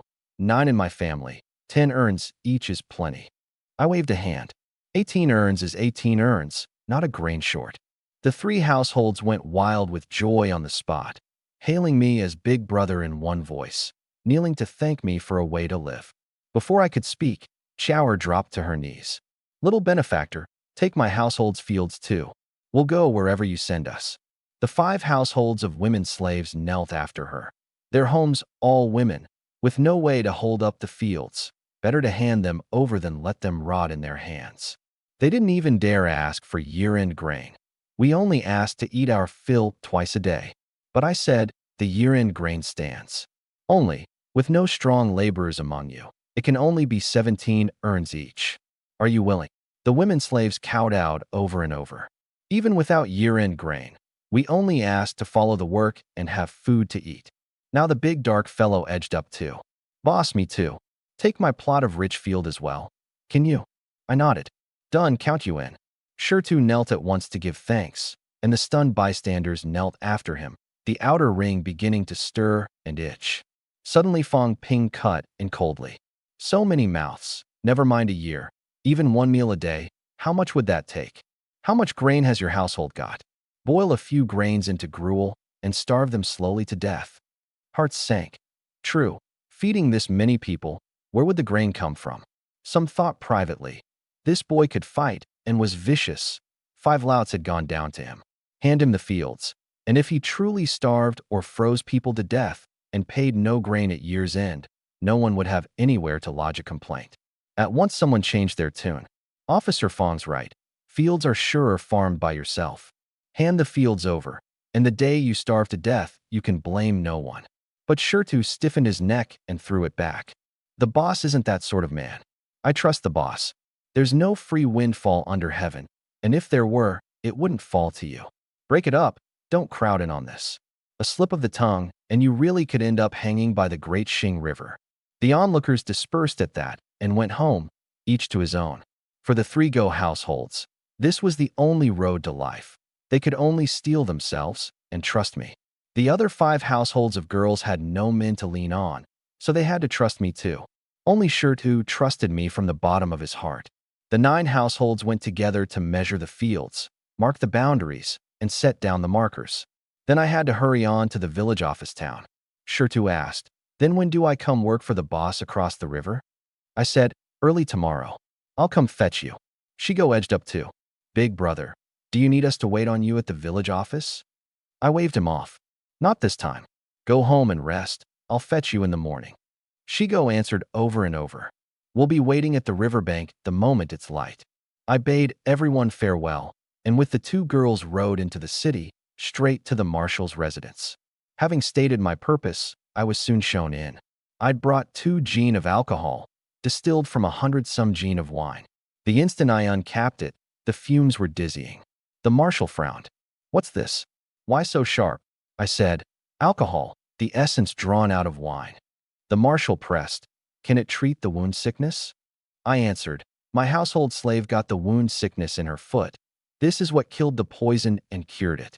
Not only that, blend in half a measure of base wine, then steep ginseng, deer antler velvet, and the like, and it becomes a medicinal wine. Whatever herb you steep, that's the effect you get." The marshal didn't believe it, and at once sent for the village's only physician to verify. While we waited, I blended the residence's low-proof wine into a flask of strong spirit and poured the marshal a cup. "It's fierce, my lord," sipped slowly. The marshal kept his guard up and waited, refusing to touch it until the physician arrived. The physician took 3 light sips, savored it, and said, "A pungent, hot substance. It dispels cold and moves the qi, quickens the blood and frees the channels. A small drink benefits, excess harms the body." What the marshal cared about most was battlefield wounds. "Can it treat the wound sickness?" The physician answered, "Only trial will tell. But it aids the potency of medicines. That alone makes it valuable. If it can be had readily, more should be made. I'd like to take some back to the shop to study closely." Hearing the word benefits, the marshal first took a sip himself, so fierce it made him hiss. Yet he found it only fragrant and sweet with a bite. Where was the bitterness? Something stirred in him. Such fine wine, why make medicine of it? Sell it to the nobles, and you couldn't help but get rich. This was a living treasure. It had to be gripped tight. Never let others snatch it away. He packed 2 liang of alcohol for the physician, sealed it, and sent him off to try treating with it. After the physician left, the marshal fixed me with a look. "You can draw alcohol out of wine. So can you brew wine?" I answered, "I know a little." The marshal's heart jolted. In all of Xing no one could brew wine. It was all imported from Chang in the south. Pressing down his excitement, he asked, "What's needed to brew it?" I said, "Sorghum wheat." The marshal was more astonished. "Coarse grain can brew it too." I asked back, "How much wine per measure of grain?" I pointed at a small wine jar that held 2 jin, 1 urn of grain, about half such a jar. Hearing that, the marshal shot to his feet. "Damn, that little grain, and it makes this much wine? Then I could grow rich just selling wine." This was a living treasure. It had to be held in hand and never let slip. Are you willing to brew wine for me?" Before I could answer, He pressed his voice low and raised the stakes. So long as you settle down and brew for me, I'll strike you from the slave rolls and make you a commoner. Rising to the gentry register down the line isn't out of reach either. I knew well. So long as the man still needed me, those 2,000 urns of grain from before were still within reach of getting back in full. But I understood better still. Once chained to a household register, it was just changing shells and going on being a slave at others' mercy. Without a flicker, I said, 1 urn of grain yields 1 shung of spirit. As much grain as you have, that much spirit. The marshal's eyes lit. You mean this new spirit, not the old wine? I shook my head. The new spirit's harder, 2 or 3 parts and 10 succeed. Brew in real bulk and the loss drops. But it still takes 2 urns of grain to make 1 shung. The marshal decided then and there. Good. Come to the village office and brew for me. I sneered inwardly. Go to the village office, and that's stepping into the cage. Once you've learned the craft, you turn around and kill the donkey. Once the grinding's done, I wouldn't even keep my life. But I couldn't refuse head on, so I circled. Does my lord want fine wine or poor? The finest wine under heaven, of course. I took the opening to raise the bar. Wine depends on water. The world's waters come in 3 grades. If my lord brews with low-grade water, only bitterness remains, no sweetness. Sooner or later, it's despised. The marshal frowned. How are the 3 grades told apart? Why is the riverside village low grade? I played it mysterious. Top grade is mountain spring, clear, cool, and sweet. Brew with it, and it's fine wine by nature. Middle grade is river water, surging 1,000 li, carrying dust and silt. The wine's flavor is naturally poorer. Low grade is well water, dank in the depths of the earth, steeped in rotting soil and dead air. The wine it makes harms the young energy, even shortens one's young lifespan. A chill ran up the marshal's back, and the more he thought, the more he believed it. Men and beasts, when they die, are buried in the earth. The energy sinks down. Wouldn't that become utmost Then where's the top-grade water? I steered him straight off. The West Mountain across from where I live has a spring, unfrozen all year, clear, cool, and sweet. Brew with it, and you're sure to get peerless wine. The marshal was moved. Then I too should haul that spring water back for cooking and brewing tea. I quickly pressed him back down. However good the water, kept too long it breeds worms.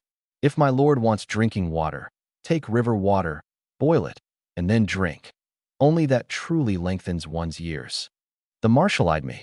So, to brew good wine, it can only be at the foot of the West Mountain? The foot of the West Mountain is best. The marshal fretted. If the mountain roan attack, wouldn't the foot of the West Mountain face them head-on? I made the words harder still.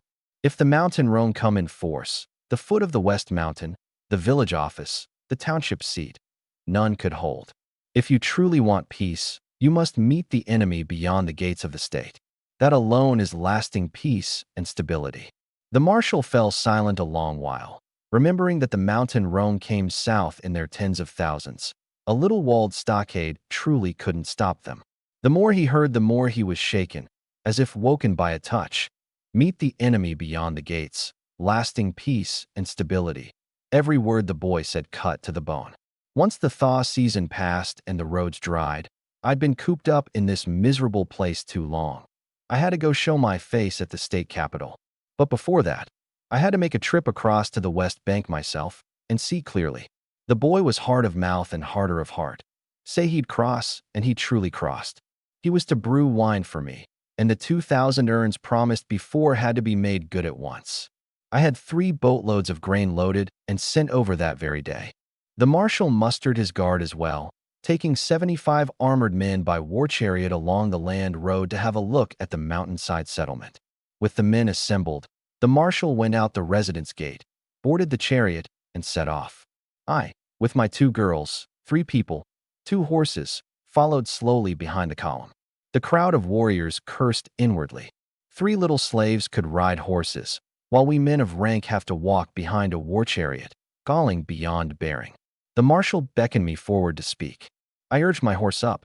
He stared at my old horse, slow of step, but biddable and easy to handle. He pointed at the horse's back. This pad of yours, why made like this? Like wood? I said, my lord, it's mountain hickory. A horse's spine digs into you. So I thought of the stone arch bridges I'd seen as a child and worked out a frame to cushion it. Fitted on, it really does ride much easier. The marshal was jolted. The boy could turn even riding a horse into some new contraption. The marshal asked again, if 300 to 500 mountain roan comes south this winter, what do you mean to do? I was unhurried. I've long had it worked out. So long as my lord levies no labor corvée at the mountainside settlement this summer, I'll hire more hands and wall the home around with several more lines of defense. The West Bank and the East Bank mountainside settlements support each other and can hold for a few days. So long as the enemy is pinned between the two places, we last until the marshal and the state's relief forces arrive. Once the relief comes, the enemy's momentum scatters. Then we look for a chance to strike, either wear them down or swallow them whole in one bite. The moment the words were out, the junior commander and the junior charioteer both turned to stare at me, eyes as if they'd seen a monster. So young, and out of his mouth came pinned down, wear down, morale, and talk of the two places forming a pincer's horns. Even the marshal was struck dumb. The marshal frowned and pressed. On your strength alone, plus your 36 slaves? A few dozen people think to hold off several hundred mountain roam. I answered, nothing in the world is truly hard, so long as someone sets their heart to it. The marshal wanted all the more to see the West Bank. On what, exactly, did I dare boast like this? The column soon reached the mountainside settlement and gave it a once-over. The women had all gone to gather firewood. The men, ahead of the spring plowing, had gone up the mountain to hunt. Only a few small women slaves were left minding the settlement. The settlement wall was no more than branches and timber thrown together any old way. The houses all straw shelters, ramshackle past looking at, though the marshal felt that was just as it should be. They gave it a glance and went straight to the riverbank. The two of the big dark fellows women slaves guarding the boat in the willow thicket, seeing so many people, shrank back in fright. They feared running into soldiers, before whom they had to kneel at the slightest thing, and might take a blade if they angered them. I took my two girls to pole the boat over. The marshal stood on his war chariot, looking down from on high. The boat was no small thing, its hull coated with glue, the hold clear to the bottom and not leaking a drop. The marshal asked, "Did you build this boat?" I answered, "Made with the household's girls, working together." He nodded, and boarded with the junior commander and 4 close guards. He pointed at the stern. "Why only one are set here?" I said I'd watched fish flick their tails to dart and turn fast, and copied it by adding in or at the stern. Once the boat left the bank, a single stroke at the stern both drove it and steered it. The crowd saw it plain. On the far bank a crowd suddenly poured out. The girls recognized that the young master had come back with company, and seeing the escort were great personages, they rushed at once to the riverbank to meet us. As the boat touched shore, I led the marshal and the rest up. The girls knelt in 2 rows on either side, ignorant of etiquette and not daring to make a sound. I snapped, "Quick, pay respects to the marshal." Only then did they call out together, "We pay respects to the marshal." The marshal said, "Rise, all of you." But the girls dared not move, by the old rule. While a great personage hadn't left, slaves must keep kneeling. At a wave of my hand, they rose, trembling. The marshal swept his eyes over them, every one small, thin, and young, and sighed inwardly that this lot could hardly farm 3 wells of field, but he hadn't come for that. He opened, "I hear one of you once suffered the wound sickness. Which is it?" Behind me, Lynching answered, "My lord, it was this lowly slave." The marshal fixed her. Cured. How was it cured?" Lynching recounted the whole of it, plainly, how the wound powder had failed, and how alcohol had saved her in the end. The marshal's gaze went heavy. This thing could be sold for money, and could save lives besides. The junior commander, too, was stirred. This man could even cure the wound sickness. Battlefield wounds from now on would have to rely on him. I'd long expected the marshal would come, and the alcohol distilling gear still stood at the foot of the hill. Only the clay was crude, and snow and wind had ruined it. The marshal pointed at it. "What's this?" I said. "For drawing alcohol, thrown together for the winter. It can't be used now." Several drew close to look, but couldn't make sense of it. They lifted their eyes to the hill. 2 walls built up of tree crowns, dense and thick. The first wall was sealed dead, with a few girls standing inside. I called out, "Open the stockade gate. Come pay respects to the marshal." 5 girls hauled away a dozen-odd tree crowns together, ran out, and knelt in worship. The marshal nodded for them to rise, and was about to go up the hill when his eye was caught by a string of stones hanging under a tree, with a few straw men planted beside it. The marshal asked, "What's their use?" I said the stones trained the eye and the footwork, knocking aside a weapon, evading, and instantly thrusting back. The straw men trained the spear thrust to kill. I said mildly, "Drilling a bit of skill in idle hours, so that if the mountain roan truly come, we're not simply slaughtered." Only then did the marshal recall that I'd beaten 5 grown men flat. Drill it for me to see. I had no choice. I only had lynching hand me the ash pole. With a casual flick, I knocked 3 stones flying, then thrust 3 times in a row at the straw man. To military eyes, like a child at play. The junior commander said coldly, "Are the mountain roan straw men? Will they stand still and let you stab them?" I cupped my hands. Training beats not training. The boy drills blindly. Forgive the spectacle, my lord.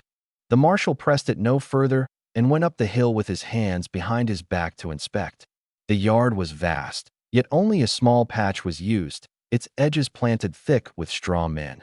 Plainly the women slaves' training ground. The boy's craft was indeed fine. The thatch huts he'd raised were more presentable than the mountainside settlements. 2 big iron pots and a heap of ironware lay covered in thatch and firewood, looking from afar like a woodpile. Apart from 3 straw rooms and 1 lean-to, there was a large grain store, with only a dozen-odd urns of grain left inside. He stood at the yard's edge and looked out. The 3 wells of field all lay fallow, grass nearly waist-high, oxen and sheep grazing in them. Just as he was about to ask when the plowing would start, his eye was nailed by 2 small devices. He went over for a look, characters carved on them, but characters he'd never seen. "What's this?" I answered, "A sundial. A gnomon." "For what?" "To read the heavens' seasons." The marshal's heart jolted. The skill of reading the heavens' seasons had always been best understood only by Luo, in the Central Plains. All the states had to follow their solar terms. If this were real, this one trip had landed him a merit beyond measure.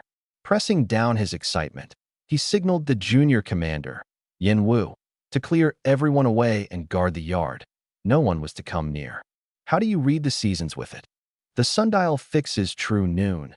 At noon, the gnomon reckons the spring planting." "When do you mean to ready the ground and plant?" 5, 6, 7 more days. Once everything's prepared, I'll sow." The marshal's brow twitched. By past years' experience, spring planting was at least a month off. The steward had just said frost still fell at night, and a turn of weather could even bring snow. Sprouts frozen meant a total loss. Did the boy know, or was he winging it? "You're certain you'll sow in a few days?" "Certain. Steward Fong says it's a month more off." "Is it you who's wrong or him?" "My lord, he's not wrong, and neither am I." "Why?" I was unhurried.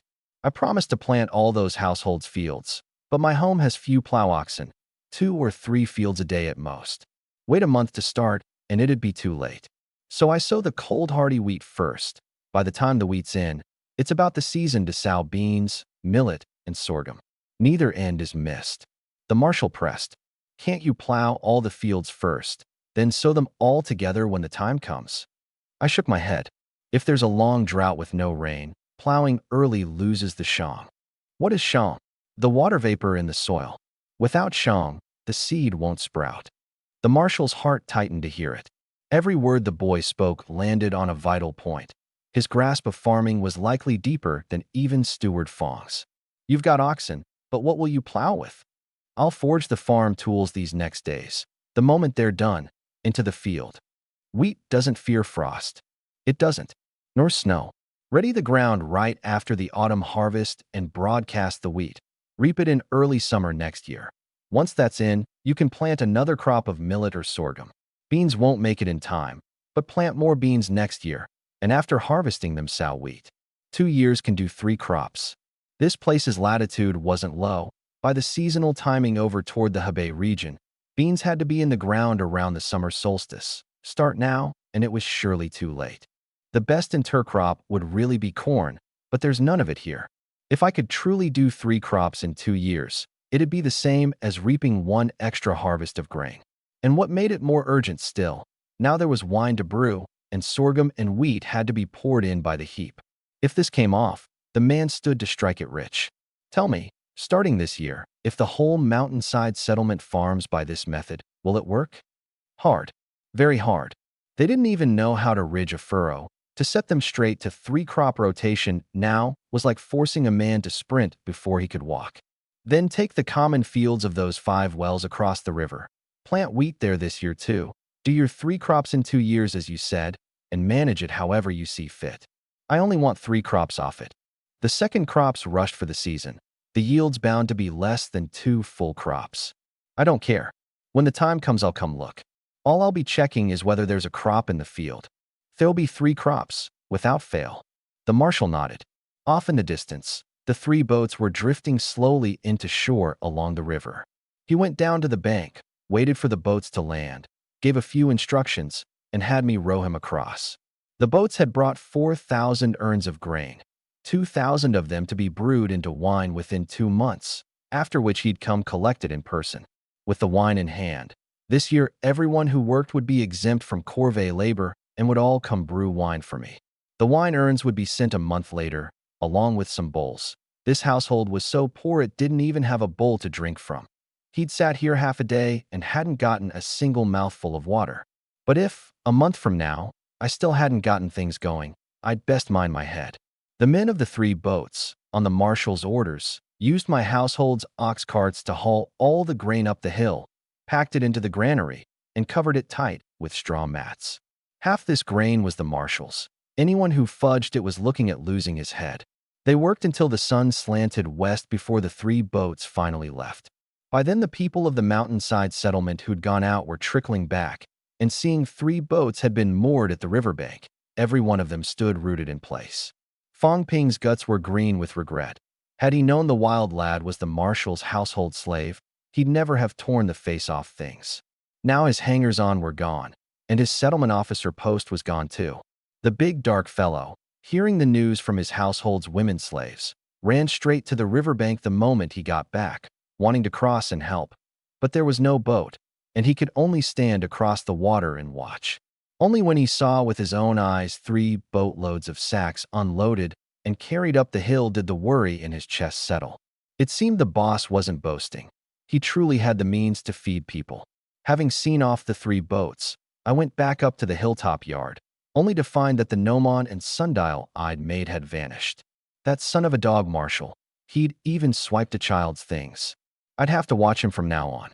The sky had just turned gray with dawn when 76 people from the 9 households on the east bank stood in a neat row at the riverbank, waiting for a boat to come fetch them. They waited in the cold wind for over an hour. Only as the sun was about to break the horizon did something finally stir. Lingqing and Fong Yu insisted on rowing with me. It took 3 trips to ferry everyone over. The big dark fellow thumped his chest. Boss, whatever you need us to do, just say it. I'll do it, no slacking. Shigo and the rest chimed in. I'll do it too, no slacking. I said, no rush to work. Eat first, then we'll talk. Goshing blinked. Big brother, what's there to eat this early? Can't we wait till midday? The others tried to dissuade me too. Right, we're not hungry, just up, and toughing it out saves grain. I laid it down flat. Trust me, I won't have you working on empty stomachs. From now on, anyone who works eats 3 meals. Full bellies make strong arms, and your bodies won't get worn hollow. 3 meals. The crowd erupted, eyes alight. Even working for a noble didn't come with this treatment. And here an outlander like me was willing to feed them 3 meals a day. That was treating them as people, not as livestock. The big dark fellow bellowed. For that one promise, anyone who slacks is making an enemy of us. Right, no slacking. We work hard all out. I said the house was poor, didn't even have enough bowls, and told everyone to first find something to use as a bowl. We'd eat right away. They scattered at once to hunt up gear. Before long, the stockade gate opened, and a crowd of girls in pairs came down the hill carrying big urns on wooden poles. We picked a dry, open patch at the foot of the hill, and apart from the few left to cook, even I ate together with everyone. Plenty of them had no bowl and could only make do with cracked basins and broken jars. Cradling their mismatched vessels, standing or sitting, they swallowed at the smell of food and didn't dare make a sound, all waiting on my word. I said the rule was simple. Eat your fill, no grabbing, line up to be served, come back if it's not enough. The words barely landed before the line formed into two columns. Even if breakfast was just a watery rice of a few grains, to be given a mouthful at all was something to thank heaven for. Two girls handled the serving, but when the big dark fellows and Shigo's bowls came out, ladle by ladle, every eye in the crowd reddened.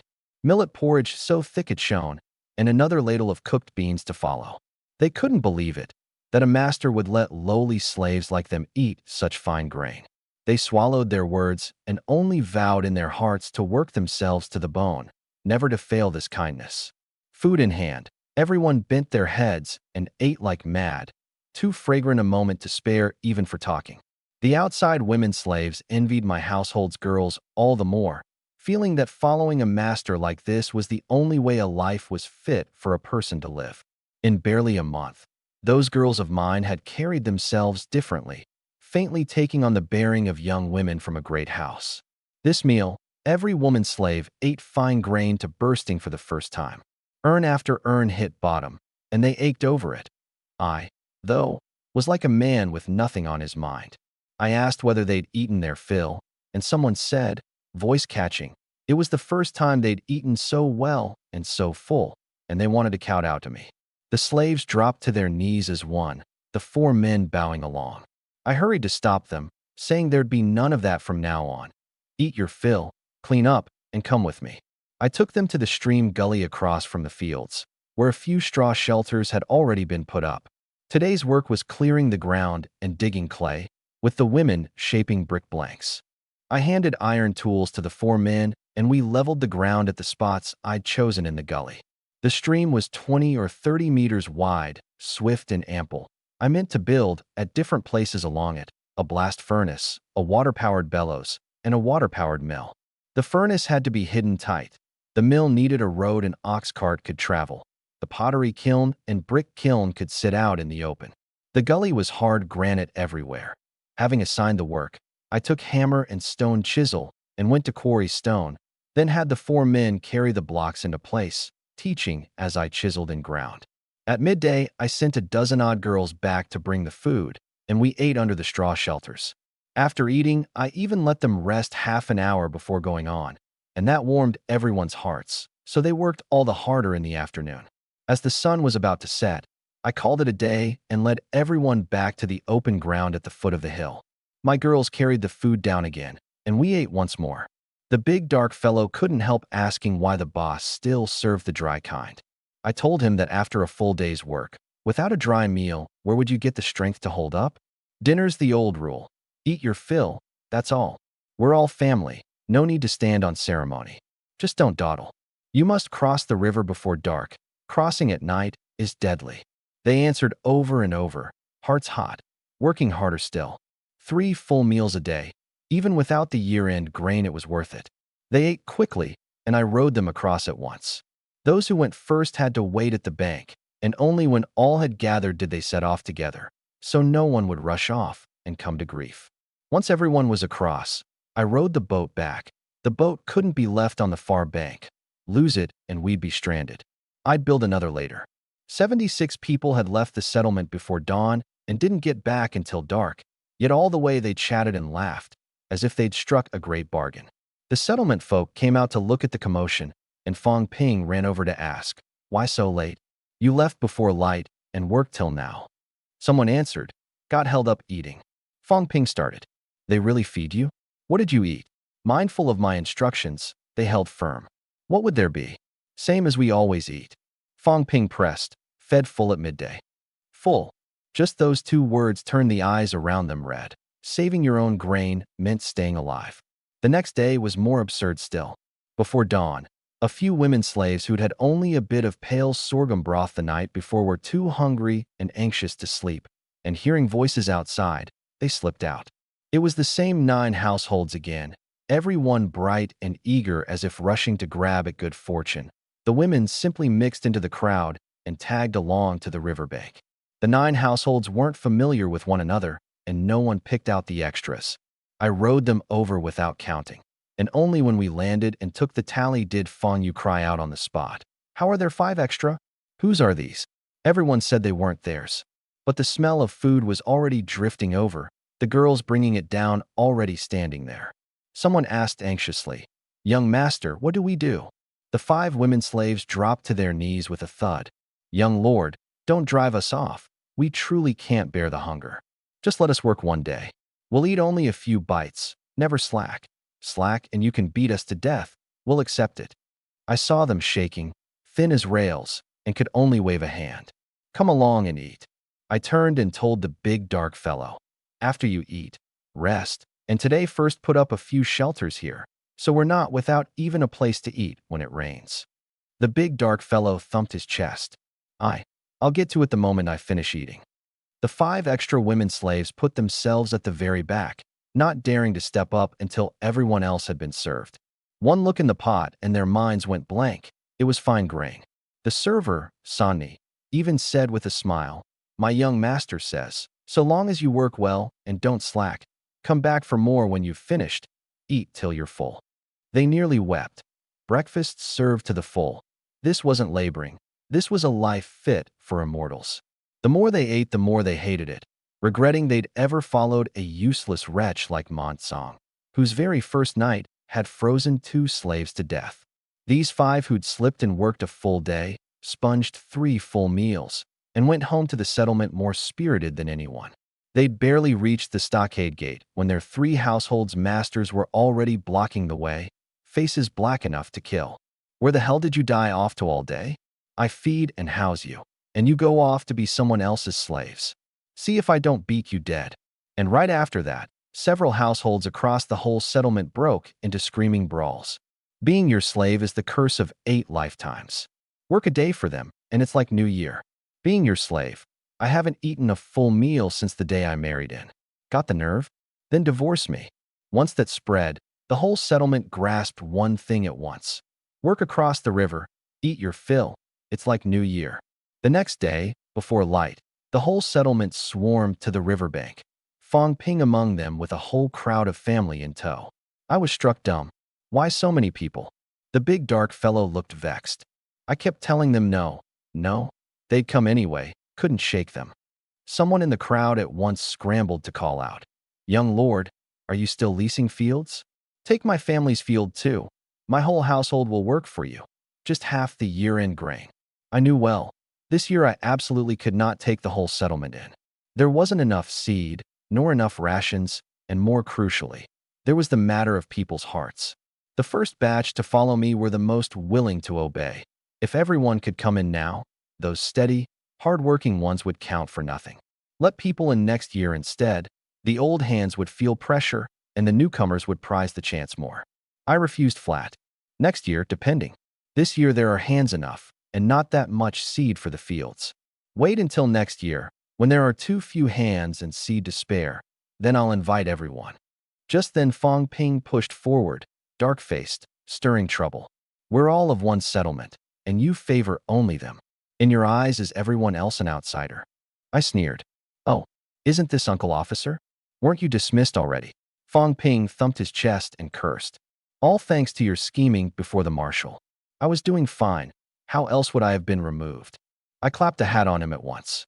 "So it's you stirring people up to make a row, deliberately obstructing the marshal's business?" The instant Fong Ping heard the word marshal, he wilted on the spot. "What stirring up? They wanted to cross and sponge a meal on their own. What's it to do with me?" I wasted no more words. "Since it's nothing to do with you, get out of the way. And the rest of you. This year we're full. Whoever wants to come eat. I take at most 5 a day. Meals only, no year-end grain. Anyone who slacks, anyone who spreads talk to stir up trouble, gets 20 strokes of the military cane at once, thrown back across the river, never used again." Hearing 5 a day, the crowd erupted.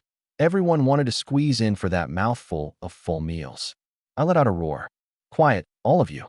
From now on you settle your own 5 each day in advance. Don't hold up the real work. Make a scrambling mess like today, and I'll have to be the bad one. No hands needed today. Go back and sort it out among yourselves. The rest of you on the boat." Fong Ping ground his teeth, till they creaked. The brat was too cunning. Only 5 slots a day, so everyone had to court him, dared not offend him. That was how he gripped their hearts dead tight. Worse still, the marshal himself sent grain and lent boats to back him. Fong Ping simply couldn't best him. He even began reckoning whether to seize a chance to beg the marshal to transfer him to another settlement. To feud with a man like this was, sooner or later, to court disaster.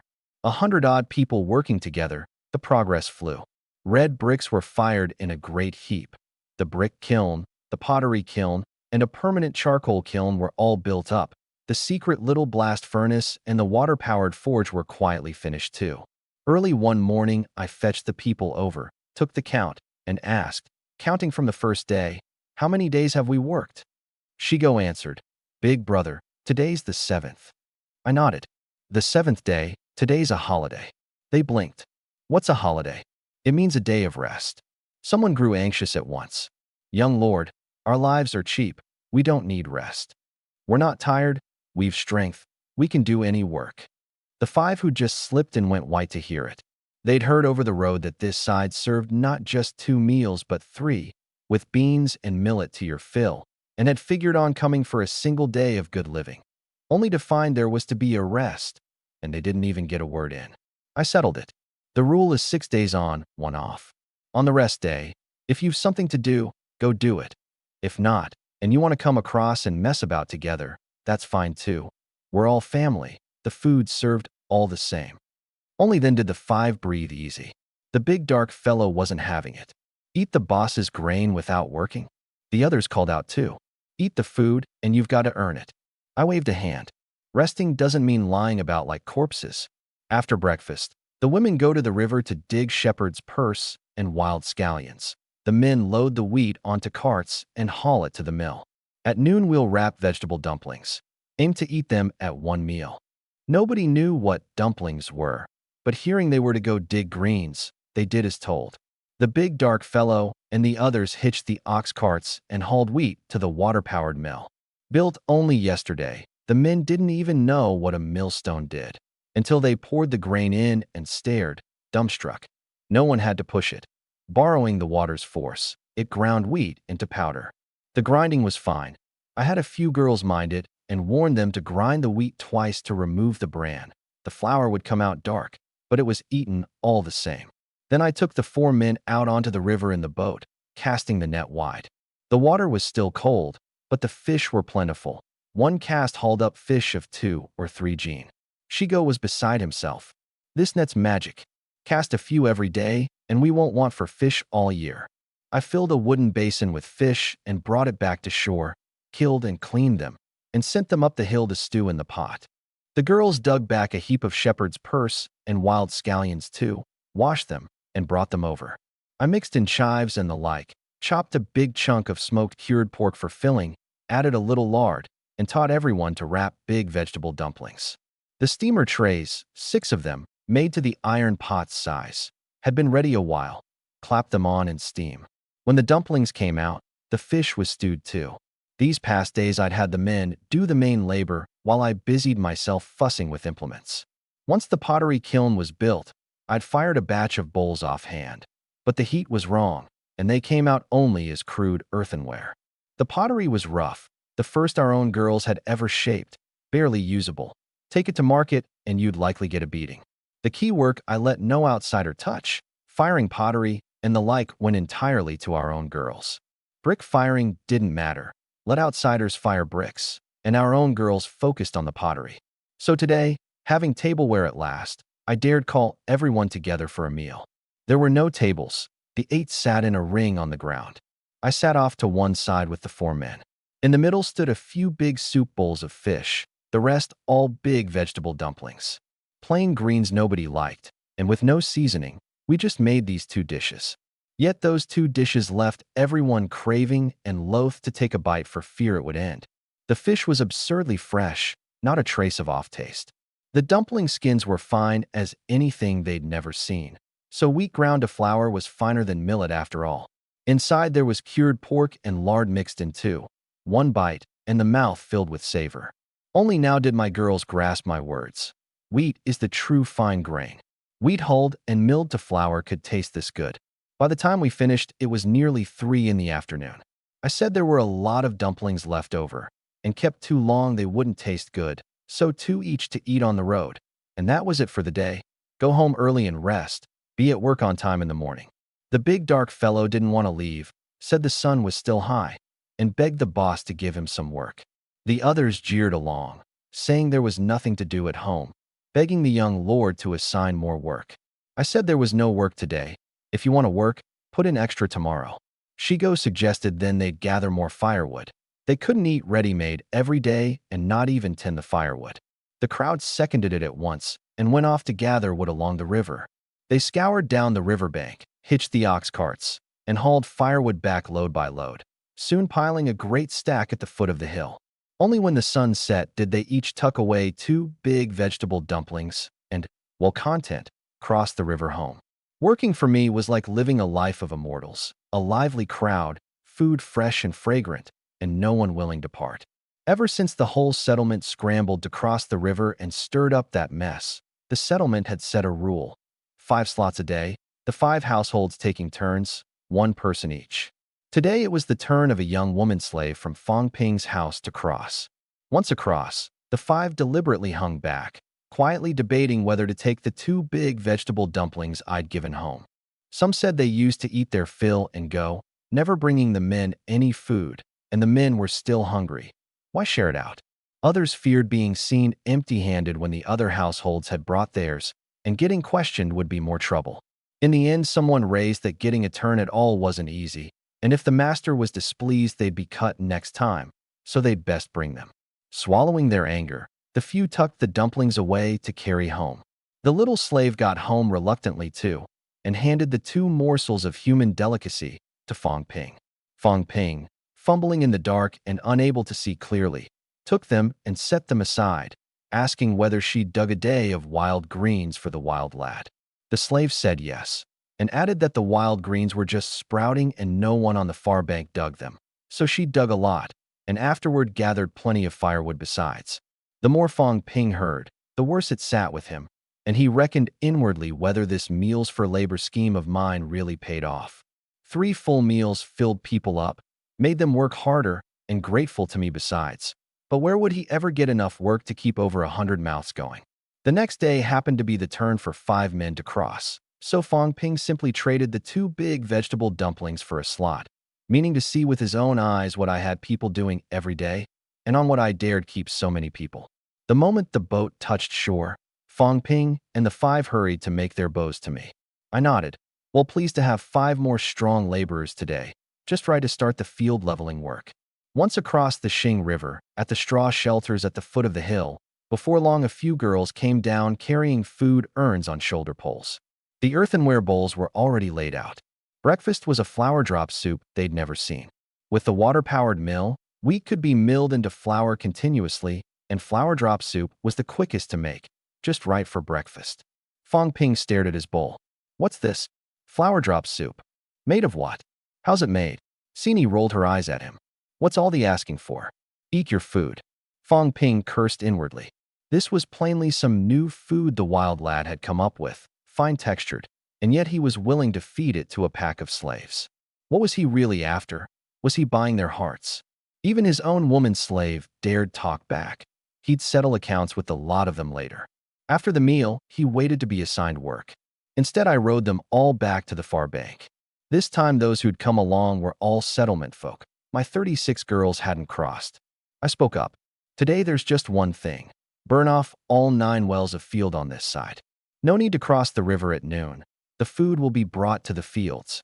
Uncle Officer, Fong Ping said coldly, I'm no longer the officer. I went on, still smiling. In my heart, you're still Uncle Officer. Take everyone and burn off all 9 wells in a day. Can it be done? Fong Ping frowned. Isn't it early to burn now? Not early. Burn it, and we plow and plant. Fine, leave it to me. Fong Ping turned and told the big dark fellow, Shigo, and the others. Watch the fire dead tight. Burn it thorough, and don't let it spread. Burning off fields was something everyone did year after year and had a feel for, and the wind wasn't strong. With many eyes on it, field by field, they burned 7 wells in a single morning. At noon, I had the girls carry the food to the fields. First, a bowl of millet gruel was served, watery, terribly so. Just as they were about to turn up their noses, the cloth was lifted, and in the back baskets were baked cakes they'd never seen. Fong Ping's eyes went rigid. This household ate too well. With what did he keep so many people, and every meal this fragrant? Unwatched, he took the chance amid the bustle to tuck one into his robe, and after eating two, palmed another to hide. In the afternoon, he steadily led everyone to burn off the last two wells, then gathered the stones in the fields, and by the time the fire was all out, it was just dinner. Again, it was my household's women slaves who brought the food. Still gruel with wild greens and salt, but the cakes were thicker and fluffier, leaven-baked cakes from risen dough. Fong Ping pocketed two more into his robe. On the way back at quitting time, I followed along to inspect the burn. It was up to standard. We could plow tomorrow. I asked, "Uncle Officer, can you come again tomorrow? Apart from the 5 slots, I'll take on 10 more male hands." Fong Ping shook his head. "Can't. Tomorrow I have to go back to the settlement to carry seed. Leave it too late, and the planting won't make it." The other 4 male hands said at once they'd come, and could bring more people besides. I nodded. After parting at the mountainside settlement, I crossed the river with the girls. "Damie," I said in a low voice. "Young master, Fong Ping's hands aren't clean. He stole 2 at noon, and 2 more at dinner." I said mildly, "I know. Let it end here. Don't spread it about." "Yes." Early the next morning, I used the boat to ferry the oxen and the newly forged plows to the far bank. 8 oxen, 2 horses, 10 sets of plows, all into the fields to turn the soil. Oxen and horses need feed, so the day before I'd started pressing soybean oil, keeping the bean meal to feed them. I gave the big dark fellow the feeding rule too. How often to feed? When an ox or horse stops dead in the field and won't move, it's most likely hungry. The oxen and horses were left to the 4 of them to feed, while 10 other men went down to work the plows. Freshly cleared ground has to be plowed at least twice, shallow first, then deep. If the ground was hard, 3 passes. The women followed behind the oxen, picking up the stones one by one and setting them on the field ridges. Once everyone was at it, I took my own girls back to busy myself with other things. To brew wine, I first had to make a wheat starter, then ferment, then distill at the end. The fermenting needed large vats, which I could only fire fresh at the pottery kiln. And I had to keep pressing soybean oil. For one thing, it was useful. For another, it served as feed for the oxen and horses. The pressing followed my new method. Roast the bean cake through, stuff it into a press mold channel, clamp it between 2 iron discs above and below, drill holes around the edges, and fix it with iron rods so it couldn't slip. Tools being poor for now, I had to rely on water power working a lever, pressing it dead hard bit by bit. I tied 3 thick ropes to the water wheel. As the wheel turned, the ropes drew tighter and tighter, and the lever bore down harder and harder. At the end, I even piled stones on the lever's tail for one more measure of force. The oil yield wasn't much, but the bean oil was usable, and the oxen and horses loved the bean dregs. Far better value than feeding them grain. Fong Ping had been watching me on the sly the whole time from the settlement. Seeing me cross the river with the girls, he shouldered a back basket and slipped out of the stockade alone. Everyone else's fields lay idle. Only the great spread I'd leased was roaring with activity. The oxen turned the soil back and forth. The women slaves lined up like a conveyor, passing the stones to the ridges. Only now did Fong Ping understand why I'd dared lease so many fields. It was the oxen and horses muscling it through. Worse still, I wasn't doing the slipshod thing of digging a hole and dropping seed. I was turning the soil thoroughly. Farm this finely. The harvest was bound to come out ahead of everyone else's. Fong Ping's heart tightened. He wanted to copy it, but then he balked. He'd hired so many people, feeding them 3 meals of fine grain a day. Once the plowing was done, with what would he keep that many people, and what work would he have for them? Scratching his head as he hurried along, he passed through the village office town and made straight for the more distant township seat town. The township seat was 18 li from here. A fast walker could reach it in under 2 hours. It happened to be a big market day, the crowds churning like a boiling pot. The township seat was strictly governed. Outlanders couldn't simply enter the city. The market outside lay between the city wall and the Xing River, and with so many nobles arriving by water, the stalls were livelier still, and the goods more varied. This was also the road one had to pass to reach the county seat town and the state capital, so passing nobles were common. Fong Ping picked the road junction, set down his back basket, and bawled at the top of his voice. Fragrant cakes for sale. The finest fragrant cakes under heaven. 1 urn of grain a cake. Fragrant cakes. The market-goers cursed to hear it. What kind of cake dared be so dear? A whole urn of grain for one. Someone, indignant, went off to report him to the market warden. My lord, there's a swindler over there saying his cakes are the finest under heaven, conning people out of grain. The market warden sneered, had someone lead the way, and went over. The moment the armored men arrived, the crowd parted to make a path. Seeing the lay of things, Fong Ping hurried over with an ingratiating smile. Might the noble lord be here to buy cakes? The warden eyed him. You say these cakes of yours are the finest fragrant cakes under heaven. Fong Ping didn't push back. He simply drew the freshly cloth-wrapped thing from his basket, unwrapping it carefully. On top was a leaven-baked cake, thick and soft. Please, my lord, taste it. The warden took it, looked, then sniffed. He'd never seen such a cake, absurdly soft, its aroma boring straight into the nose. What grain is it made of? Fong Ping bowed his head. Your humble servant doesn't know. The warden's face fell. You don't even know what grain it is, and you dare sell it. Fong Ping hurried to explain. This cake your servant got by a full day's labor yesterday. It isn't of my making. The warden grew more impatient. Not your making, and you dare cry finest under heaven. Fong Ping held fast. Even my lord can't tell what grain it's made of. Surely a thing so rare in the world is why one dares call it the finest. The warden didn't dare taste it first and handed the cake to an attendant. The attendant pinched off a small piece, chewed, and his eyes lit. Fragrant, truly fragrant. The more you chew the better, and easy on the teeth besides. A fine cake. The warden couldn't resist and took a bite himself. It lived up to its name. The finest fragrant cake under heaven, fragrant and soft. In all his years he'd never eaten so good a cake. Where are you from? Fong Ping handed up his wood token, secretly pleased. Report this new food to the township marshal, and it might count as a small merit. Come with me.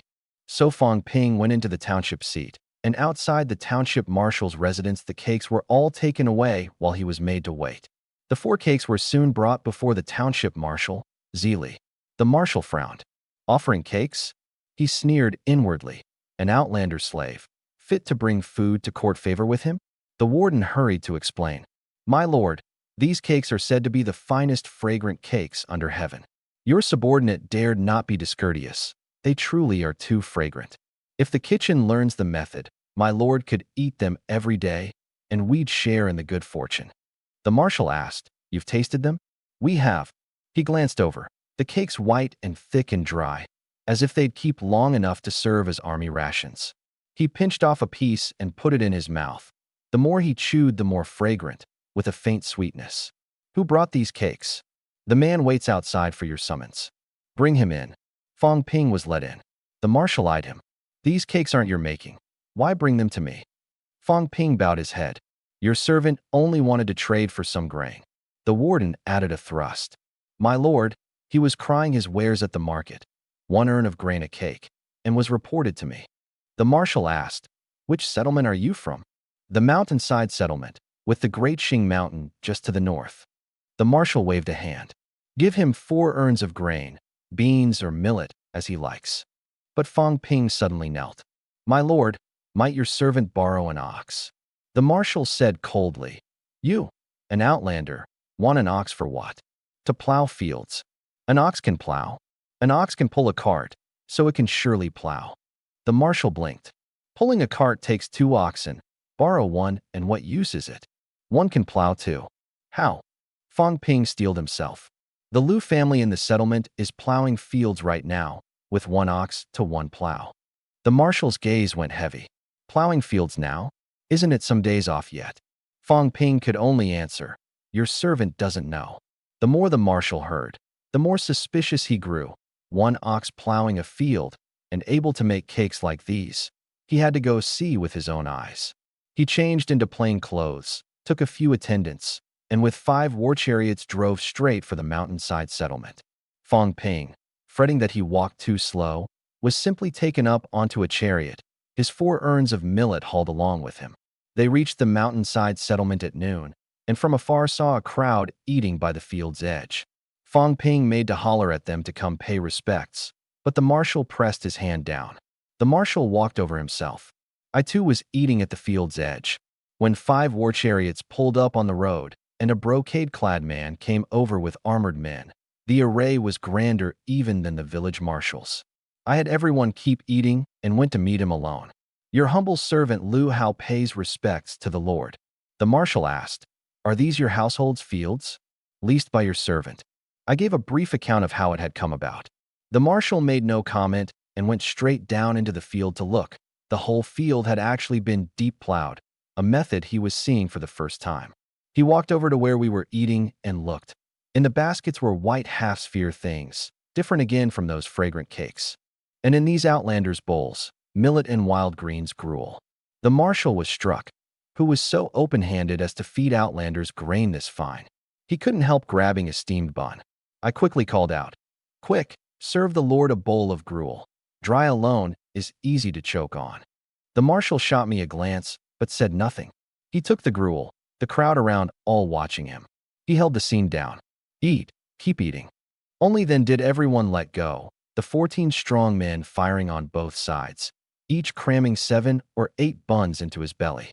The marshal watched, wincing at the cost, while I was like a man with nothing on his mind.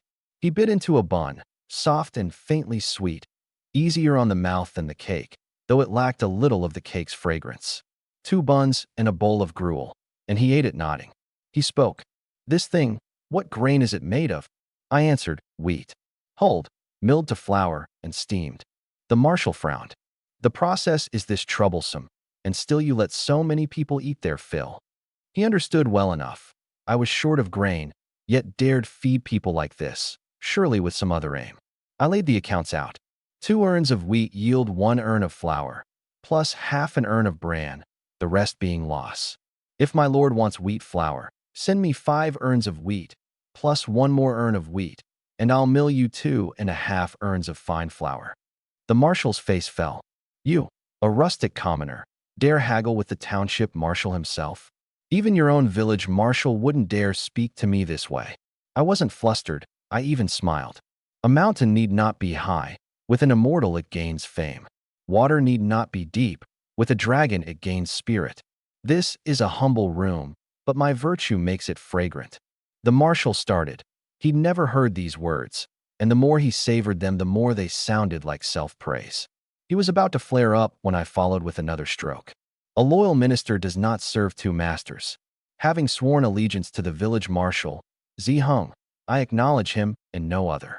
Had my lord come together with the village marshal, I would naturally obey orders. But my lord came on his own, so I can only haggle. I cannot simply do as commanded.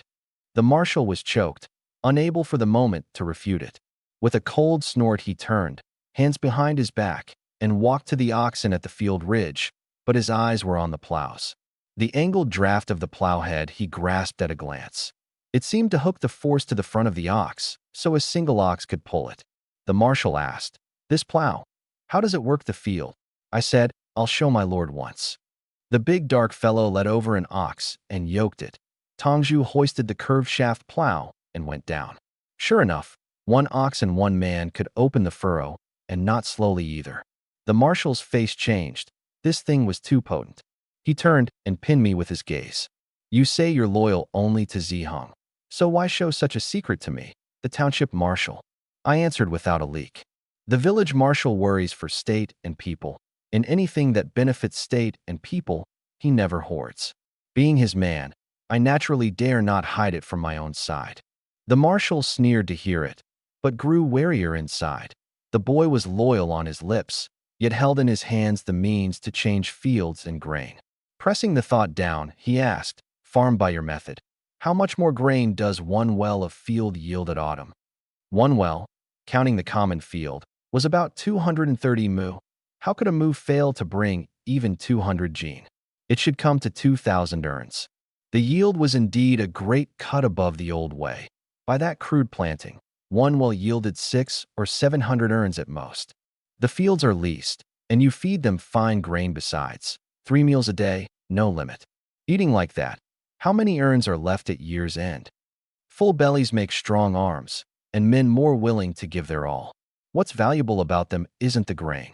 Then what is? This winter there'll surely be a bumper harvest. But the moment the freeze comes, the mountain roan will come south. I need them to help me raise the walls. Hard enough walls. Only then can we grind through the winter. On your strength? A household of fewer than 40. You think to hold out a winter in the open, sparring with tens of thousands of mountain roan. Better than waiting to die? A pity, though. A pity what? I didn't say it aloud.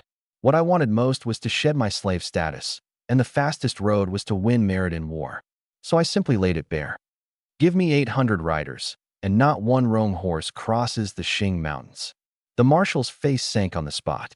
A petty slave not even fit to be a soldier, daring to think of leading troops. In their eyes, that was as good as plotting rebellion. His gaze went chill. Slave of Zi Hung you may be, but harbor ambitions you've no business harboring, and I'll cut you down all the same. I neither dodged nor flinched. What is there to mourn in living? What is there to fear in dying? At this rate, I'm still a slave, and however hard I strive, I may not live to see next spring. Why say so? I'd guess that in the eyes of the state of Xing, my lord's clan is no more than chicken ribs. How so? And within the clan, my lord is worth still less, which is why you were cast out here, facing the mountain roan head-on. The marshal's expression flickered, but he said nothing. I pressed on. My lord and the village marshal are of the same clan. Different branches, no? How do you know? And the ones holding power now are the village marshal's branch. The marshal's heart jolted. Did Ziheng tell you this? How would the village marshal tell me such things? As I see it, the clan made you township marshal and made him village marshal to hold the front line. You think it fair, but it isn't. Where's the wrong in it? I still didn't answer head-on, only made the words harder. Your branch can be sidelined by the state of Xing at any time, and you can be cast aside by the clan at any time. Likewise, the outlanders of the mountainside settlement were long ago abandoned by the village marshal. Your one and only use was never simply to farm for him. If not to farm, then what else do you want us for? My lord said just now the mountain roan comes south in their tens of thousands. The mountainside settlement's use is to bog them down, to buy time for the village marshal, and for you to pull the troops back to the township seat. Which is to say, the outlanders here are set out for them to kill, for them to plunder. The killing intent in the marshal's eyes faded, but it sank into his heart. He'd already resolved it. This boy could not be left alive. The moment he'd finished speaking, he'd draw his sword. This scheme of using the mountainside settlement as a flesh shield had been set for years, and it did work. With the mountainside settlement holding, the riverside village could pull its 3 companies, 300 men, back to the township seat, then gather the troops of 9 villages for a desperate defense. If that couldn't hold, they'd await the county seat's relief. Seeing his silence, I knew I'd hit the mark. I went on, asking whether Zili Township had only been renamed this year, and whether he and the village marshal had only been posted here after the new year. The marshal said coldly, "What of it?" I pressed. How did the previous township marshal die? Killed in battle, or by his own hand? The marshal asked back, "Does it matter?" I said it matters, and it doesn't, because the post of township marshal exists precisely to be a scapegoat at any time. I spelled it out for him, broken down fine. Win, and its only face. The 10 villages are still plundered, the substance lost all the same. Lose, and you either die or bear the crime of incompetence. Once the mountain roan reached the state capital, the sovereign rages. Alive, you're the blade the clan thrusts out to take the blame. Dead, the fury falls on the county marshal behind you. The village marshal holds small rank and few troops. Not weight enough. The only one truly fit to take the fall is you. Have you ever thought about the spot you're standing in now? The marshal couldn't speak for a moment. He was only a mid-rank commander overseeing the township seat's 5 companies, 500 men, and the 3,000 of 10 villages. He'd never thought to this layer, blinkered besides by the clan. He suddenly recalled how the former county marshal's whole family had ended. Years ago, when the mountain roan joined with the Guifang and besieged the Xing capital for half a year, they'd finally pinned a charge on the county marshal and exiled the family. And only then had the Z clan risen. His heart sank, startled and uneasy both. How did this child know so much, while he himself, past 30, was the muddled one? Pressing down his temper, the marshal asked what this had to do with my defiance. I said I hadn't been a slave to begin with. The marshal said, "You're a slave now." I said, "Either way, early death or late, death is death. It's nothing to me, but you're different." The marshal sneered. Could a mere youth's life or death really sway the fortunes of him, the township marshal? I said it could. So long as I was allowed to buy slaves and train troops, I'd fight to the last to stay alive. Arm the mountainside settlement. And even if it were trampled flat, it could still peel a layer off the mountain roan and blunt a length of their edge. But leave this place to be slaughtered at will, and once the mountain roan tasted blood, they'd only come madder and crueler, driving straight for the township seat. You're already standing on the edge between life and death, and there's only one road that lives. Not to wipe out the enemy, but to make the mountain roan unwilling, even afraid, to come through here. When I'd finished, the marshal's heart tightened. He had to admit every word struck a vital point. But with his present strength, to make the mountain roan afraid, that he could not do. You mean to collude with the foreign enemy, eat from within and dig for the outside? Absurd, a township marshal, and still hard of mouth. What I speak of isn't betrayal. It's wearing the enemy out, weakening the enemy, and then using the enemy to protect ourselves. Tell me, then, how do you wear the enemy out, weaken the enemy? May I ask, my lord, the routes the northern peoples take to come south? Besides here, how many are there? 2 in the state of Xing. The other is at Jindong County. Hearing that, something lit in me. The northern raiders could be steered toward that route at Jindong. And elsewhere, the states of Dongzhou to the east, Xi'an to the west, and Yong further west, all have southward passages. And the enemy states bordering Xing? Dongping to the east, the state of Yang to the southwest, the Salt State to the southeast, all enemies. Which is to say, Xing is beset on all 4 sides. Just so. Which side is strongest? If the mountain roan don't join with the Guifang, then the state of Yang to the southwest is strongest. If they join hands, the north is strongest. By sheer national strength alone, is there any stronger than Xing? In last spring's battle, Xing lost to the mountain roan and the Guifang. Now every neighbor is stronger than Xing. The situation was wretched. Then the north must never see war again. Whether there's war isn't for you or me to decide, not even for Xing to decide.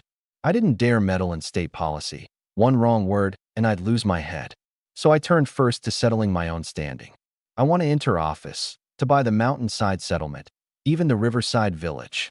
How much would it cost? The township marshal narrowed his eyes. Your master is Ziheng. Why not ask him? You said a loyal minister doesn't serve 2 masters, and now you turn around and covet your master's estate. Of course I'd never go ask the slave owner directly. That would be suicide. Asking the township marshal and having him press the village marshal, the flavor changed entirely. The village marshal would either turn hostile or scramble to offload the burden. Loyalty divides into great and small. How so? I spun it out as I went. To merely obey orders without seeing the larger picture, that's small loyalty. To work out a way for your master to live and to keep him alive, that's great loyalty. To know your master is trapped in a death ground and still drag him down to die with you, that's disloyalty. So I'm willing to buy his estate at a high price. Let him take the money to some prosperous place and start a household afresh, preserving both his property and his life, and keeping him clear of trouble besides. The township marshal nodded inwardly. That Ziheng, to have so glib-tongued a slave. But I knew well, this was all I could afford to buy. I could go nowhere else. The marshal said coldly, You, a petty slave, want to turn your fortunes and become lord of a region? Hard as climbing to heaven. Nothing in the world is truly hard, so long as someone sets their heart to it. If the sovereign must decide it, I'm willing to meet the sovereign face to face. You can't even get into the state capital, and you want to see the sovereign? Wishful dreaming. Then I'd trouble my lord to recommend me. The marshal fixed me with a look. What will you trade for an edict from the sovereign ennobling you? Such a thing demands a man who's rendered some sky-shaking merit. I lifted my eyes. Isn't it just a matter of rendering merit? The state capital's about to buckle. I have a method that can save the sovereign and save your life and mine. Fine. I'd like to hear just how much you're capable of. The man was blunt to the point of folly. He'd actually pick up a line like that on the spot. I knew well that a scheme this large couldn't be made clear even if I told him. The surest course was to draw the sovereign out by my own hand. Give me 3 days. I'll prepare what I need, and in 3 days I'll come to the township seat myself. My lord will understand then.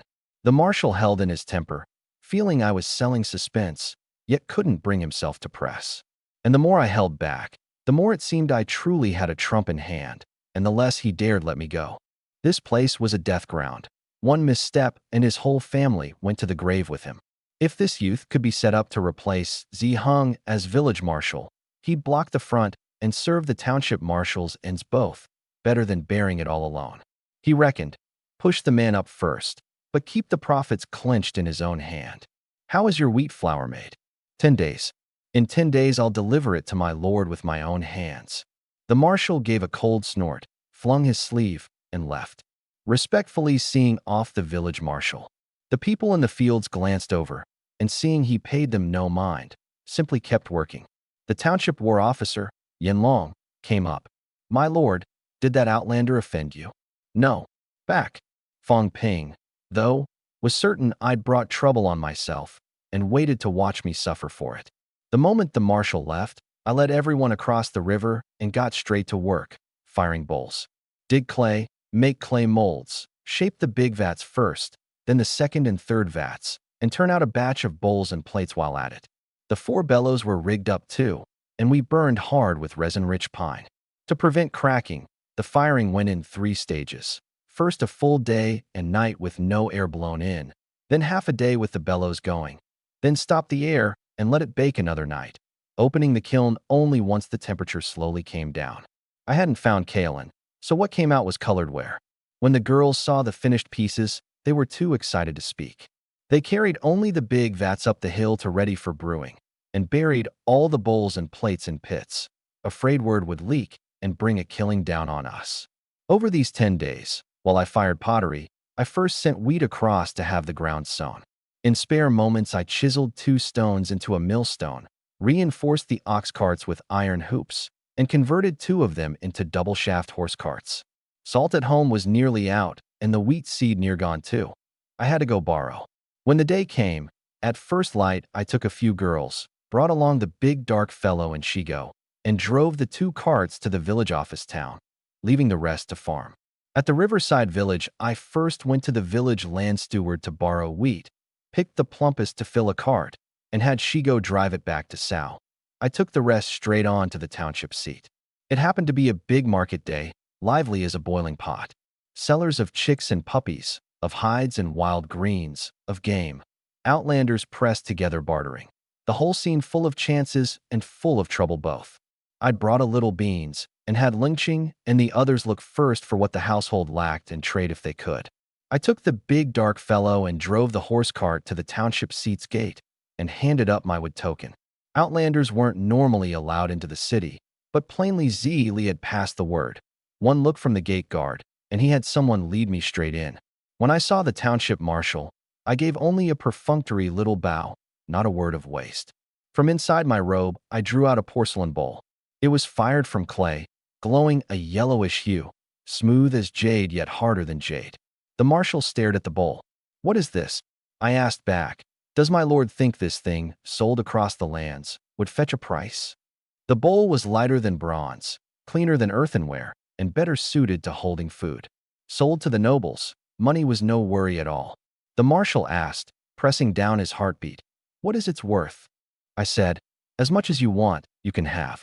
But this trade, neither my lord nor I can swallow it alone. To sell it across all under heaven, the sovereign must be brought in.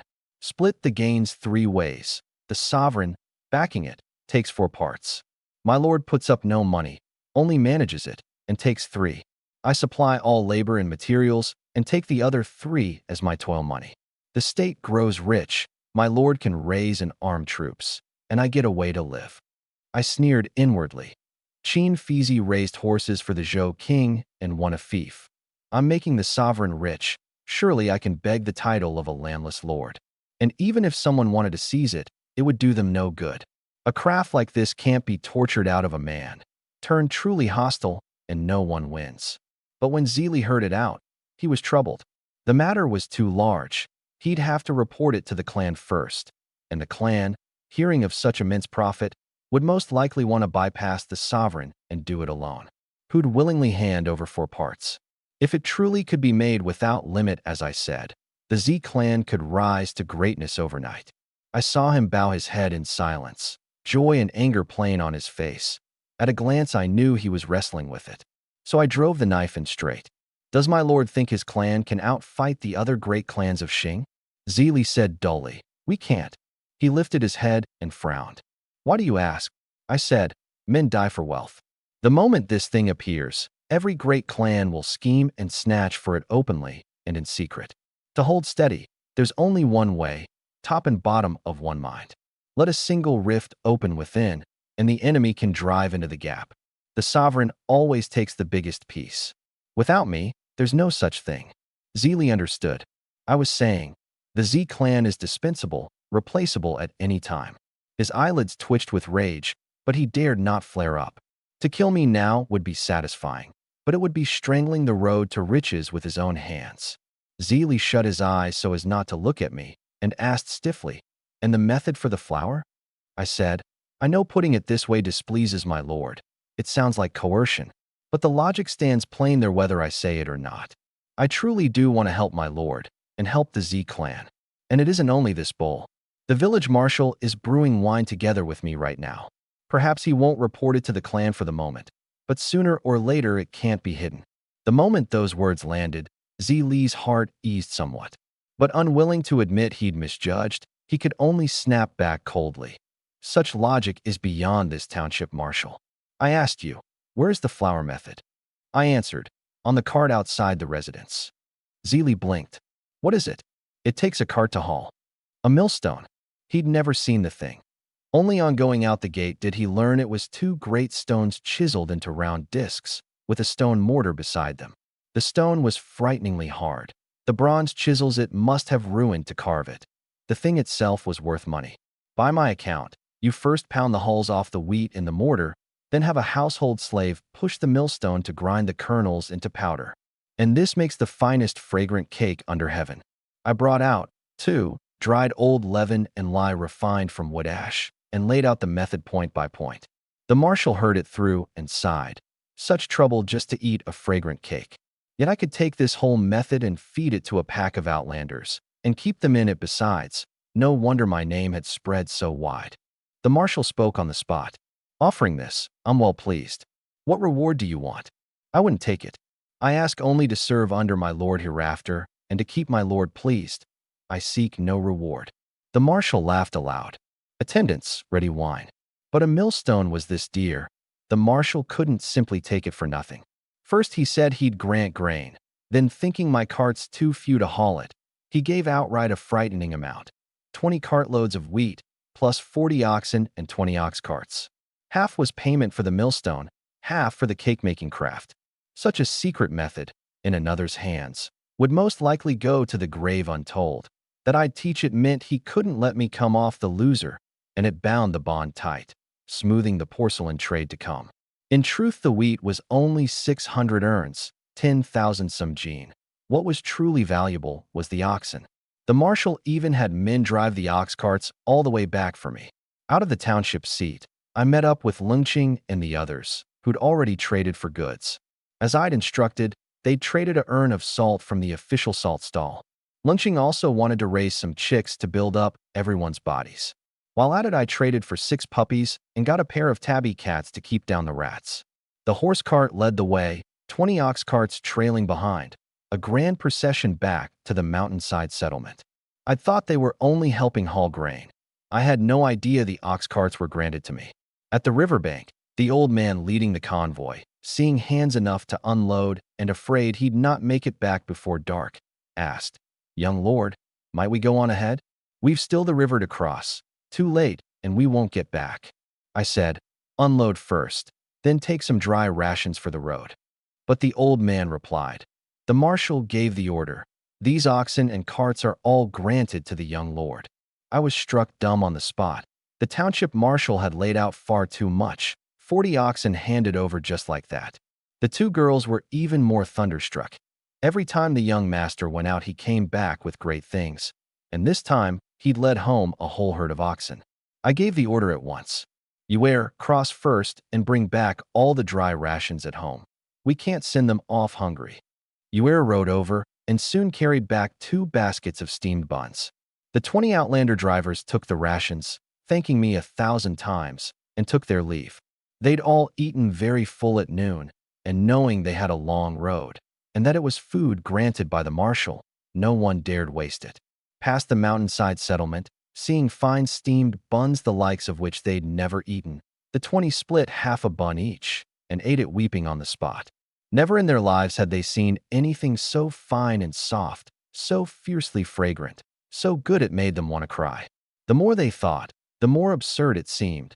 The township marshal was kind enough already, but the young lord of the mountainside settlement was more like a living bodhisattva, granting fine food like this to Outlander slaves like them.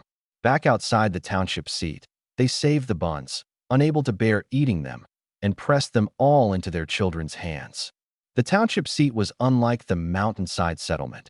When the mountain roan came, many Outlanders here could still live, while over there they were often used as sacrifices, so more whole families survived here.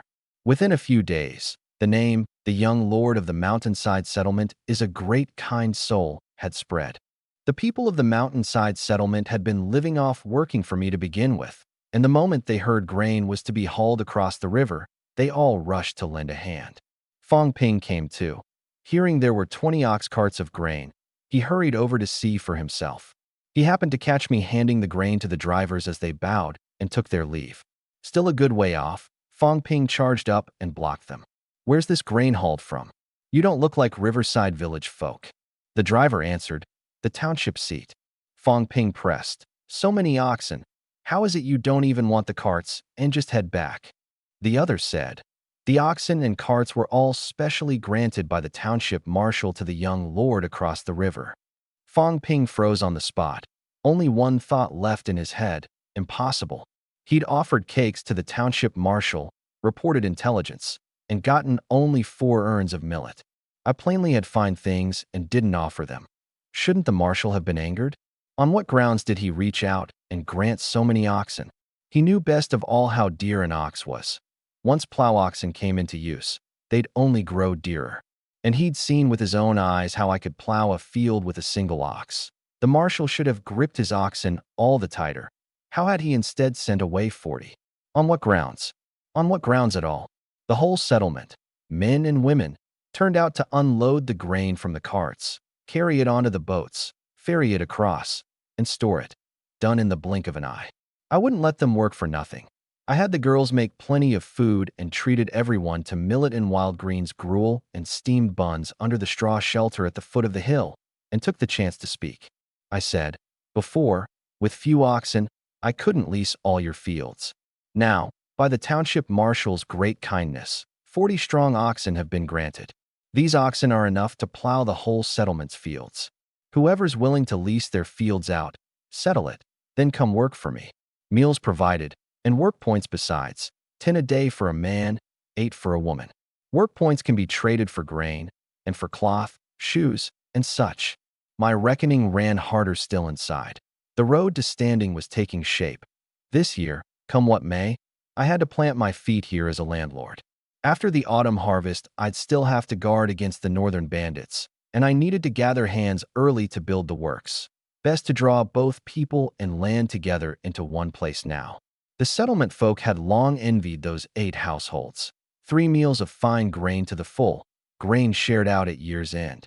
So they nodded one after another, willing to hand over all their fields for me to farm. I turned and walked up to Fong Ping. "Uncle Officer, have you anything on tomorrow?" Fong Ping said quickly, "I've to go to the village office town tomorrow. The day after I'm free. I'll surely come work for the young lord the day after." I nodded. "Good. Sure to." The big dark fellow answered. "At the boss's command." I said, "Tomorrow take everyone and burn off all those fields. Watch the fire close, don't let it spread." The big dark fellow thumped his chest. "Rest easy, leave it to me." That day the fields were all sown, and 20-some more wells of field had been added. With not enough plows, they'd all go to burning off first. I took Shigo and the others to scour the hills for usable wood and rushed to make plows. Early the next morning, Fong Ping left the stockade before light and made straight for the village office town to beg an audience with the village land steward, Fong Zheng. Fong Zheng asked coldly, "What is it?" "Your servant wished to ask the steward. The seed grain borrowed before, may it be returned?" "HM, you want to return the seed? Your household has seed of its own." "No, my household's fields, like the whole settlements, are all leased to young Master Liu across the river." "What? The mountainside settlement's fields, all leased to Liu Hao?" "Yes, the seed's of no use now." "No use, and it can still serve as rations. Young Master Liu provides meals, 3 a day, every meal to the full." The old steward's face fell. "He, a wild lad. On what grounds does he gather all the fields into his hands? And on what grounds does he assemble the slaves? Is he plotting rebellion?" Fong Ping stood and said nothing. "Enough. Return the seed later. I'll not charge you the interest grain. Count it a merit that you reported promptly. Go back. Your servant thanks the steward." The old steward turned and went straight to the village marshal, reporting the whole thing in one breath. These past days the marshal had been uneasy inside, pacing the rooms and the yard. He listened it through with his eyes shut, not even lifting them, and only nodded. "I know. Withdraw. My lord, aren't you afraid that wild lad will rebel?" "A wild lad, with one settlement's slaves. With what would he rebel?" The old steward ground his teeth and added one more line.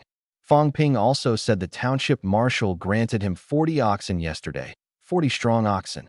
The marshal's eyes snapped open. "He's seen Zili? He's your household slave, my lord, and went behind your back to see the township marshal, breaking the rules. Deal with it late, and trouble will come, sooner or later." The marshal sank into thought a moment, drew a breath. "Attendants, ready the carriage." The old steward said hurriedly, "My lord, might your subordinate come along? To see how they farm as well." The marshal nodded, and without changing his clothes went to the stables, mounted, and led the party straight for the mountainside settlement, the old steward's carriage following with a creak. From afar, thick smoke rolled up over the direction of the mountainside settlement, though everywhere, in truth, people were burning off fields to ready the spring plowing. Nothing strange in that. But because everywhere was burning off, the mountainside settlement's fields showed no lively bustle of ox plowing either. The marshal arrived to find several wells of field already sown, the soil turned fine, the whole spread laid out neat, as if it would yield more grain. He summoned the slaves doing the burning and questioned them, and the situation matched Fong Ping's report word for word. "Where's this young lord you speak of? He didn't cross the river today. We don't know what he's busy with. Back to work." "Yes." Respectfully seeing off the lord. The marshal pointed ahead. The charioteer urged the horses, and the party went on toward the riverbank. I hadn't crossed. The little boat was moored on the far bank, and everyone rested in place. From the hill across the water, I'd long since seen the arrivals, and after a while I took Shigo down to the riverbank and rowed over. The salute was barely done when the old steward barked harshly. "Liu, you outlander, your gall is enormous." Before he finished, the marshal raised a hand and cut him off. The old steward started, chest tight. "Not here to lay charges?" The marshal turned and ordered, "The rest of you, wait here." Then he boarded the little boat alone and pointed at Shigo, signaling him to get off. Shigo climbed off and found a place to sit, saying nothing. I could see the marshal had something to say in private, the sort that couldn't see daylight. So I pulled the boat out toward midstream. "Does my lord wish to fish?" "Where are the fish thickest?" "In the reed marsh ahead. Fish love to hide there." The marshal didn't answer. I rowed straight over. The water was calm, wild ducks and geese flapping over the surface. I picked a spot, stopped the boat, and drew out 2 ashpole fishing rods, made in idle hours these past days with Shigo and the others. Neither of us baited a hook. One sat at the bow, one at the stern, putting on for all the world the pose of let the willing take the hook. A long while later, the marshal asked first whether I'd gone to see the township marshal. I said the township marshal had suddenly come to the mountainside settlement himself a dozen-odd days ago and asked me only one thing. The marshal pressed, "What was it?" I answered, He asked whether I feared death. The marshal's heart sank, as if struck on the mark. He asked how I'd answered. I said plainly, afraid, deathly afraid. He said the township marshal had then asked why one so young feared death. I answered, two blades hang over my head from the north, ready to fall any moment. I have no one to lean on, and can only leave it to fate. Alive, I've already seen exactly how I'll die, so I fear it all the more. The marshal understood. He had a fallback, a city to flee to, relief forces. But the moment this outlander moved in, it was as good as being flung to the very front line. The marshal changed tack. Since you fear death, why not go to the village office town to brew wine and get clear of here? I said, wherever I go I'll die just the same. The village office town, the township seat, the capital, only by a few more days of life. The marshal asked on what grounds I said so. I said coldly, because you fear death. The township marshal fears death, and the sovereign fears death most of all. Every noble in Xing fears death. Each wants the others to die first, and to be the last man standing.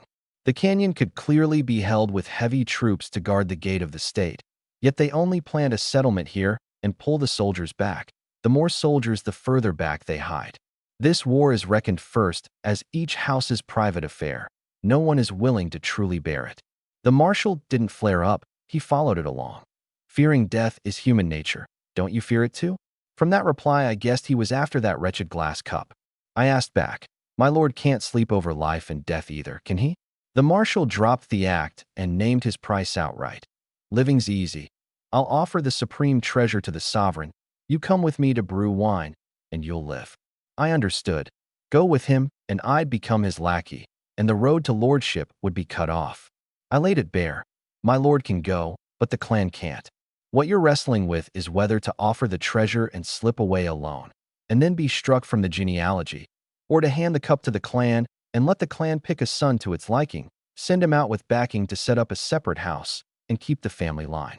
Struck on his secret, the marshal threw down his rod and asked urgently, if it were you, how would you choose? I said, simple. In these years, a man struck from the genealogy is a rat crossing the street, hated by all. You're unwilling to make a bride's dress for some other clansman, so the only path is to negotiate, to force them to put up terms that satisfy you. And if the patriarch summons all the clan elders to crush me by sheer weight, how do I hold? Can I even hold? Would I dare? Things are achieved by human effort. Achieved how? What is it, in the end, that you want? Which piece of land are you most likely to get? Gong County. Failing that, any township under Gong County would do. Gong County, by the very name, was the rich land guarding the capital, comfortable and much fought over. Whose are Gong County's fields? Of 10 townships, 9 are the sovereign's fields.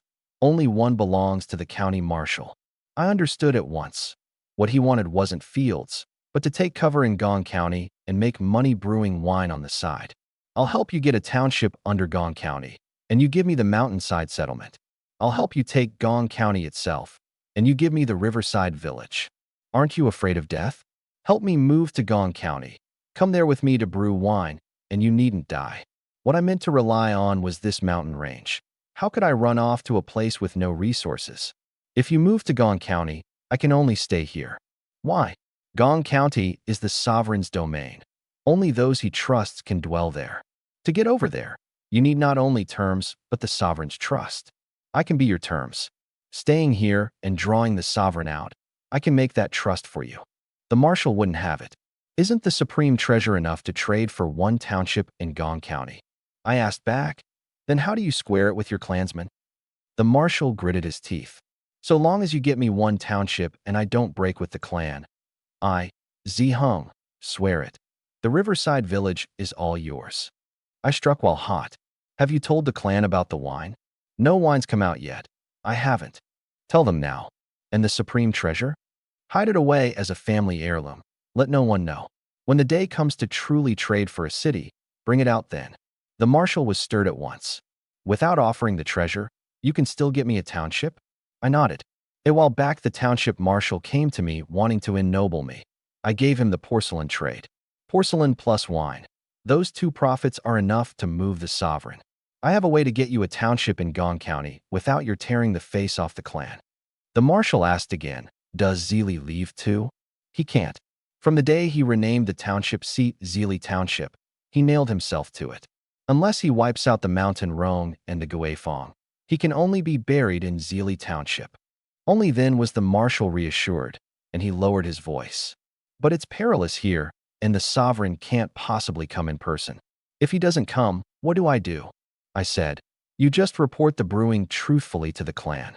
Whether the sovereign comes or not, you needn't see him or say much. If he comes, I'll persuade him.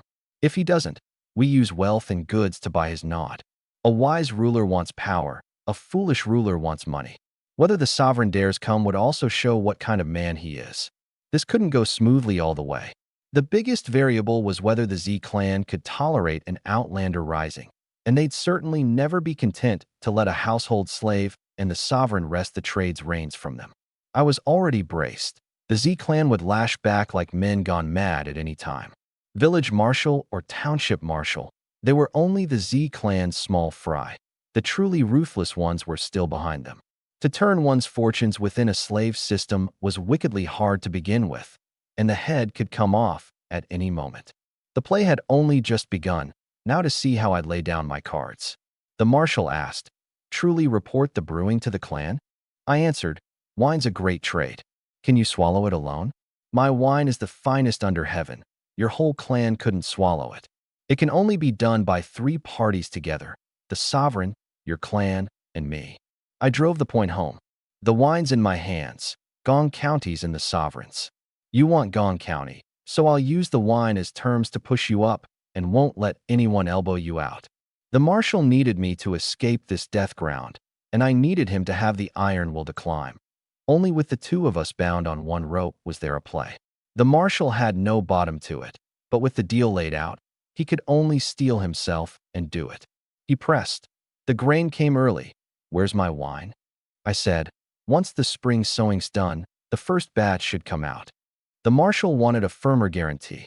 He drew out a hardwood token and tossed it to me. One end was pointed, longer than before, and instead of slave, it was carved with commoner. I asked, with this token, can I enter the capital? The marshal answered coldly, you're not a citizen. Wild commoners may not enter the capital. Only come and go in the county seat. I asked again, since I'm of commoner register, can I buy land? You can. I clasped my fists. My thanks, my lord. The marshal, bored with the empty water, waved a hand. No fish here either. Take me ashore. I smiled and put him off. Perhaps the water's cold and the fish aren't out. Sit steady, my lord. I'll see you back. A baitless hook catching fish, that'd be a wonder. I labored to row back upstream and set the marshal ashore. The old steward, Fong, eyed the 2 of us, his face complicated. He muttered inwardly. Were they talking about that priceless crystal cup? Why hold a private talk with an outlander behind my back? Is there some plot? The marshal most disliked those darting eyes of his. The old steward had been present the day the treasure was offered, and I'd urged that the crystal cup be hidden first, brought out at the crucial moment. Apart from me, the only one who knew this secret was Steward Fong. The marshal, not wanting to drag it out, simply ordered the return to the residence. Meanwhile, the former settlement officer, Fong Ping, who'd been left far behind on foot the whole way, got back to the settlement and heard the marshal had gone to the riverbank to cross and find me. He was secretly gleeful. This time the wild lad had leased the whole settlement's fields. He was surely in for it. Just as he wanted to go watch the spectacle, he'd gone only a few steps out of the settlement when the marshal's war chariot came back toward him. Fong Ping hurriedly knelt to the roadside, his heart blooming with joy. I rendered a merit. There ought to be some reward in it. Best of all, give me back the settlement officer post, and once the wild lad's punished, I'll pluck the peach. He called out loud, respectfully seeing off the village marshal. The chariot had already passed. Hearing the voice, the marshal looked back, recognized Fong Ping, and at once called a stop. Fong Ping bowed his head, wild with delight inside. Sure enough, I'm to be rewarded.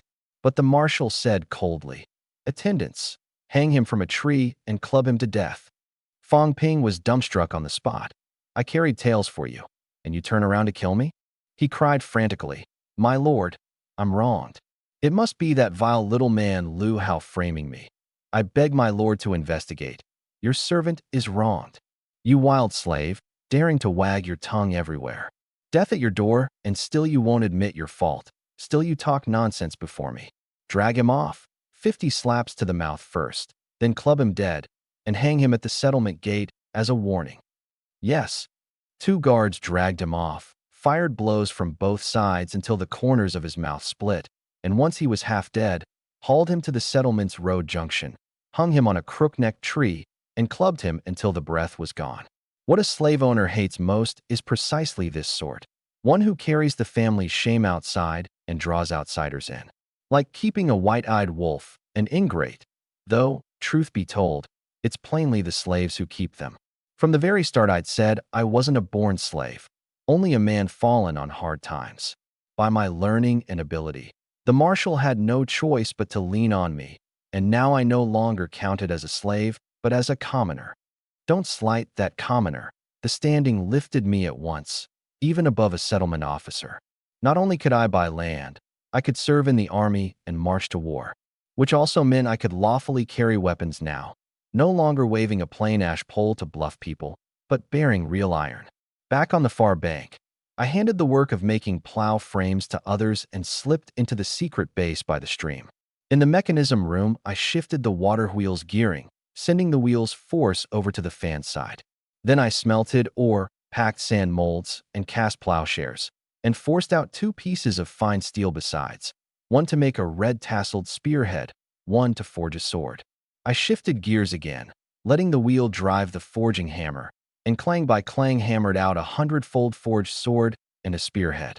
100-fold means firing and beating it over and over, grinding it back and forth to the utmost. These days my mounted archery and spear work hadn't stopped a single day, drilled on schedule. I was still short a short weapon. Having come up through the spear, I chose the sword.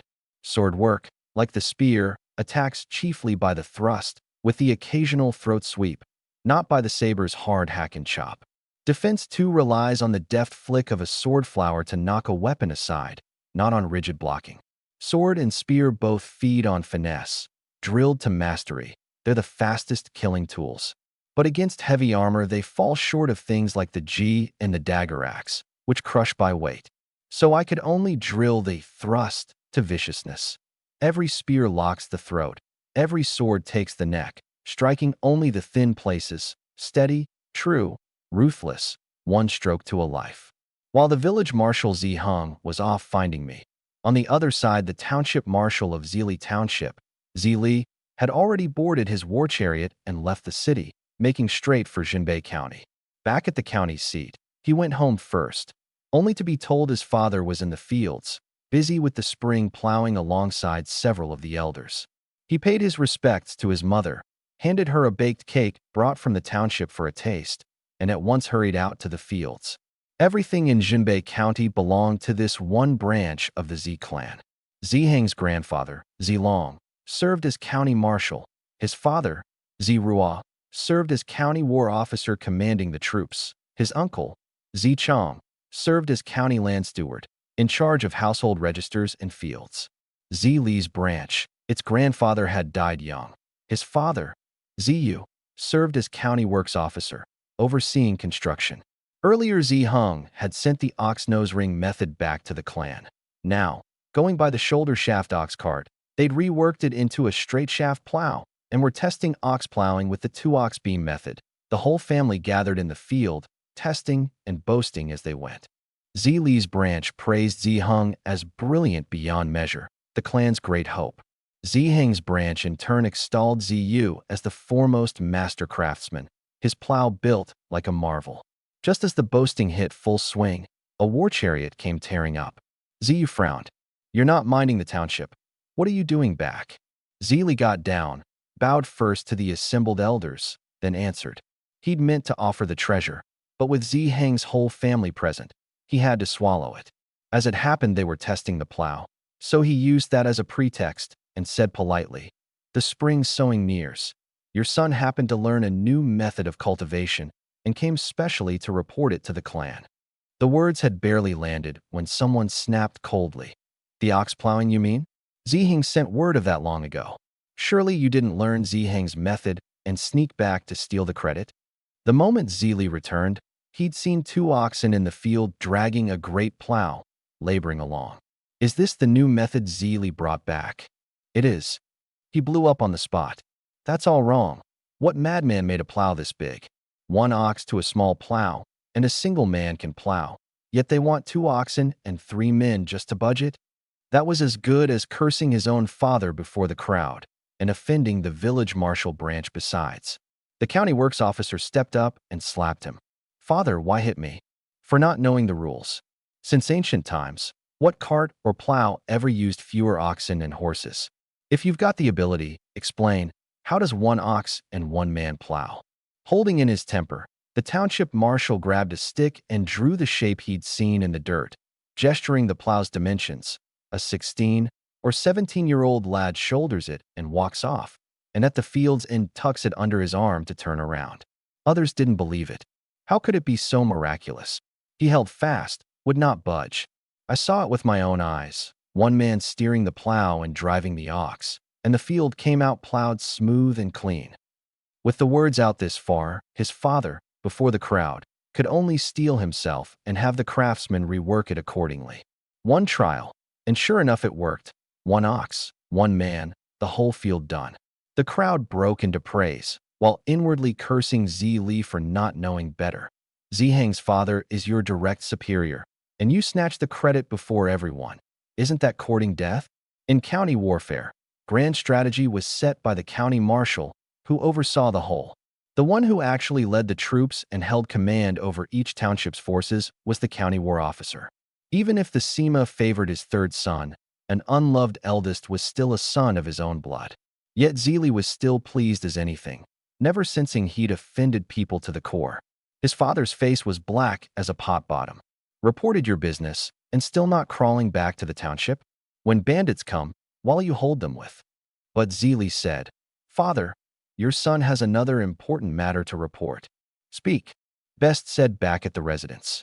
That one line set his father off. Everyone here is your uncle. We're one family. What are you hiding? Zeely thought it over and agreed. This trade his own household couldn't swallow. He'd have to draw the whole clan in together. He turned, went back to the chariot, and brought out a wooden box, wrapped layer upon layer in silk.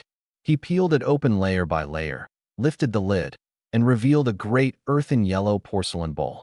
The whole gathering gave a wah. No one had ever seen so fine a piece. Eyes went red on the spot. Zeely's father, too, was outwardly amazed, but inwardly cursing. Fool, couldn't you have brought such a treasure out back home? Showing it before everyone is forcing it to be offered to the clan master. The county land steward and the county war officer were twins, locked in a life-and-death fight over the airship, even quietly competing over their sons' courtesy names. One styled Meng, one styled Bo. The Sima's branch had fallen behind because the Sima doted on his 3rd son, while the eldest, slandered by rumor as of unclear parentage, was knocked clear out to the riverside village front line. And that rumor had been deliberately put about by the land steward's family. The county land steward stared at the bowl. Where did this treasure come from? So the township marshal told the whole tale of meeting me, of my saying I could fire countless porcelains.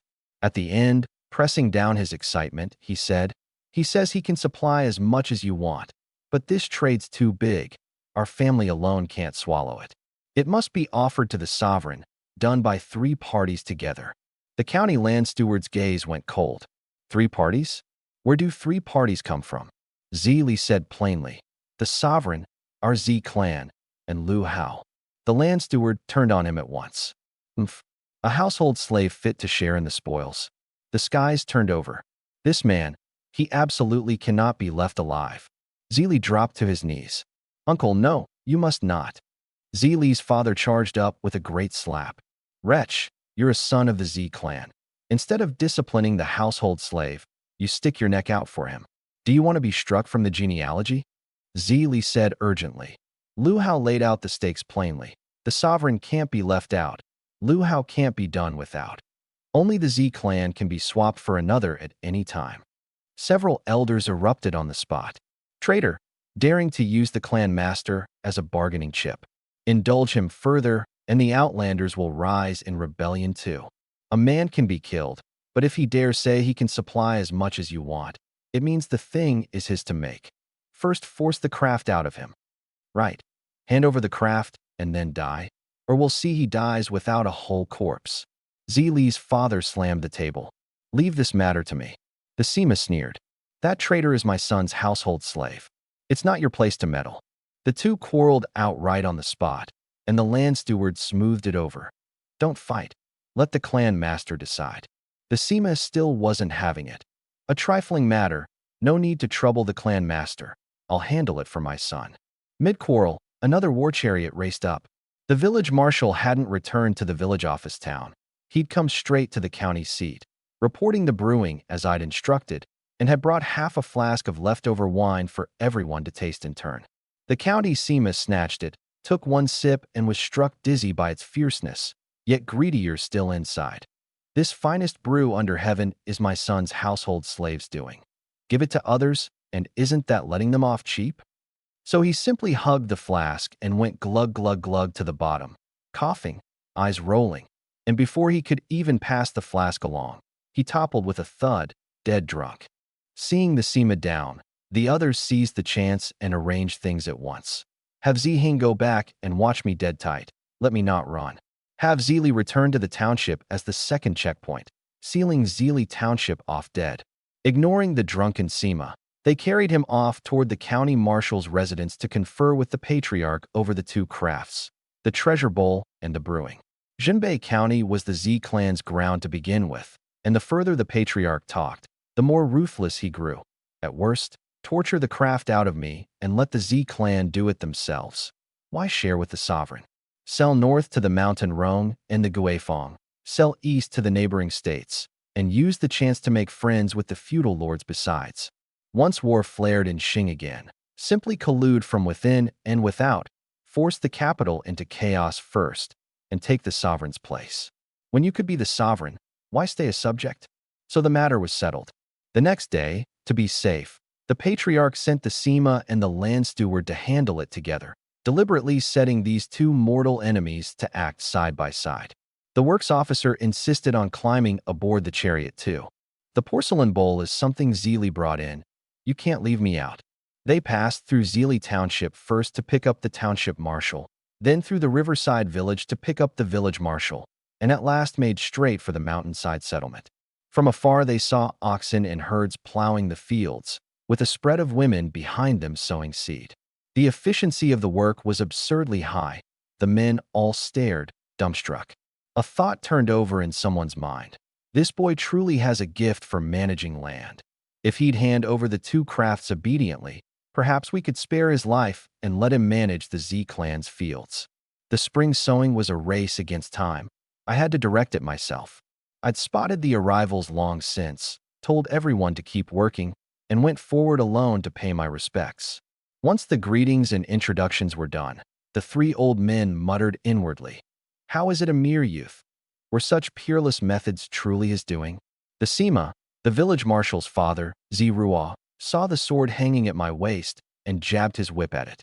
"You, an outlander, dare wear a sword? Do you know that's a capital crime?" The village marshal hurried to cut in. "Father, he no longer counts as a slave. I changed him to the commoner register, so he may wear a sword." Zirua's face went iron gray. A matter this large, and the boy dared not report it. Had it been anyone else, never mind commoner, even raising him to the gentry register would draw no notice. But this one held two deadly crafts in his hands. The Sema asked darkly, "Where did these oxen come from?" I answered, "Granted by the village marshal, and by the township marshal as well." I cursed inwardly. These two prodigal sons handed out 40 or 50 oxen in a single stroke. No fortune, however large, could bear such squandering. Two of the three old men were themselves the parties responsible, and the words on the tips of their tongues had to be swallowed back down. The Sema asked again, "Where do you live?" "Across the river." He waved a hand. "Lead the way." I clasped my fists and went to fetch my horse. With 40 oxen, the old horse no longer had to work the field, so I could just as well drill my riding. I'd swung up and was about to move off when a shout stopped me. "Halt! You little outlander, where'd you get a horse?" "Traded for it outside the village." Where'd you get the money to trade for a horse? I drew 2 glass beads from inside my robe and held them up in my palm for the three to see. What is this? I played the fool on purpose. An heirloom pearl. Someone wants to trade 20 fine horses for it. My lord, you've seen the world. Judge for me whether I'd be getting cheated and whether I might not trade it at all. The Sima, Zirua, put out his hand. Give it here, let me look. I handed it over readily. The old man held it up to the sky, the bead frighteningly round, dazzlingly bright, more striking than jade or pearl. Zirua decided then and there. 20 horses for it is no loss. To fight a war without horses is a great handicap. I'll hold the pearl for you, so it doesn't draw a thief and cost you your life. I cursed his ancestors back 9 generations inside. This wasn't safekeeping, it was plain robbery. The other 2 old men wore worse expressions still, envy and jealousy written plain on their faces. I saw it at a glance. They hadn't come to reason. They'd come to settle accounts and split the loot besides. I raised my voice at once, cupped my hands toward the crowd, and called out, "My thanks to the Lord for granting 20 war horses. With war horses I can hold the front line steadier. 300 to 500 roan bandits, and I can hold them. More than that I can't. For more I'd need another 200 horses." All 3 old men stiffened at once. The boy was too shrewd. The pearl had barely been taken when he'd nailed 20 war horses down before the whole crowd. With a yard full of guards, who'd dare welch? Where would a commander put his face? And more crucially, the other 2 old men couldn't sit and watch Zirua swallow it alone. The land steward, Zi Chong, kept his mouth shut, waiting for the works officer to speak first. The works officer, Ziyu, took it up with a smile. 200 war horses would cost the lord his life, but 20 he can hardly begrudge. The Sima's eyeballs nearly split. He glared at the works officer, cursing inwardly. Today we came to wring his skills out of him and then kill him. And here you are playing the good man. The works officer turned and pressed Zirua. Mean to swallow the treasure alone? That treasure bowl was my son's connection. Hand me 20 war horses too, or I can't swallow this grudge. The land steward's heart was more poisonous still. The patriarch was old, the heir not yet named. His struggle with Zirua would only grow fiercer. The pearl was nothing, but to deal Zirua a hard blow while he could, and draw the works officer, Ziyu, to his side, was the real prize. Otherwise Ziyu's son, Zili, would stay clenched in Zirua's grip, hemmed in at every turn down the road. The boy was sharp as anything. He called Zirua Lord, and was nominally a household slave, yet held in his hands a great trade that could turn the clan's fortunes. Fail to kill him now, and he'd become that old wretch's right arm. The land steward stared at the pearl with a cold smile. The pearl was rare beyond measure, offered to the sovereign.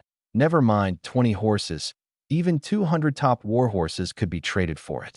I was delighted inside. The old goat was raising my price for me. And the more so, the worse his intentions. I put on a knowing, reasonable look. 200, forget it. The Lord granting 20 is enough to content me.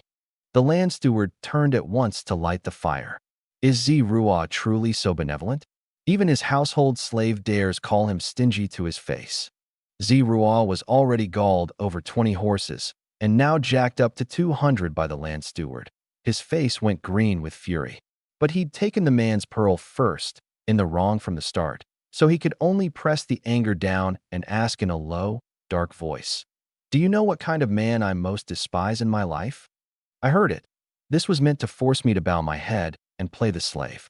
But since the land steward wanted to kill with a borrowed knife, I'd just hand the knife right back. I cupped my hands. I've heard from the clan master that the Lord most loves the loyal and filial, the kind who render countless merits and ask no reward, who only worry for their master. Like offering the ox nose ring, offering the horse bit, brewing wine for the household, scouring everywhere for the most lucrative trade, bending to the task, giving his all until death, so young yet worked until his temples gray. What the Lord most despises, by contrast, is the crooked-hearted, the long-tongued stirrer, the one who fears nothing so much as that others won't fall into chaos. The village marshal blinked. Where did all these strange new phrases come from? He caught only one line. Bending to the task, giving his all until death. But Zirua's heart churned.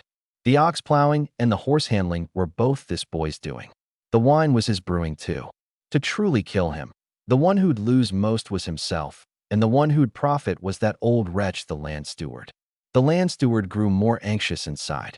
This little slave had hoisted all the merits up to bind Zeruah's hand, and steered the disaster onto me besides. This one, unremoved, was endless trouble.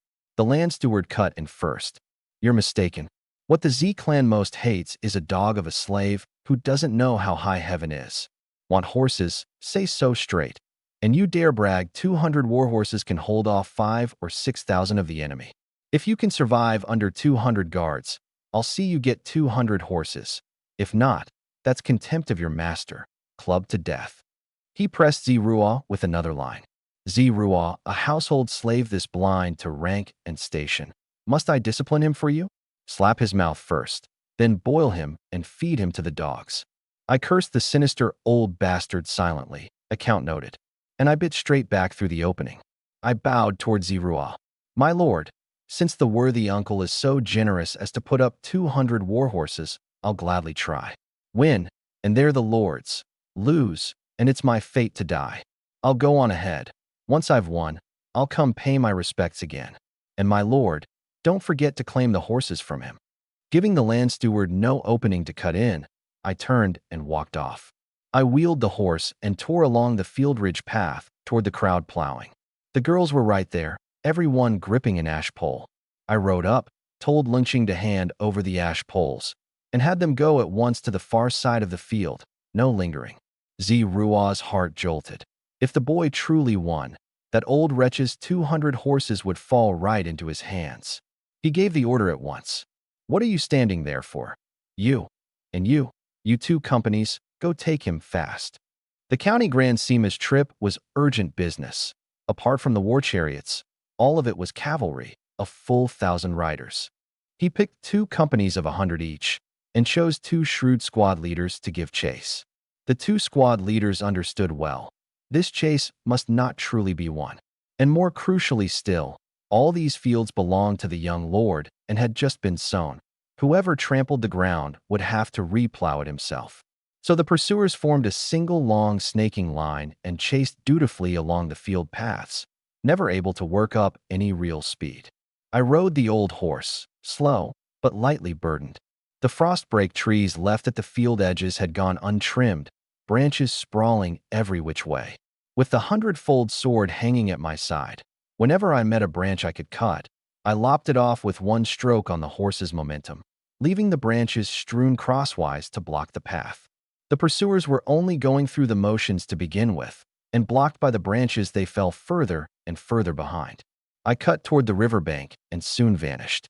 The 3 old men had meant to cross to the far bank to look around anyway, so they followed toward the riverbank and planted themselves on the river flats to wait. Out of their sight, knowing the terrain, I led the pursuers into the rubble flats. From the riverbank toward midstream, first came the large rubble flat, then the small. Cavalry didn't dare gallop on the large rubble flat. Snap a horse's leg, and the horse was finished, fit only to be slaughtered, so they could only proceed slowly. The old horse was slow but steady. Slowing down, I could cross, and on the rubble the old nag held the edge over a young fast horse. Sighting the rubble flat, the pursuers mostly halted at its edge. No one wanted to throw away a horse for the sake of catching a man. Only the guards the land steward had sent grew frantic. Lose 200 horses, and the blame falls on us. 5 men forced their way onto the rubble, stumbling deep and shallow, their formation breaking apart entirely. The fast horses surged ahead. I seized the moment and reined in. The old horse stopped dead while the others were still charging on. I spun into a turning back thrust, the spear tip ramming straight into a man's chest, knocking him off his horse. Before he could clutch his chest and cry out, his legs slammed into the rubble. He screamed in pain. The other 4 didn't dare close in for melee, and simply unslung their bows and loosed. I cursed, shameless, no martial virtue. I hung low against the stirrup at once and spurred toward the small rubble flat, eyes fixed on the arrows behind. For arrows came straight for my body. I shook the spear into a flower, and here the ash pole's spring showed its worth. With one whirl of the spear flower, I batted all 4 arrows down. They loosed 4 more volleys, biting on hard. But as the distance opened, the arrows' force weakened, and the 4 were all knocked aside. Only once I'd run clear of their range did they dare spur on. I'd long since reached the edge of the rubble flat, and reined hard to turn. I'd kept the old horse off field work precisely to drill mounted archery. A quiver always hung by the saddle. Now it was my turn to strike back. I switched to a stiffer bow, about 30 pounds, got clear of the rubble onto solid ground, the horse standing steady, the old nag composed, and loosed 10 arrows in one breath. 3 were knocked aside, 2 missed, the remaining 5 all struck. 3 men took an arrow each and went off their horses. 1 took 2 and toppled. The pursuers beyond the rubble flat watched in dread. The youth's aim was frightening, holding down armored men single-handed. The 2 squad leaders dismounted to check. The one knocked off earlier had only a light wound, but the 4 newly down were grievous. 2 had already stopped breathing, 2 had only a breath left. Leather armor couldn't stop a blow to the vitals, past saving. The squad leaders drew their bronze swords and gave them a clean finish, then turned cold gazes on me. I dismounted, one hand on my sword hilt, the other gripping the ash pole, and walked toward the 2. Just as I reached them, the man on the ground who'd been knocked off suddenly heaved up a long dagger axe in a sneak thrust. I'd guarded against exactly this. Gripping the spear two-handed, I gave it a shake, knocked the axe blade aside first, and on the joined force of waist and stance thrust through. The thrust naturally went for the throat, the very spot with no armor. The spear tip didn't even need to be sharp. The man clutched his throat, struggled a few moments, and choked to death on the ground. The 2 squad leaders went iron-faced. They knew this man well, no mean fighter on ordinary days, yet before me he'd been parried and killed in a single move. Both captains saw it. It isn't that I'm cruel. He wanted my life, and I could only defend myself. Neither spoke, caught between advance and retreat. Take me, and the Grand Sima would lay charges. Don't take me, and I'd cut down 5 of the land steward's personal guards before everyone. How to explain that? I pressed in on the opening. What are you 2 troubled over? We're the ones on the same boat. Can't you see the Lord and the land steward are at odds? That's the Lord's affair, nothing to do with us underlings. Rome, rise together, fall together. The Lord prospers, then you have good days. I'm helping the village marshal brew wine, which is, at bottom, doing the Lord's business. How big the wine trade is needn't be said. It's exactly the fat meat the land steward has his eye on. If he seizes it, the merit of raising the clan to greatness becomes his, when it should be the Lord's. With the Lord steering the trade, can his trusted men go short of money and wine? The other way, you only watch others feast. The first squad leader said low. That's why we didn't chase with all our strength. Not chasing hard isn't enough. I fixed them. Win, and you'll still be punished when you go back. But lose, and the Lord can use it to grip the land steward. And you too turn it into a great merit. So you can only lose, never win. Understand, the first squad leader gritted his teeth. I follow the logic. But how do we lose? Lose to what degree? Simple. I sneered. Go back now, and the land steward will curse you before everyone, pouring all his fury onto you. The men under you may live, but could you 2 go on living with the shame? The second squad leader's face went darker. But if we don't go back, 200 armored men beaten by you. We couldn't live with that shame either. I scratched my head. How could these people be so wooden-headed? You know perfectly well the Lord doesn't want you to win. This whole thing is a show stage for the land steward. You insist on going to take his cursing. Isn't that asking for it?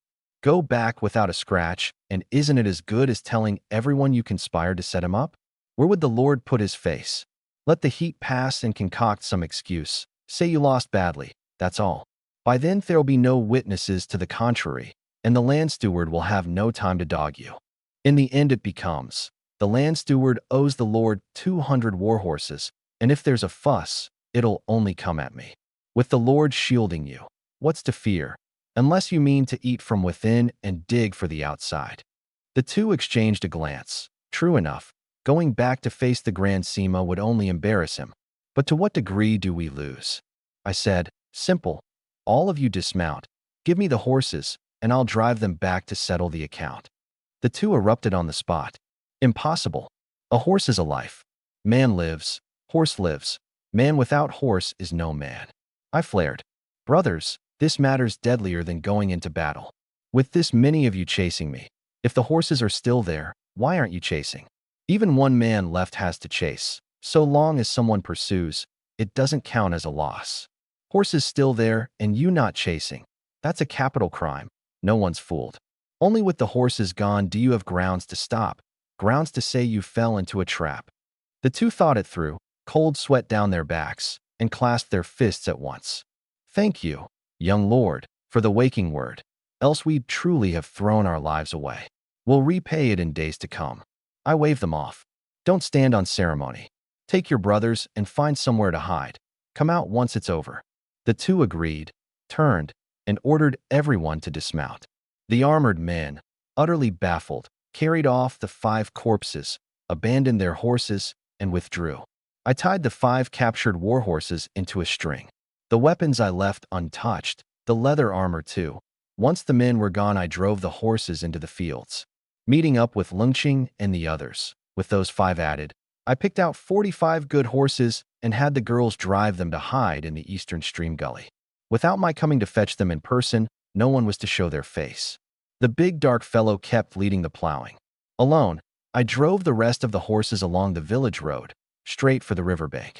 On the river flats, the 3 old men were pacing in a frantic circle. The village marshal and the township marshal were there too, terrified the boy had come to grief and ruined their prospects. Suddenly word came. Dust boiling up to the east, a great troop of horses heading this way. The clan masters all rushed up the rise to look. The land steward's heart sank. Bad. The little outlander truly won? 200 some men couldn't take him. And he even brought the horses off? He ground his teeth. Zerua, for the sake of a wager you'd throw away even your reputation? Zerua was half wild with joy, half spooked. Glad that the old goat would owe him 200 war horses. Spooked that 200 men truly lost to 1. Too frightening by far. Zerua sneered. What's it to do with me? Everyone heard. I never said they were to throw the match. It's you, a county land steward. Surely you don't mean to welch. He turned and named a witness. Zu, you were standing right there. Judge it for me. The works officer, Zili's father, heaved a sigh. That one, was as good as conceding. The land steward had stumbled this time. The 200 war horses, give or not, had to be given. Otherwise, a senior official welching on a child. Where would he put his face? How would he ever contend for the patriarch's seat? The land steward swallowed a bellyful of fury, waiting only for those 5 useless wretches to come back so he could settle accounts. The township marshal was dumbstruck on the spot. How was this possible? How had he taken the horses off 200 some men? The village marshal was more thrilled still. This boy is a marvel. My prospects are secure. A crowd of armored men were stunned too. A child, in so short a time, downing 200 riders and seizing all the horses? By rights, cavalry that can't win can at least flee. How was there not even a man come back to report? I rode up. The armored men's eyes on me had changed, and they clasped their fists in salute one after another. The land steward couldn't help asking for everyone. You, one man, how did you wipe out 200-odd riders, with not one fled back? I struck a sage's pose. Warfare relies on guile. The land steward pressed. What do you mean? I answered one line. In war, deception is never too much. His face fell. So you cheated? I was unhurried. This is the art of war, adaptation. Borrowing mountain and water, grass and trees. Borrowing wind and snow, rain and mist. The township marshal heard it itching, nearly dropping to his knees to take me as master on the spot. The armored men were more awed still, feeling all they'd ever learned counted for nothing. But Zerua sneered inwardly. Rubbish. War's just lining up and charging. Where do grass and trees come in as soldiers? The land steward turned and ordered an aide. Go, find those 5 useless wretches, bring them to me at once. The aide answered and left. The land steward wanted to ask where the 5 were, but there was no way I'd say. Those 5 had long since been stripped and buried by the 200-odd men. Let him find them himself. I turned first to Zerua. My lord, does the wager still stand?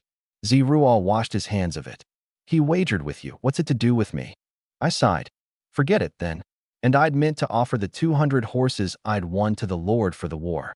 Since he's the Lord's own brother, let's call it a child's game. I'm only a youth, after all. The aide didn't dare ask further and hurried the convoy on. The land steward, choked by the words, grew vicious. What a brat, making it sound like you're doing me a favor. He snorted coldly. A mere 200 horses. I'll bring them myself another day.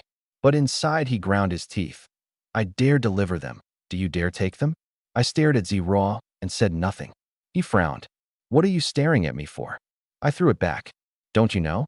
Could I haggle face to face with the land steward? It has to be you who sets it. With this many people watching, if you don't nail it down, what if he later goes back on his word? Ziraw could only speak. Since the land steward gave them to you, keep them. If you can't feed them, I'll send men to feed them for you. I climbed the pole at once. Since the Lord says so, to refuse would be ungrateful. Only my grain's not enough. I can feed 30 at most. My thanks to the Lord for the horses. Zirua's eyes bulged on the spot. When did I ever say I'd grant you horses, and 30 at that? One sentence and he wants to dump it all on me, and swindle me out of 30 horses besides? You little hellion, your gall's enormous. If I don't kill you today, I'm no man. I sneered inwardly. The moment you three old things showed up together, you meant no good. To force the craft out of me, then kill me to seal it, and have me play grandson for you besides. Dream on. You want the horses for free, the craft for yourselves, and to monopolize the trade too. Since I'm dead either way, I'll go all in. The more you want it, the less you get. The land steward's face was black as a pot bottom. Those 200 horses, give or not, had to be given, though it didn't matter now. You'd already enraged the Lord, and any household, meeting someone this lawless, couldn't stand it. Kill you today, take the craft back, and then deal with your whole family. And those 200 horses, however given out, would have to be coughed right back up. Ziraw, don't forget why we came. Ziraw smiled, pleased with himself. Humph, crossed the river. There was only the one little boat, mine, at the bank. The three households had no confidence, but there was only this one boat. With a few of each household's people plus a guard apiece, they made up 10 in all, with me besides. I had 2 guards work the paddles while I held the rudder at the stern. Ashore, a cart-wide path had been trodden along the riverbank. First they saw the straw shelter at the foot of the hill, the usual place for meals. Inside stood crude tables and benches, wooden racks heaped with earthenware bowls and plates, and one great earthen vat covered tight. The place was rough but tidy, even the water held in a pottery jar, the dipper a fired clay ladle. Ziraw eyed it greedily. Where did all this come from? I said mildly. Nothing to do, so I made them myself. He glanced toward the Lone Hill stockade gate. A few girls hid behind the tree crowns, not daring to open it, waiting on my signal.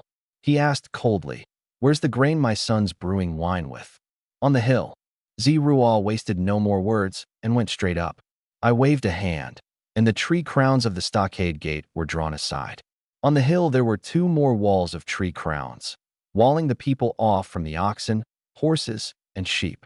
The hilltop was still 3 straw rooms, with only an added shelter and stove, and a tiled roof over it against fire. Most of the girls had gone with me to the far bank. Only 5 were left at home to mind the gate. The grain. Over there. In the 3-walled straw shelter stood a row of big vats, the grain all fermenting inside. The 3 old men lifted the lids one by one, and a sour reek shot up the nose. This is brewing wine. Yes. How long until it's wine? I answered flat, don't know. That choked them with worse fury, but they dared not turn hostile on the spot and could only force it down. They put the lids back and went down to the meal shelter to sit. Here there was a swing besides, the tables and benches finer made, looking like some pastoral idyll, yet the air was cold and tight. Ziraw fixed me. Do you know why I've come? I said straight out. My lord has killing intent written on his face. Most likely you've come specially to kill me. A cold light flashed in Zirua's eyes. Good that you know fear. Easier to make the move afterward. You're a clever one, so you should also know why we want you dead. Of course I couldn't speak the truth. To say it was as good as accepting that I deserved death. I answered only 8 words. A common man bears no crime. Carrying a jade is itself the crime. One line, and the three became robbers come to seize my goods, and I the victim. The land steward barked, "Insolence! You're the Z-Clan's slave. Your very life is the Z-Clan's, and you dare slander your masters? Courting death." My expression didn't change. "Spare the empty words. You three came here for exactly this, to make me hand over the wine craft and the porcelain craft, then kill me to silence it, so the Z-Clan can have it all." Ugly as the words were, they struck the vital point. All three fell silent. The 5 girls in the room heard it clearly, hearts cold. The young master dead, they'd not live either. They dug ironware from under the beds and stood pressed to the doorway, ready to rush out and fight to the death. I fixed the men across from me. "Of you 5, who will kill me with his own hand? I'll tell only that man the single most important thing." The words threw them all into confusion. He plainly means to pick out the one who doesn't want to kill him and slip the method to that one. The works officer, Lee's father, sneered. "To kill you, need the clan master lift his own hand?" I said mildly. "I can only die at the hands of you 5. Otherwise no one gets that one sentence." The land steward still wanted to crush me with household slave. I cut him off straight. "I'm of commoner register now, not slave register." The land steward sniffed. "Whatever you are, you're Ruaz. It's his place to deal with you." I asked back, "Then what did you come here for?" His face sank. "I am Hang's elder uncle. The Z-Clan's affairs are mine too." Ruaz shot back at once. "Younger uncle. I'm the eldest son." I watched them squabble over rank, my eyes cold. Is this the time to be fighting over that? Ruaz forced his anger down. "You're Hang's tenant. Naturally he deals with you." I pinned him. "Do you mean to kill me?" The marshal dodged my gaze, not denying was admitting. I pressed, "Why do you want to kill me?" The village marshal answered with 8 words. "When the Lord wills the minister's death, the minister has no choice but to die." My tone went harder. "You can't kill me. Or rather, you mustn't kill me." The land steward scoffed. "He's your master. He'll kill you if he likes. What are you to say he mustn't?" I ignored him and stared at the village marshal. "Want to know why?" He frowned. "Why?" I jammed it down his throat. "What will you trade for it?" Only then did they realize. All my circling was to force them to name a price. The works officer slammed the table. "So young and a belly full of scheming. To kill you we need no reason. You think to goad me into it." I lifted my eyes. "You, even more so, mustn't kill me." The works officer, enraged, gripped his sword to draw, then forcibly stopped. If he cut down a household slave who'd rendered merit with his own hand, what would his soldiers think of him? What would all under heaven think? At that thought he smiled smugly again and settled back. "Just so, neither I nor my son can kill you. The logic's that shallow. Would I not grasp it? Why trade anything to you for it?" I returned a line. "Knowing the one, you should also know the second." I turned and pinned the other 3. "Since those 2, father and son, can't kill me, what about you 3? Who dares lift a hand?" The works officer knew it well. He and his son had taken my favors too. It was I who'd handed the porcelain treasure straight to his son. If they made the move, it wasn't only unkind and unjust. It would make a mortal enemy of the patriarch's branch. Outsiders would only think they coveted the porcelain trade, as good as coveting the patriarch's seat. The works officer pressed down his fury. "My son and I didn't come to kill you, only to do something real for the clan." I looked to the land steward. "Then you, even more, won't kill me." He sneered. "You dare bear you. I could kill you now with full justice. Where's this even more won't?" I neither dodged nor flinched. "You're out to seize the treasure, so why can't I address you so? But you won't kill me. You didn't come to kill me." He said gravely. "You're Ruaz's tenant. To kill you needs my own hand? So tell me, what did I come for?" I threw it back in one line. "Want to hear it? Trade something for it." The land steward flared. "You think because I won't kill you with my own hand, you can sleep easy?" I nailed it shut. "None of you 5 can kill me.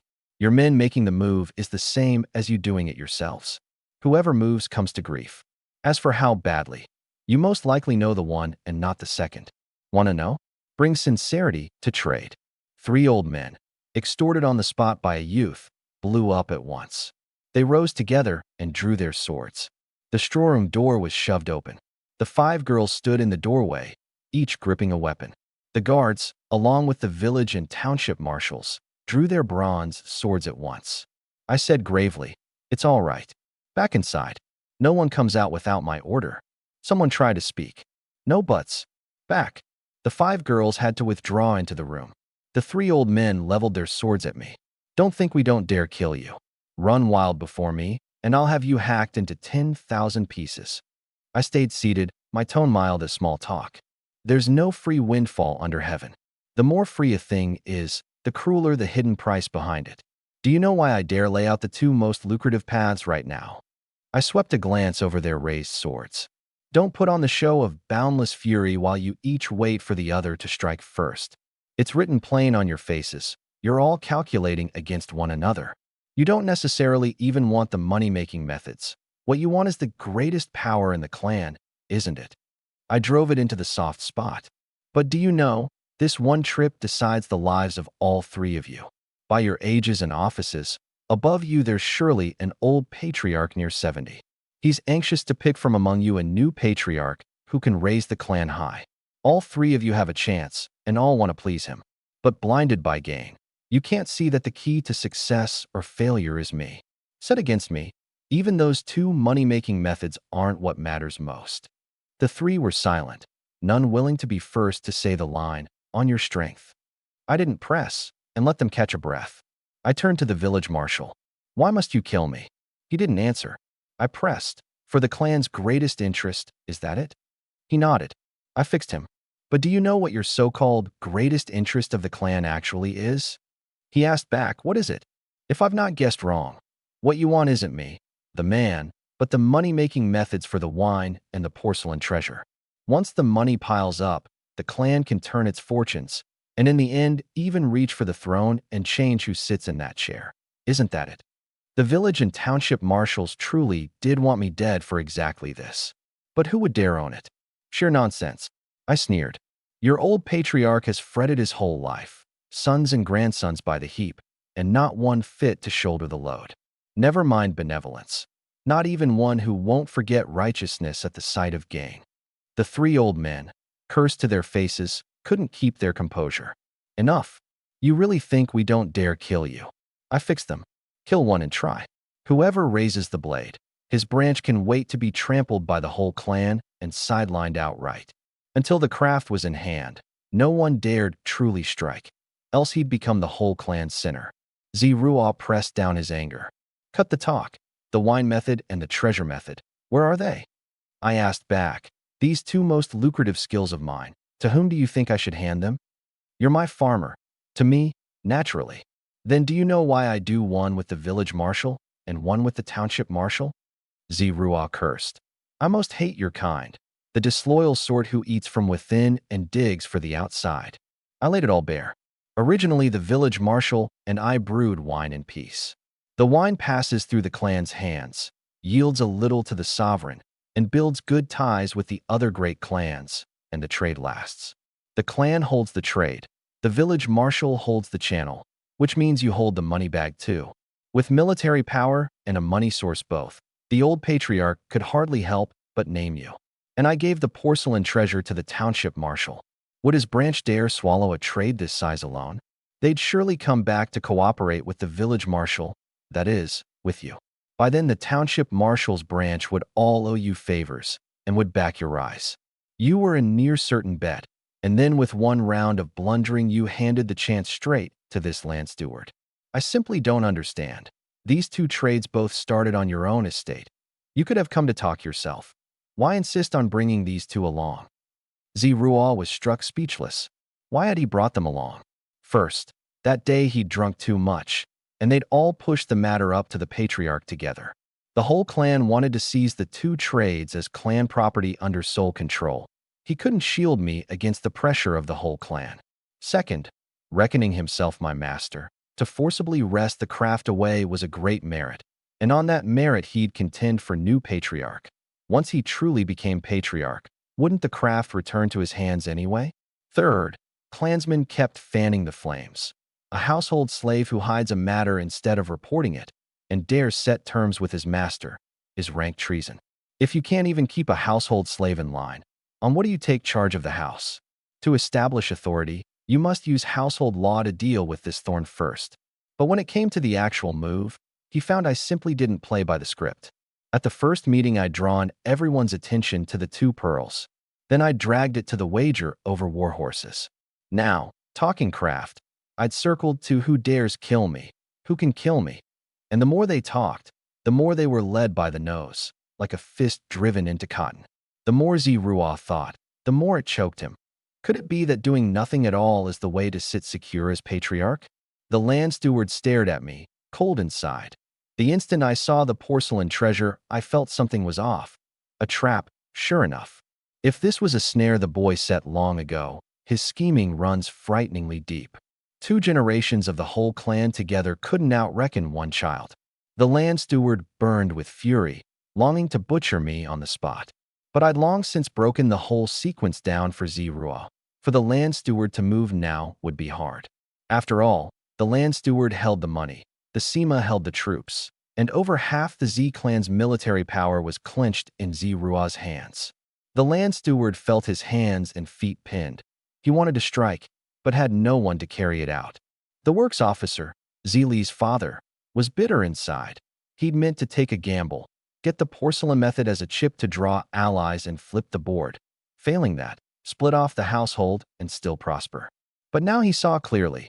I had no intention of handing over the craft at all. Like the wine, I'd keep the making in my own hands. Others could only come take goods to sell. The village and township marshals buried their heads lower. They'd taken the man's favors and still schemed for his very lifeblood, only to have me reckon the clan's greed dead to rights. The deeper they thought, the more humiliating. Down 2 generations from the patriarch, not one who would truly shield a man. All scheming how to wrest the money-making craft away. Even the ones who'd back him were thinking how to seize for the clan, not how to protect. Only with the craft in my hands did the clan have no grounds to wrench it away. And even seizing it, they couldn't hold it. First cursed as ingrates, then watched to death. Who'd dare hand the clan to such a man? Not to seize was to betray the clan. To seize won them nothing for themselves. Whichever way, they lost. Seeing them silent a long while, swords long since sheathed, I knew the moment was ripe. I rose, went into the room, and brought out 2 small wooden boxes, setting them on the table.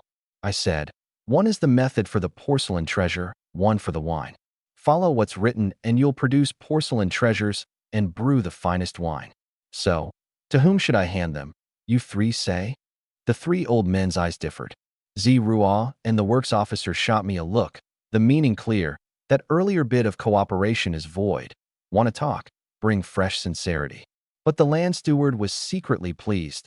The boxes were crude, like scraps cobbled together, the sort to hold some trifle. They'd long since reckoned the trade would either be talked through or seized, and had come prepared. The land steward reached to open a box, and was caught short by Zerua's hand. Zerua said coldly, "What are you doing?" The land steward fired back, "What do you think?" This was his ground, his tenant, surrounded by his guards. A trade this large he could not hand off. Before, he'd been swept along by the clan. Now it was different. Once it was in hand, it was his to control. The land steward swallowed his fury. Knowing he couldn't outfight this man who played with troops, he could only watch Zerua gather the box into his arms and open the lid. Inside was only a folded sheet of coarse paper. Zerua had no time to mind what the paper was. He spread it open in a hurry, covered with characters written in sharpened charcoal. But he couldn't read a single one. His face sank. "What's drawn here?" Not waiting for my answer, he opened the second box, another sheet of paper covered in characters. The land steward took it and looked, likewise couldn't make out one character, and exploded. "You're toying with me. What is this thing?" "It's the family secret method. Of course, written there is how to brew the finest wine under heaven, and how to make the finest porcelain treasure." "What script is this?" "Simplified characters." The village marshal frowned. "Aren't you illiterate?" "I can't read the bronze script.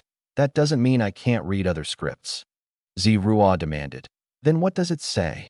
"Yours is the porcelain treasure method." The works officer, hearing this, grew frantic that his lifeblood had fallen into that old wretch the Sema's hands, and put out his hand at once. "Let me see." The paper in hand, he couldn't make out a single character.